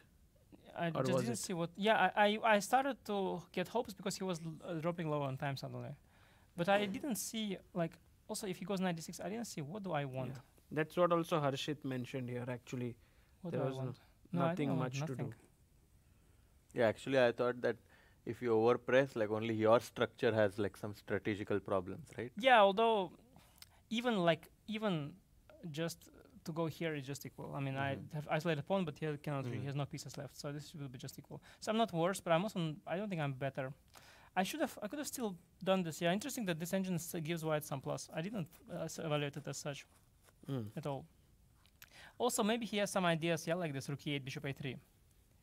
Yeah, I was also not sure because knight b1 of course feels very odd. Takes e5, and also I was wondering even sometimes maybe some sort of a pawn sack, like maybe not here, maybe here. Sometimes somewhere it was an idea. It was an idea with rook on e1. There is some idea like take knight b4, and then bishop f3. Oh wow. And then you don't have queen f3. Structure is Yeah, spoiled. structure is spoiled. Yeah. And white in general doesn't like to go knight like rook e1 knight f1 ideas in this position, or like rook e1 knight f1 knight g3 or knight f1 knight e3. Is that Yeah, I was wondering about the same. Yeah, I was not sure. I mean, here you have knight e4 again. But let's say knight g3. Maybe f5. F5. Yeah. I think very much so. Yeah, I think if you get f5, then Yeah, it's- it's very yeah. So you maybe would like. Okay, let's see if you do get knight on g3. Is that a big deal? Yeah, the engine not sure because sometimes you also want to cover the square with g3, and also knight on d2. It looks a little bit towards the other side of the board, and while you also block the g pawn, so it's hard to say if it's an improvement of the position. But of course, sometimes it makes sense. It was just very hard to understand here. Yeah, I was too pessimistic here. I didn't think I have anything actually. But okay, what was I thinking if I played this opening? Should have been optimistic, I guess. Yeah, but it just shows how tough it is to kind of play for a win here when against a player like Guen who is so well prepared. Well, okay, he's also very strong. Yeah. It's not just preparation. That's the No, thing. he's That very good. people are misunderstanding when everybody says about preparation. This not memorization. Like they don't understand. Like, okay, you have to be extremely strong, and then memorization is a problem. Sure. Because of course, I mean, he was out of book, yeah, but move 5. But he just played a very interesting game. I mean, he played very. I'm not sure we played well, but okay, he played some ideas, CD, A5, some different moves, and Yeah, I probably didn't play very well today either. But okay, I have still 4 Yeah. challenging games Yeah. to go. And also, just taking you through this one important moment in this game where Vincent was putting so much pressure on his opponent. He's not making a Here. single draw so far. We No couldn't draws. believe this actually. And this we decision. thought like rook f d7, he's pawn up, bishop is well placed, and suddenly he takes this and Mhm. then take. No, Can you but explain this yeah, decision? I think I can. I think he probably thought b3. Yeah, b3, and then it's not like you. No, Like- but you bring the g3 rook to the other side of the board. I mean, what does black do? Like, I guess maybe b4, rook d4, rook a7, something. if you go b4, then your king has no entry square ever, yeah. So it's a very committal. Like you have at least a plan now to bring the king to b4 via a5, yeah. Mm. Like at least. I mean, if you go b4, then it's very likely to be a fortress. Okay, you have actually an idea to go g6 and then take, and then h5 and then take. Yeah, maybe. Ah. There Okay, are so you have actually some quite ideas. some because you're pawn up. At the Yeah. end of the Okay. The nice thing about this pawn is that this pawn is there, and this pawn is covering this Yeah. square and also protecting this pawn. So it helps a bit. But let's say if you go before, it doesn't look like it's. And do I have like something concrete with b4 rook c3? Yeah, you might. I mean, I'll probably bring this one back. And now I'm not in time to go rook c3, of course, because Takes and maybe one, yeah, or not? yeah, I thought that it looks a bit passive, like ab rook b8, but you might still be in time with knight c3 to somehow hold, like knight c3, rook b3, rook c1, c4 falls, yeah. and yeah, try to hold that. King I mean, I can d3, even, no? I can even, King yeah, I can d3. even give the and then run with rook a1, yeah. Try Ah. activate. Yeah. Well, I think what he did is basically he kind of opened the position, right? Like he went into a pawn up rook endgame. Plus, he I might guess have this rook underestimated g2 this. is a nice move. Yeah, he must have seen it because otherwise this is a problem. But he must have underestimated it a little bit. I think maybe was it the only No, move? I think he just is better here also, right? So he's just thinking that he's better everywhere. This is one of the ways to play. But this will end in a draw most. Rook a1. Yeah, I was thinking about it. Still some chances because rook a1, your rook is stuck. Your rook is stuck. Maybe you have I rook have rook f1. f1. Yeah, rook f1. I'll take. And rook c1, Yeah, or rook c1. But I guess you're not threatening, so I can bring the. king f7. Am I in time? I'm not And in just time. I need to take go passive. King a3, rook a6. Yeah, I need to go passive, and I'll if I bring the king and activate the rook again, some chances. Yeah, Mhm. but you probably will go here. He'll go to to attack g7. Correct. Yeah, these are also weak a bit. So Yeah. it must be drawish, of course. I think he was not. I think he didn't realize that. Okay, I don't know also how much this better this is, but okay, b3. This computer says bc now. bc. And just rook. Yeah, I think this king f7 g6 thing, he missed it. I think he sort of missed it altogether. That it's a big Then thing. you can break from the other side. Exactly, because it looks like it's locked, but it's an illusion of being locked. It's not really locked. Right. Okay, still, yeah, and then you're putting pressure here, and then you're putting pressure also. Computer is going. Rook a3, knight b1, rook a2 is one cheapo nice. to Oh, nice. and that allows you to go rook d3. Nice. Also not obvious, maybe also missed. Yeah, that's probably what he missed. That's what he missed. But He thought- also, is it necessary to can you go knight c4 here? Then Or the is it- b3 Then bishop hanging. c4, rook a3, Bishop c4, bc. and then rook a3, and you're very much stuck. Very passive. Wow. But I think that's what he missed with black. Like he maybe saw king f7, g6, he thought rook h3 and wait. And he thought, what do I do? And actually this idea of bc, rook a3, you must see that knight b1, you have rook a2. And then you realize that, okay, then I actually maybe enter. So it's all quite difficult. And it's anyway, computer only does it, you see, does it right away, he says nothing. He does it with combination with king h7, g6. So it's all not so simple. break. all ideas combined. Yeah, yeah. And with being on 40th move, maybe he had no time to work. But he had also a rook d4 option, computer says, yeah? Yeah. You're just taking it on c4 somehow felt like you could always do it, yeah? Like that's a decision you can make after move. Well, not after b3, bc, right? It was the only moment. true. This was the only moment where you force a trade of a bishop for a knight. Correct. He didn't want maybe to keep the bishop against the knight, Mhm. close position. It's a kind of a dumb bishop in a way, you could think, but it's actually really not. It's targeting here, and it's also after g6, h5, it's also going to do a great job here. So it's a good bishop, apparently. But yeah, it's all not so. I think he also might have overestimated this. Maybe he missed. He probably thought rook c2 back, actually, simply. I imagine. Probably didn't see Rook G2, and Yeah, maybe Rook then G2. he had some other intentions. Yeah. But Anish, this tournament is kind of becoming very combative for a few players, especially Vincent almost Vincent having is 4 crazy. decisive games, and also Wei having 2 losses, 2 wins. Yeah. Crazy how he being so solid is also like Yeah, no, I think Wei was like he lost first to 2 games, Yeah. right? And then he had no choice but to he wanted 50%, you know? So he had no choice but to come back. He basically still being solid. It's Yeah. just that is the way to be solid when you're down. maybe now that he's on 50% he will, No, or but maybe no, but he also ca- today to be today fair, of he course played well. he played an amazing game, but of course he's not trying to win like from the start or something. He was playing his opening, and then Shankland played. I mean, you always have to give credit in such games. No, you always give credit, of course, to the player who won, but you have to always realize that, and it happened also. I mean, it happens a lot. Like you have to realize that White created the game, White generated the game, that then Wei won. Like White could think- also be solid. I think Shankland is generating games in all the games that he's playing here. He's come here with a fighting attitude. Yeah, and I think most people try to do that. Some do better than others. Yeah. But you have to do that nowadays. If you otherwise, why to play chess? You know, if you don't want to generate anything, then you can play other games than chess. They pay better.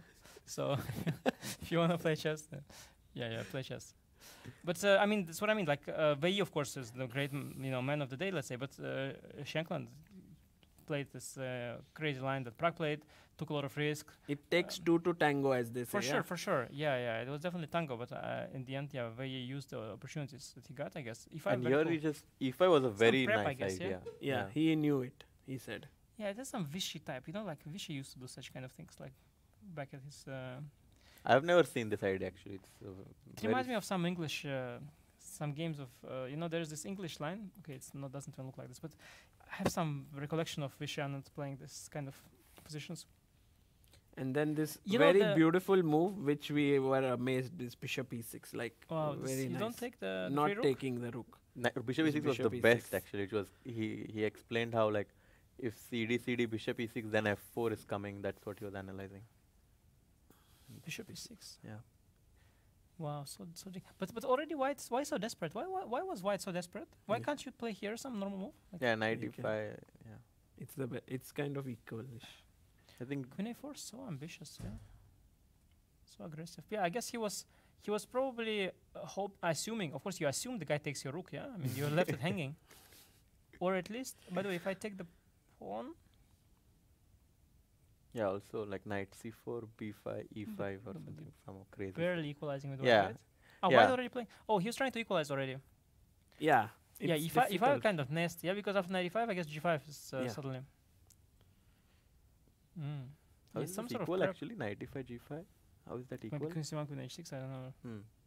Bishop G5, F4, and something like that. I don't know. But it of course, if you don't know, you could also be Yeah, lost. And if DE, you have a funny way to unpin. You just Take and the knight. 9 take. Yeah, Yeah. it's kind of funny unpinning.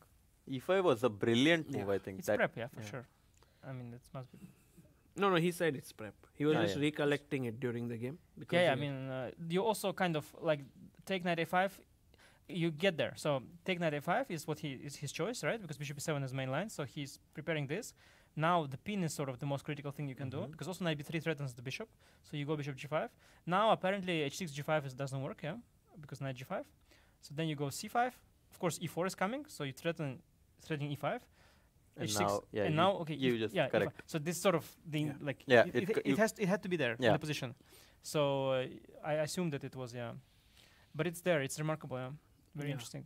fantastic What game. is the this D5? D5, D5, didn't- Bishop G4 we thought is a good move. Mhm. And then just force matter. And what is the best one here? I think Bishop F6, D takes E5 was like, Mm. and then But yeah, this of course you have when you have these 2 pawns and they're not supported by the F pawn and the knight is in front. It looks a bit stupid, all. Mm. Queen D6, Rook It's a little bit E8, I dumb. think. Yeah, such you're also afraid to be worse with white, of course. Yeah, But you are not, yeah. But you are afraid to be worse. Yeah, very cool prep by VE. but also after that, like he just actually. Yeah, but this looks so. I mean, this looks very good. Yeah. Okay, the FC Bishop 6 is incredible to decision. Yeah. Such a cool decision to allow Rook d1. Yeah, fantastic play by Wei today. And I think he's going to be someone who will be trying to, I think, with 50% now, has the momentum going. He'll be one to watch out for. Yeah, I guess it just you can't force things here. I mean, all players are very strong, so you can't just go to game and be like, okay, today I win. True. But he is such a great player that he usually he ends up winning some games here and there. Yeah. So yeah. Also, Anish, here, how is it for you in Prague? Actually, you said it's your first time, no? Yeah, so tomorrow we have some Walk through the city. Yeah, so you're joining that? Yes. Yeah, Will you come? Yeah. Yeah. I I haven't left the hotel yet. Really? Yes. But what do you eat? In here. You eat the buffet? Yeah. Okay. I You? thought I also. But I thought you eat. I would think you go some Actually, Indian. Is there some Indian? No, yeah, there must be. Tomorrow we can explore. Yeah, we should definitely go some Indian place. Yes. But not too spicy, yeah, Sagar, as usual. No, we'll find some good. But you also must be inside the hotel only because here food is there. Yeah, Playing hall is here, room is here. No, but okay, I do effort to come out because I know that if you want, you can be in the hotel the whole time. So you go for walks and all. Yeah. Oh. No, you have. I mean, I have to because Physical fitness. That and you need to have some fresh air. I mean, also with my games, if you don't go out, you go nuts. I mean, look at my games. No, but you had your family here. That's. Yeah. I mean, exactly. Exactly. I mean, you have to go out, no? No, but it's they're actually really. They never before were so. I've been a few times with my family, but this time, we had such a good setup in the hotel that I really could fully focus on chess. No, the results of that are not visible, but I really could. And no, it was really great that they were here. Also, we had such a wonderful time with Sopiko. She was here 3 days. She commentated, and it was great fun. And then on the last day, yesterday, Danny joined. Yeah, in the commentary. So cool. Because after I finished my game early, I thought that they're leaving tomorrow, so maybe because he was here, but he didn't get to see the playing hall, and I thought, okay, maybe I'll take him to the playing hall, maybe to the commentary, but actually, my wife already did take care of things as usual. So it was and I can tell you this: I have spotted many talents in chess. But Danny is actually a commentary genius. He does very good commentary. Yeah, all these watching the broadcast is paying off. I asked him, what do you think will happen today in Anish's game? And he said, it's very likely that he will draw. But I was like, what is he saying? And then he said, because he has the black pieces, and with black he is very solid. And I was like, what? He's just 8. How can he say this? Being brainwashed from early age.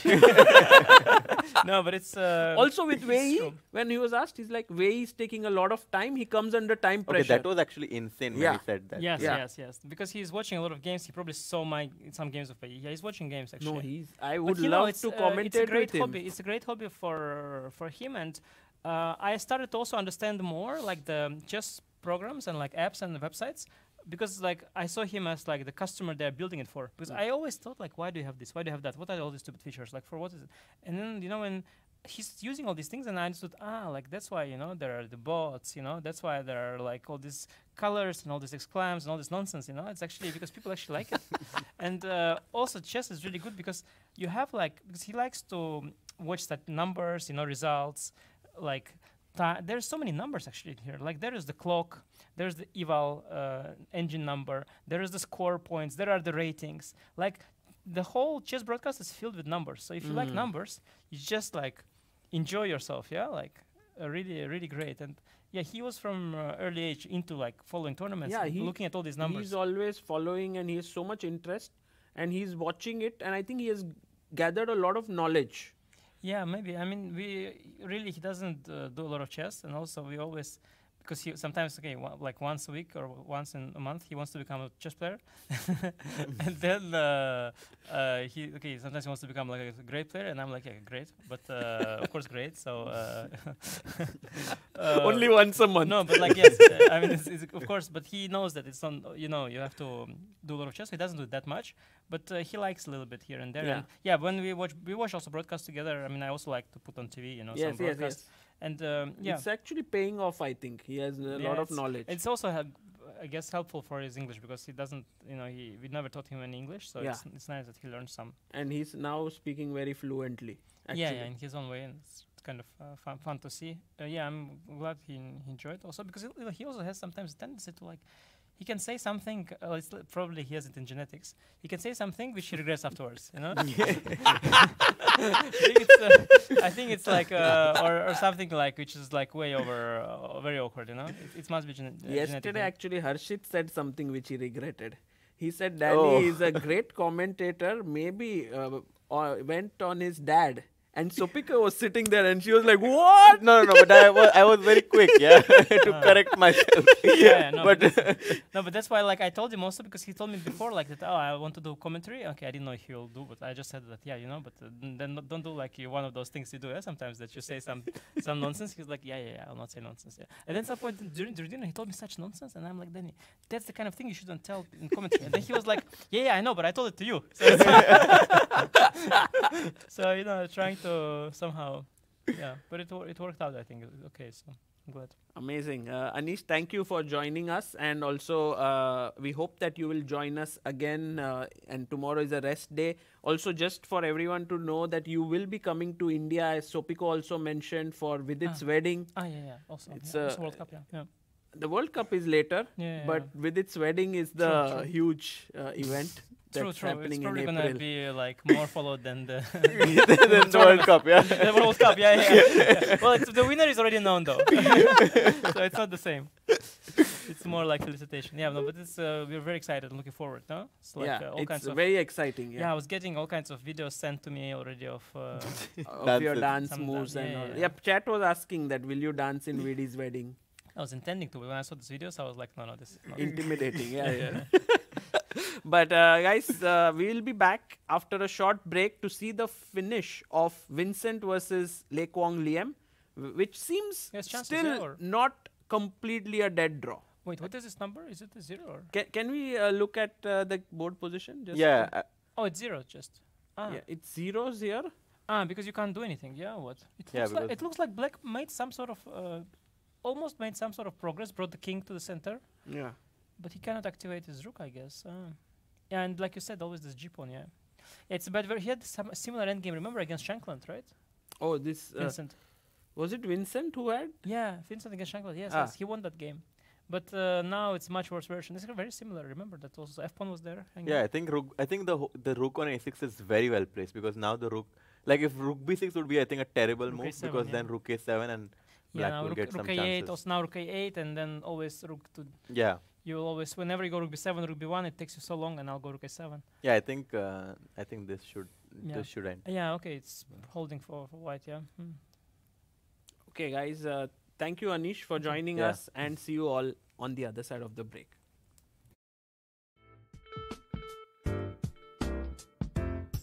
Stay still by my side. So pretty and so kind.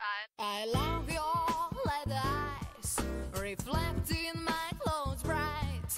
You've got to be under your skin. I'm flying in a dream. I love your leather look, reflecting my love's good. I love your leather look. So pretty and so kind.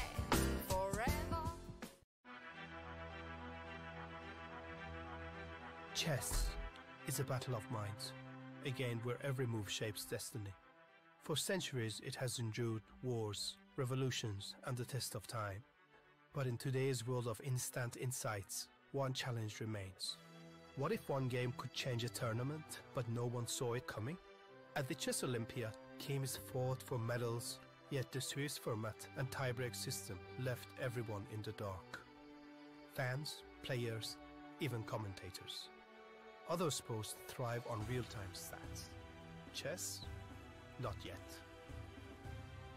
A team of engineers, data scientists, and chess enthusiasts ask, what if you could change the game? What if AI could bring real-time clarity to chess? What if you could predict outcomes, calculate winning chances, and even foresee future parents? Now, we can.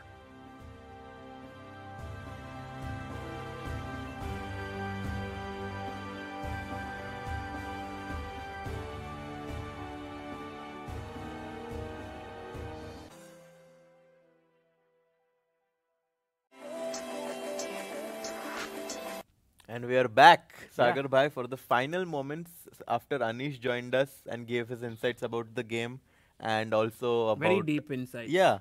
It's always fun because, he has so much knowledge about chess and also he brings in a very light-hearted energy for all of us. So it was very nice. Today actually more serious than light-hearted, I must say. At least the first few minutes when he was here, I think he really was looking for ways in which he could be better. Yeah. And it's not been such a amazing start for him because he hasn't won a game. But then again, he hasn't lost. And 50% is a decent thing. And I think he rightly said that he's really looking forward to the next 4 games because Also, I think rest day everyone is looking forward to because I think it has been very intense and I don't know about you, but I'm also looking forward to rest. No, I mean it's always nice to have a rest day. I do think that the players who are doing very, very well, usually they are the ones who don't mind to continue playing because they're in such good form. Whereas the players who perhaps are looking to better their performance would love this rest day so that they can get their rest and rejuvenate and come back because it's super important you finish it well in an event. I've been saying this a lot. Arjun did this in Vaikanzi winning the last 2 rounds and I think whoever does well in the last few rounds will keep that momentum going in the future tournaments. True. By the way, while they are playing here and maybe Rook A3 seems like a very or Rook G8 as move. well is just a simple Rook way G8. to... Or Rook A3, yeah. If you want to be... you can just come back Rook A3. Come back and then come in if he moves. Divya is having quite not an easy task here to hold, but she's doing an incredible job. So far, she's been doing great, but Mark is asking a few more questions and she has to answer those questions correctly because if she errs now, it's going to be super difficult to defend. Yeah, maybe if we could have Divya's video here would be awesome because it's also time pressure for her. Yeah, she has 6 minutes. And I don't know how easy this is to hold. Especially first question is, can we grab this pawn? Because there is a check, but you can go and attack the rook. So if you take here, you take there. But on the other hand, white could take the pawn and you don't know, this one might be good for white actually. Yeah, this looks very dangerous for black actually because there is potential for the f3, g4 pawns to be passed. Yeah. And I think this would give white very good because also the knight on h4 is not really doing a lot right now. Yeah. So you definitely cannot give the f7 pawn and she goes king f6 in the position, which is fine. She's still holding, but I do think that instead of king f6, if she found this move pawn to f5, that would have really solved a lot of her problems because gf5, knight f5, and of course the king pawn end game should have been an easy draw. So you mean rook pawn? Yeah, sorry, the rook pawn end game. I mean, after knight f5, king f5, even though these pawns might seem weak, the b4 pawn is hanging right now, and you have this is a draw by a very big margin, obviously. Even probably without one of these pawns, it would have been a draw. But king f6 played, she's keeping everything under control, but it's a bit unpleasant. Perhaps rook c6 check at some point, and the knight pawn endgame might be dangerous because the black knight is out of play. Exactly. I think rook c6 is very a move that can be very dangerous because knight b8 and the a6 pawn is hanging. I'm a bit scared for Divya if rook c6 check is found by Mark.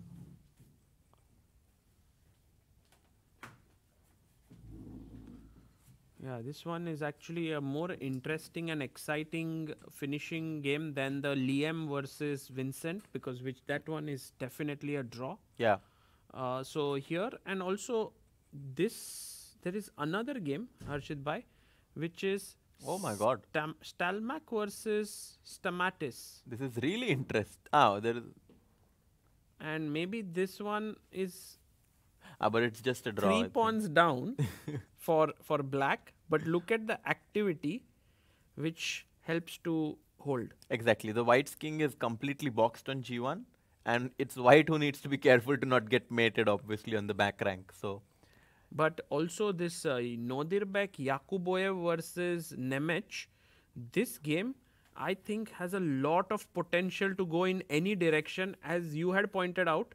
Absolutely. The black pieces are really looking menacing. Yeah, I mean the knight on East. Oh, draw agreed. By the way, in In the Leko Liam versus Vincent. yes, So a very good result for Leko Liam. Not a very happy one for Vincent because he really was pressing hard. yeah, and I think he definitely had a huge You can chance see to be there better. he's shaking his head. Yeah, He's like, no, I didn't play so well.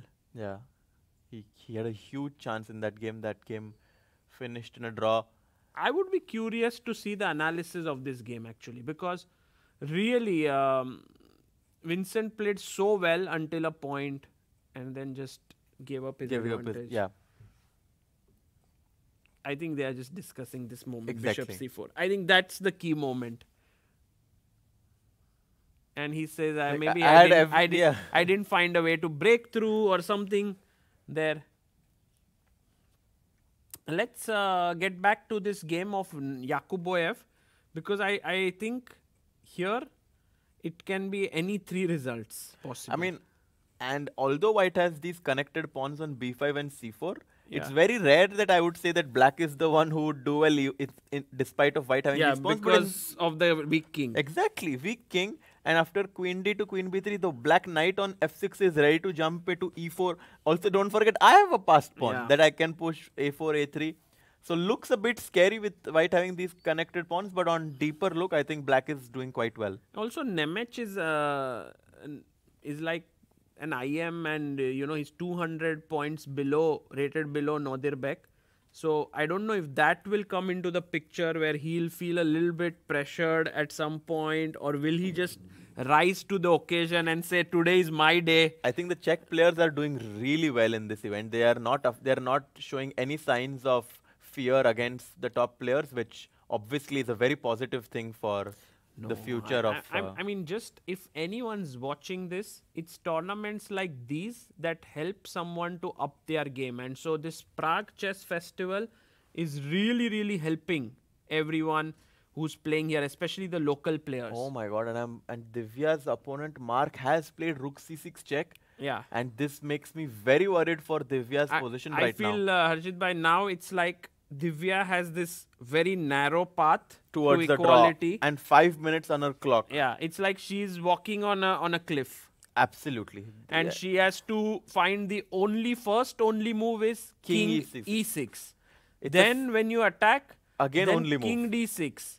Then when you take, king C6. And somehow you have to figure out this is the path. But it's not easy because white can just go knight c5 and after king b5 go knight d3 and white is currently up a pawn and black needs to evaluate this as being a draw, which is not at all easy. Yeah, it's not a given. And I have a feeling that with Marc-Andrea Morizzi walking around, Divya's clock going down, it will be a miracle if she manages to save this. I mean, if she saves this, I mean, what a positive result that would be Yeah, for Divya. But huge. on the other hand, with 4 minutes on the clock, I mean, although I'm obviously rooting for her to make the draw, I don't think it's easy at all. No. This one I think practically tough. But let's see. It's also interesting. I think it's moments like these which players like Divya surprise everyone. So whether she'll be able to do this or not. And there's a saying, right? Like, tough times create, like, I forgot that saying, but there is like a very long saying which basically like, she found it, move. yeah? So She finds the first move, king e6 on the board. So that's something. I guess it was like this, tough times. create tough Tough- people. No, I thought it was tough times don't last, but tough people do. Okay. Tough times create strong people create good times create weak people create tough times. Yeah, it's like it's like a loop. But that doesn't fit into this moment here, this saying. I think one of the parts of it does, but When going gets tough, the tough. Yes, yeah, when the yes. going gets tough, When tough the gets- going gets tough, the tough get going. And I think for now, really, Divya's, I don't know which piece has to get going. I think the knight has to get going. It's on the side of the board. Needs to come into play. No, I mean, this is a very tough draw. Would you be able to hold it, Harshit? Bhai? I think if you are playing with black, let's imagine you have Well, no evaluation. What would be your feeling It here? depends a lot on how I'm feeling. What would you feel? I mean, I'm not playing, so it's hard to like. It depends on my previous results. It depends on my attitude. But like, for example, if I had the same, Yeah, everything everything like same what as Divya, has happened with Divya. I don't know. I would definitely not rate Feel my the chances pressure, high. yeah? I would You not would rate feel. my chances high because I'm losing a pawn and like, let's be honest. If we don't have the engine bar in front of us, it's a knight endgame and you're down a pawn. Yeah. And No you're- way. No way you're going to think it's a draw. Yeah, I mean, and there's no way for white to think he's not winning, which is also uncomfortable when your opponent has this like very good body language and he's like very confident. Like it also plays a part psychologically on your opponent. Yeah. Right. And while Divya is about to make her move, Mark Andrea has left the board. I think he's gone to the washroom. But now, what's her move? Oh, King D6. Again, the best move. Wow, she finds it. with 2.5 minutes on the clock. So, a good move played by her until her opponent comes. Let's have a look at this game between Yakuboyev and Nemec. Here, Bishop D4 played. And maybe knight e4. Do you think that's the best way to put pressure? I believe then there is this queen g2 where I am putting pressure on g7. I just want to start pushing my pawns. Let's just push a4 and a3 and try to promote the pawn. Yeah. But the problem is this final queening square is controlled. So you may not be gaining too much. Yeah, but still a4 would put the pressure and Exactly. Nemec has 8 minutes. Yakuboyev 12 minutes. Today, Challengers section has more fighting games than Masters, I feel. Yes and no, because we had Vincent who had a very interesting game. We had Wei's game Yeah. also, which was very fighting. No, but somehow like this, also Salgado versus Finek, what a game. Yeah, yeah. Crazy one. And now Divya trying to hold on here. Okay, what do you think? Do you think she'll hold? Because she did find the right Yeah. starting path. She has found the right starting path, and I think that was the tough one. And maybe she's forced to find the right move. Yeah, sometimes it's like you don't have an option. Yeah. And King C6 immediately played. Again, like she has no option, so she's trying to go King B5 to win the pawn back. And Mark has 15 minutes, which is I think a very nice cushion. Yeah.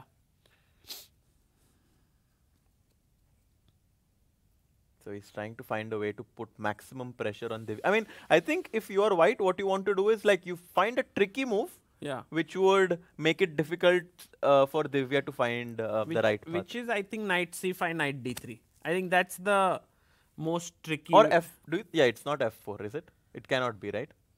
f4. What if I take? Take.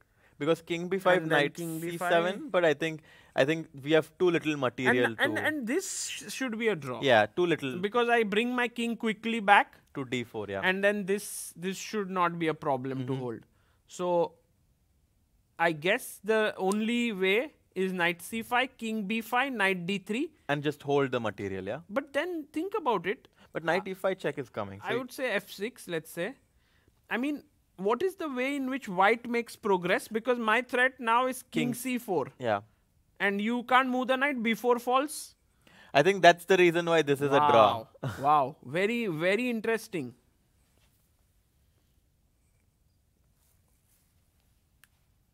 And Mark is still thinking.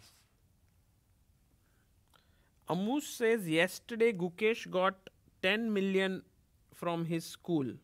Yes, 10 million Rupees, Indian 1 rupees. crore. Yeah, which is approximately 110,000 US dollars. Yeah.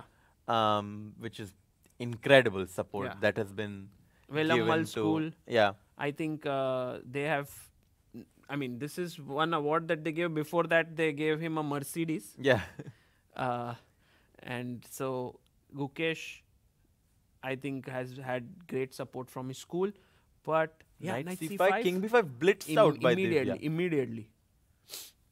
And I think when she plays it so quickly, that's definitely... She's feeling that she has chances to hold. And it shows that she's confident about this position. Yeah. And knight d3, f6, I think as you pointed out, is a great way to prevent white from going knight e5 and threaten king c4. Incredible incredible fighting spirit by Divya, yeah, who's been put under pressure day after day by these top players, but she's fighting. I think this is the way in which you become a strong player. You know, many times you think like you don't want so many losses, but then this is how you become better. But not many players like to go through this grind. Yeah, because you have to lose a few times in order to get that ability to defend worse positions, and I think Divya is slowly but surely developing that. And today, if she manages to hold, that's going to be a great performance by her. Yes. It's tricky somehow because, you know, in Vaikanze, Divya had like one win, few draws and many losses. And now again at Prague, she's playing here. And now if she plays, let's say, some tournament like, let's say, Women Grand Prix, I think her chances of performing well are much higher because she has faced all these strong For sure. opponents.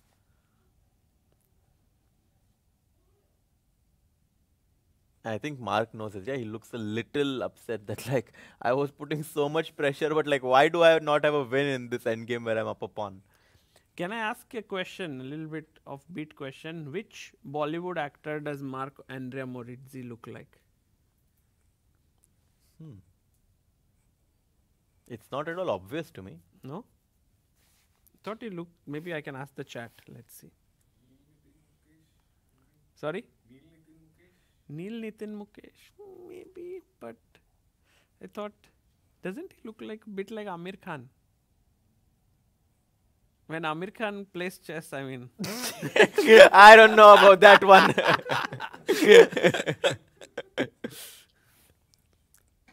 By the way, Himang Ghosh says, good news coming in from Montenegro. Pranav V has taken sole lead in World Juniors after 6 rounds. Today he beat Emin Ohanian. I think that's a great event for like Pranav V to really show why he's one of the best upcoming talents from India. He's 6 out of 6. And the thing is, remember, when you win the World Juniors, you get World Cup spot, you Yes. get Grand Swiss spot. and you get Tata Steel Challengers, you are invited. Wow. Yeah. So, you know, it opens up your path. He will also get in World Rapid and Blitz. Sorry? Oh. Oh, wow. Oh, Shahid here has given us an update saying Pranav is the reigning World Rapid and Blitz Junior Champion. So if he wins Classical as well, He'll do all three. he'll be like the best junior in all formats. Like maybe like Magnus, yeah, who at some point how he was like winning Classical, Rapid and Blitz. Yeah. So that's amazing. By the way, Mark has gone knight d3 now, And- defending the pawn. And F6 is a very, very nice move, right? That you pointed out to. Oh, she goes F5 instead. Also a good move, I think. Very, very active, huh? Just get rid of all the pawns. She's like, my king is taking care of this pawn, and I'm okay with Yeah. like, exchanging. So here. GF5, knight F5. And what's the... I guess the point is that the knight on D3 is permanently Yeah. stuck. and if- somehow you can't activate your white king. Where to get? Wow, this is. No, Divya, there's F5. If she holds this, yeah, this is amazing, amazing.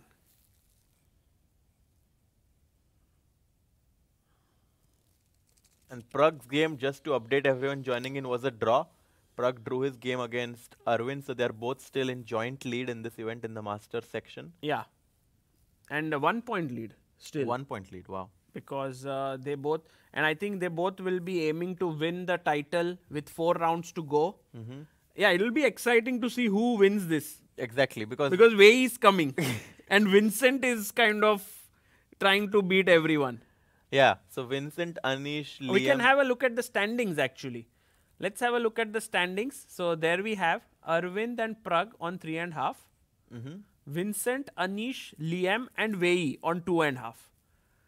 From this, I would say the most dangerous is Vincent and Wei because they are playing like I dangerous. think Wei, after especially he came into Yeah. the interview box today, he looked very, very confident. I think that's definitely someone to look out for in the next few rounds. And then David, Ediz, Van Guen and Sam Shankland all on 2 points out of 5. So that's very cool. We also have the results from today. In the Masters, we had only one decisive game. Wei winning. Rest all were draws. Okay, going back to Divya's clash against Mark Andrea here, F5. I think it's the right time for Mark to devote some time to what he will play. Polly Walnut says the tournament is so close. Yeah, I agree. This tournament, I feel the standings. Yes, everyone. It's very close. I mean, yeah. The last person is on 2 points and the highest is on 3.5. So no one is really struggling in this event, which is and anyone can win technically still. Yes, which is very unlikely. Yeah. Because at halfway mark, few players have already lost the opportunity to win. But even Anish, for example, with 50%, Yeah. if he wins 2-3 games. Also today he made a very good choice, no? Like he wants to go out for dinner with us, so I mean that will be the deciding factor. Yeah. Imagine he starts winning all the games after that, we can take some credit. Yeah, maybe he'll never. Then we have to go on dinner every time. Yeah.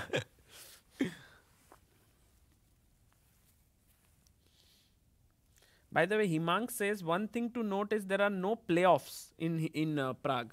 So tie-break scores are important. Tie-break 1 is direct encounter. Yeah. So if Prague and Arvind do finish as the champions, like at the equal score, their direct encounter is still a draw. So then I think the second tie-break, maybe Himang can update us. What is the second tie-break? I feel like the second tie-break should be how many whites and blacks you had. Oh. It's never a tie break. It's sometimes how many wins you have. No, but I think I'm saying it should be. It should be, yeah.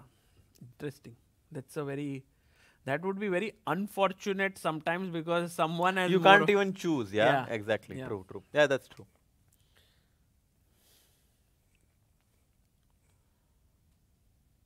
Okay, F5, and I think Mark kind of realizes now that this is... SB is the second tie break. Sonebon Berger.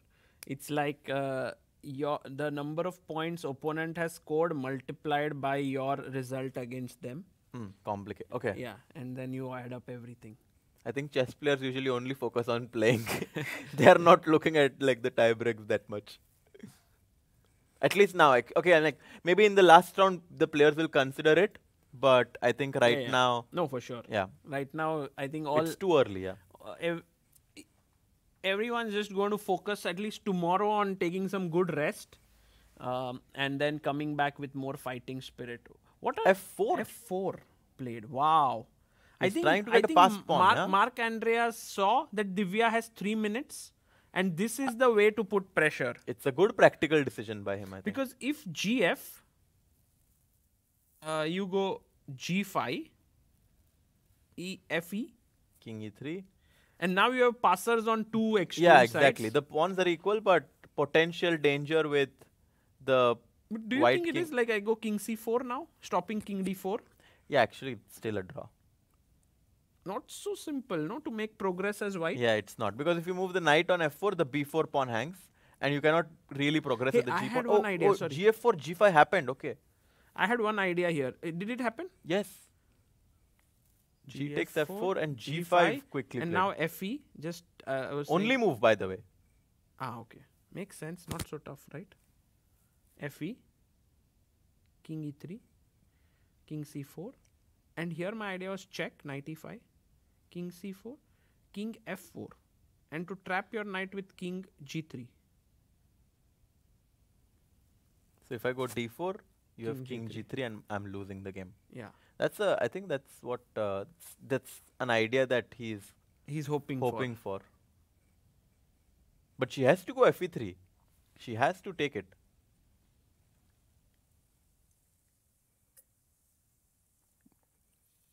FE3, King E3, King C4, only idea for black in this position. FE3. Okay, he takes it. Okay. Very good. Okay, now of course, even white has to take. I mean, if he allows D4, suddenly black will be in the driver's seat. So of course, King E3. That's clear. And that's the only plan now with, so I think King E3, if we take, which will happen. I don't know King C4 looks clean or not. Although it felt right because you stop King D4. You stop the king from going to F4. So I think king e3. I actually expect her to blitz out. By the way, taken king Yeah. e3. It's a tough moment, I think. No, I think Because king c4 will do be you, blitzed do you out. trust your intuition and go king c4 because it's the most natural move? But then you calculate this line where there is this check, the knight gets trapped because you take away the square, and then the king is kind of entering here and trapping, and you have to calculate. And so while you are calculating, your time is running low, and so then you don't choose this move. That's true actually. Okay, so let's see. King c4, knight e5, Yeah. king Check. b4, king f4. Oh King- my god, king c5, king d6 is the only move. Yeah, this might be Oh the my god, that's not easy at all actually. check and king e7. If she goes for this. I think it's possible to calculate, but in 2 minutes seems very tough. No, very, very tough. Very tough. Maybe d4 check is more logical then. If king d4, you can give knight f3 check and win a pawn. Maybe d4 check in that case is the simpler way to do it. And if... Yeah, it's Still tricky. Tricky, very tricky. And I mean, last hurdle for Divya here, she has crossed many good, difficult moments in this game. This is such a tough moment. 1.5 minutes on her clock. And it's not at all easy to find this drawing idea with king c5, king d6. And his opponent... and look, gets up. Divya... do you see Divya's expression? She got a bit nervous. Yeah. No, she's calculating lines for sure, but it's not easy to... I mean, I don't think this draw you showed with king c5, king d6 is... is possible for I mean, it's- someone to calculate in 3 minutes. even if it is, it's very, very difficult. Yeah. She went knight g6. Oh my god. Is that a mistake or... Oof, it It's gives... losing Yeah, now. king d4 wins.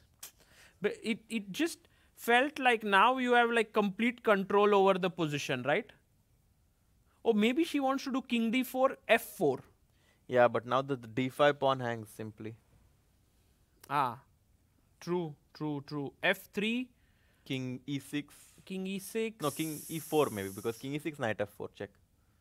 Ah, nice move. So king e4, And this is losing. f2, and then knight f2, king b4, king f5. Your king is Oh, too not far king away. f5. I mean, here also have to be careful, huh? Yeah, I mean, white need a bit, at least Mark Andre has a winning position and he this also is- has 10 minutes on his clock, so. Yeah, this is actually nice check because, okay, anyway, I'm going too deep, but the idea is knight f4 and then slowly kind of pushing him yeah. back. Let's go back to the live board now. King d4 is the only winning move here for white, which... But king d4 is like so obvious. What else are you going to do if not king d4? Because Yeah, like- no, very likely. he has 6 minutes on his clock, almost 7. I think he senses he's going to win this somehow, Mark Andrea. Yeah, Yeah, he plays king d4. good move. But I mean, you know, like these kind of games are like so hard to digest. Yeah. You're defending Yeah. for 5-6 hours, trying to be on the thinnest of the ropes to make a draw, and finally, if you just make Yeah. one mistake, everything can turn around. True. And it's True. very tough to be in Divya's shoes right now. I think, as we discussed, no, like in general, if you go and tell the player this is good for you in the long run, they'll be like, please leave me alone. But like actually, I think this moment, that f6 move that you were saying, Sagar Bhai, I think that was the key moment, and then after that, white had no progress. Yeah. f6. Anyway, they would gone f4. Yeah, but here. then you just wait. You just go king c4, and you cannot move the knight. You can't. I don't want to give you a passed pawn, basically. And I think this was a very clean way to draw the game. Right now, she goes for f4. And only king d5 wins, by the way. Only move for white. But Yeah. okay, you're just taking the pawn. So Yeah. it's not. No, it's clear to take the pawn, I guess. Yeah. Yeah, Takes king it. d5. And I'm sure she will push f3. Yep, she does it. f3, and now this important. I think we are going king e4. This variation is going to happen. We just were looking at it a bit lightly there, but now it's happened. But king e4 must be played. Yeah, like what else? Again, Yeah. like king e6 is not possible. you can't move the knight because the f2 pawn is queening. So king e4 is the only move, and I think king e4, f2, knight f2, king b4, this line is going to happen. Can I ask, like, king e4, king c4, is that a possible idea? And I think, can you just take? Oh. Because after king f3, after king f3, king d3, b5, I have two pawns and you can't stop both of them. Wow. So king e4 is the way for white to win this game.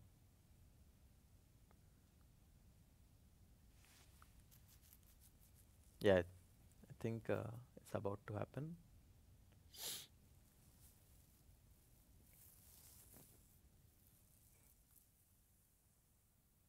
He's just making sure, yeah, that he's not missing something. King e4, what if knight h4?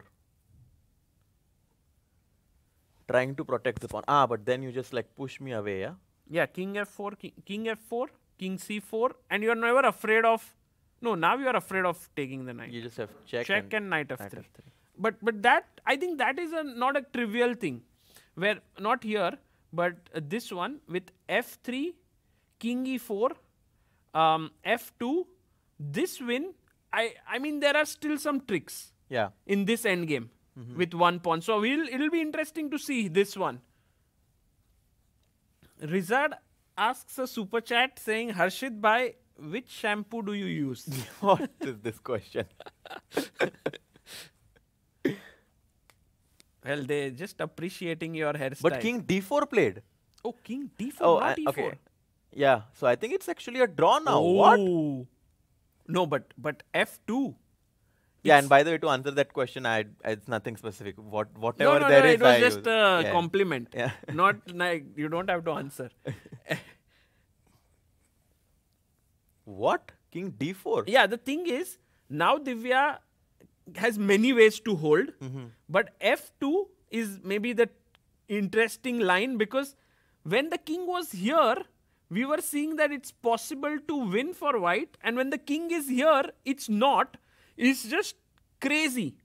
It's very hard to understand. No, the main point being that here, now there's no knight f4, and if you play knight e5, I can go knight h4, and somehow this knight is not trapped, because knight on f4 was trapping it somehow from the g2 square, and the king could come eventually and win it, maybe something like that.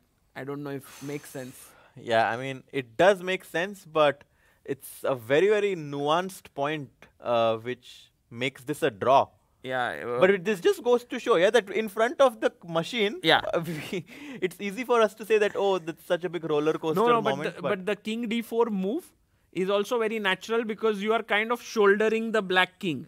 So king d4... But, I mean, is it? Because you're not attacking the f3 pawn now. Yeah, so black can even go knight h4 now. And you're simply... She knight plays f4, knight what? f4. Oh, she blunders. Knight f4, knight d5, knight e3. No way. No way. No, this is not... Knight d5, knight e3. What do you mean knight d5 is a queen, no? Oh, check. Oh, I thought check. Sorry. What did I see? I was thinking check and knight e3 she missed. No. Then she didn't miss it. Sorry. My mistake. My bad. But now simply king e4, knight d3 and king f3, king takes d3. King e4 is game over. Knight d3, king d3. No. And this king pawn endgame is just king e4. Oh, king e4 missed. Knight e6 played, but now g6, and white pawn is way too advanced now. And also, she'll play f2 now, at least to get the f2, knight pawn. f2, but king b4, king e5. The thing is, like, the knight on g7 has only 2 squares to go to, and it's easy for white to control them. That end of this game is a very instructive knight endgame overall. Yeah. So, it's... I mean, the thing is, like, she only has 40 seconds or a minute to find all these moves. So it's even hard to criticize, because with so little time, and also don't forget that we are already more than 5 hours in the game. So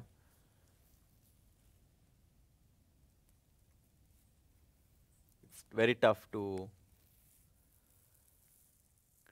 defend such a... Yeah, and you can see Divya looking at the clock. She knows. Coming back there, looking, so... She's nervous. She just...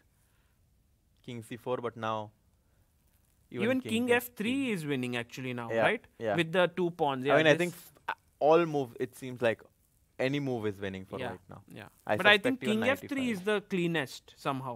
I mean, knight e5 is the cleanest, I think. No, but Knight then you e5 give and then- b4, no? Yeah, but then your king I'm is not just... very confident of this endgame somehow. No, the Yeah. thing is like the knight on g7 is just very, very... Oh, he gives a check. Yeah, take- knight oh, he f3. plays your line, yeah. Yeah, because Okay, king c5, king e5, knight g7, king f6 and king f7. knight h5 check. Yeah, I'll just go here. I draw, yeah. What? Yeah, This is a draw. Yes, this is where I get this feeling that there are some chances, some hopes still.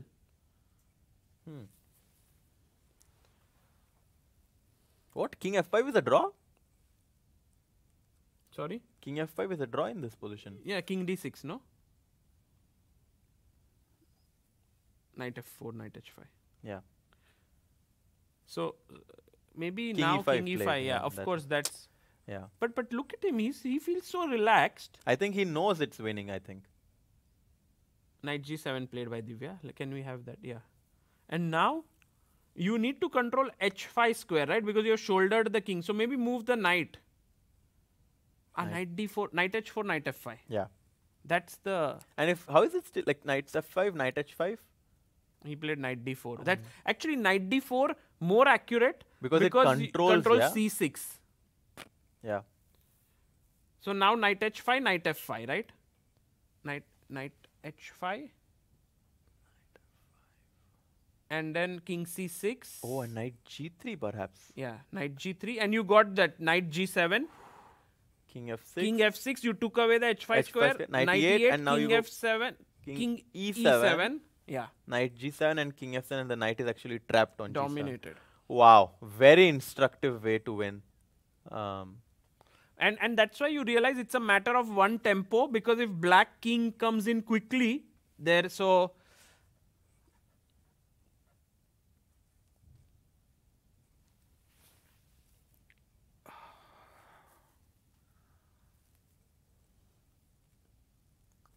Yeah, it's tough to see this. Yeah, but in sports, someone has like most of the times, like, you know, there is a winner and there is a loser, and True. this time it's going to be Divya. Yeah, I would only say like it's moments like these that help players to improve. But when they happen, they are very painful. Exactly. Yeah. But actually, without them, you cannot become a very good player. So it's just part of the process. And now knight e6, knight f4, or Knight h5 played. knight e6 check, king c6, knight f4 seems like a way, right? To Yeah. take away this Yeah. square, Yeah. and then the same idea with Yeah. knight e8 and going King e7. king e7 and king f7. You're winning.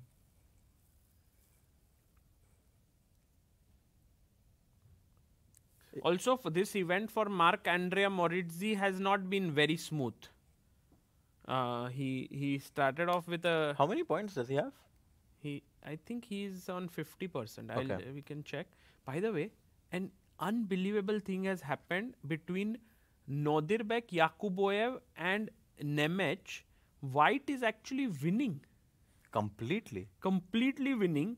And that just goes to show, like, when a strong player, the difference, no? Like, at some point when we were here, we were like, black is the one pressing. Yeah, I think the longer the game goes, the more time does the stronger player have to prove why he is the better player. And I think here, in time pressure, Yakuboyev just shows why he is the top seed in this event. Actually, Yakuboyev is going through the grind of, getting to the Masters because he's there. He's almost 2660. No more. I think he's almost 2680 or something. Somewhere there, Yeah. but he's getting invited to challengers. Mm-hmm. So he's playing there. He's not like, waiting for an invite and wants to get into the... Oh, knight.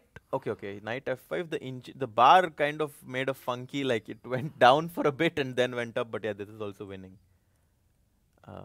Yeah, I thought that the bar jumped, but okay, I guess the same idea. Knight f5, king c6, knight g3. Yeah, same. Played, yeah. No, it's over. King f6, knight e8, king e7 is the cleanest.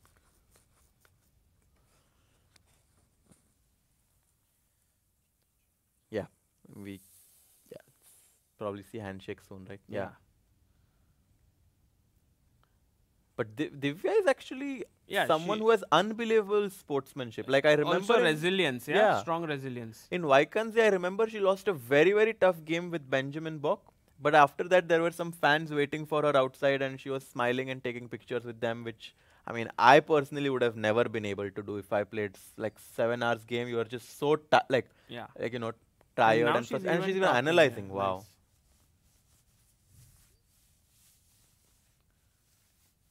I think she also hit the... Look. He said F5, just F6, yeah? Just wait. I think Mark is saying, why didn't you not just go? Yeah.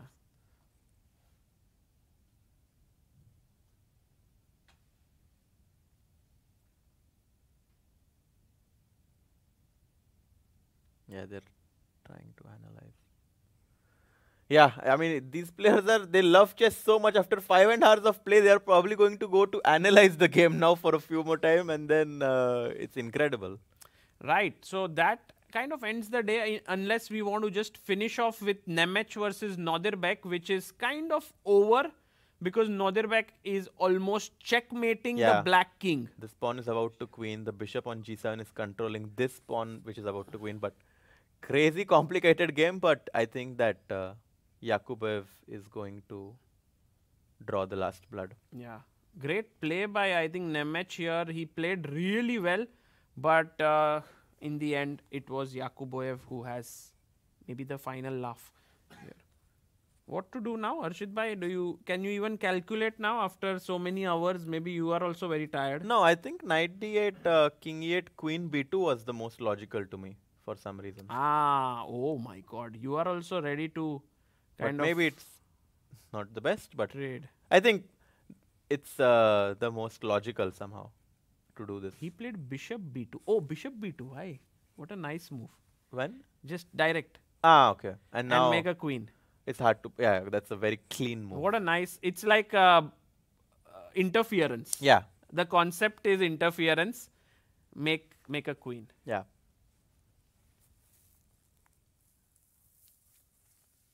And what if you make a queen?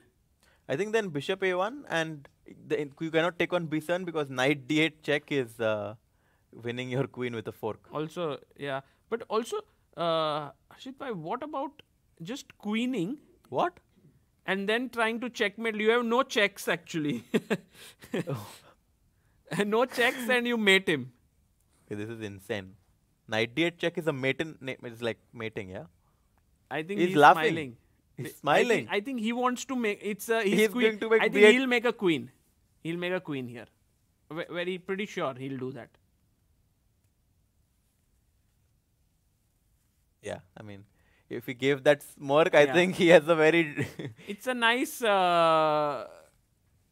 thing, no? Like for you, because it will be a memorable game. Queen b, you can't you take. can't even take. Yeah. I think in his hand is a queen, right? Yeah. So he's going to put it. So this is how top players think. They don't look at the board. They are calculating in their head, and he plays it. Wow, what a beautiful finish to this game.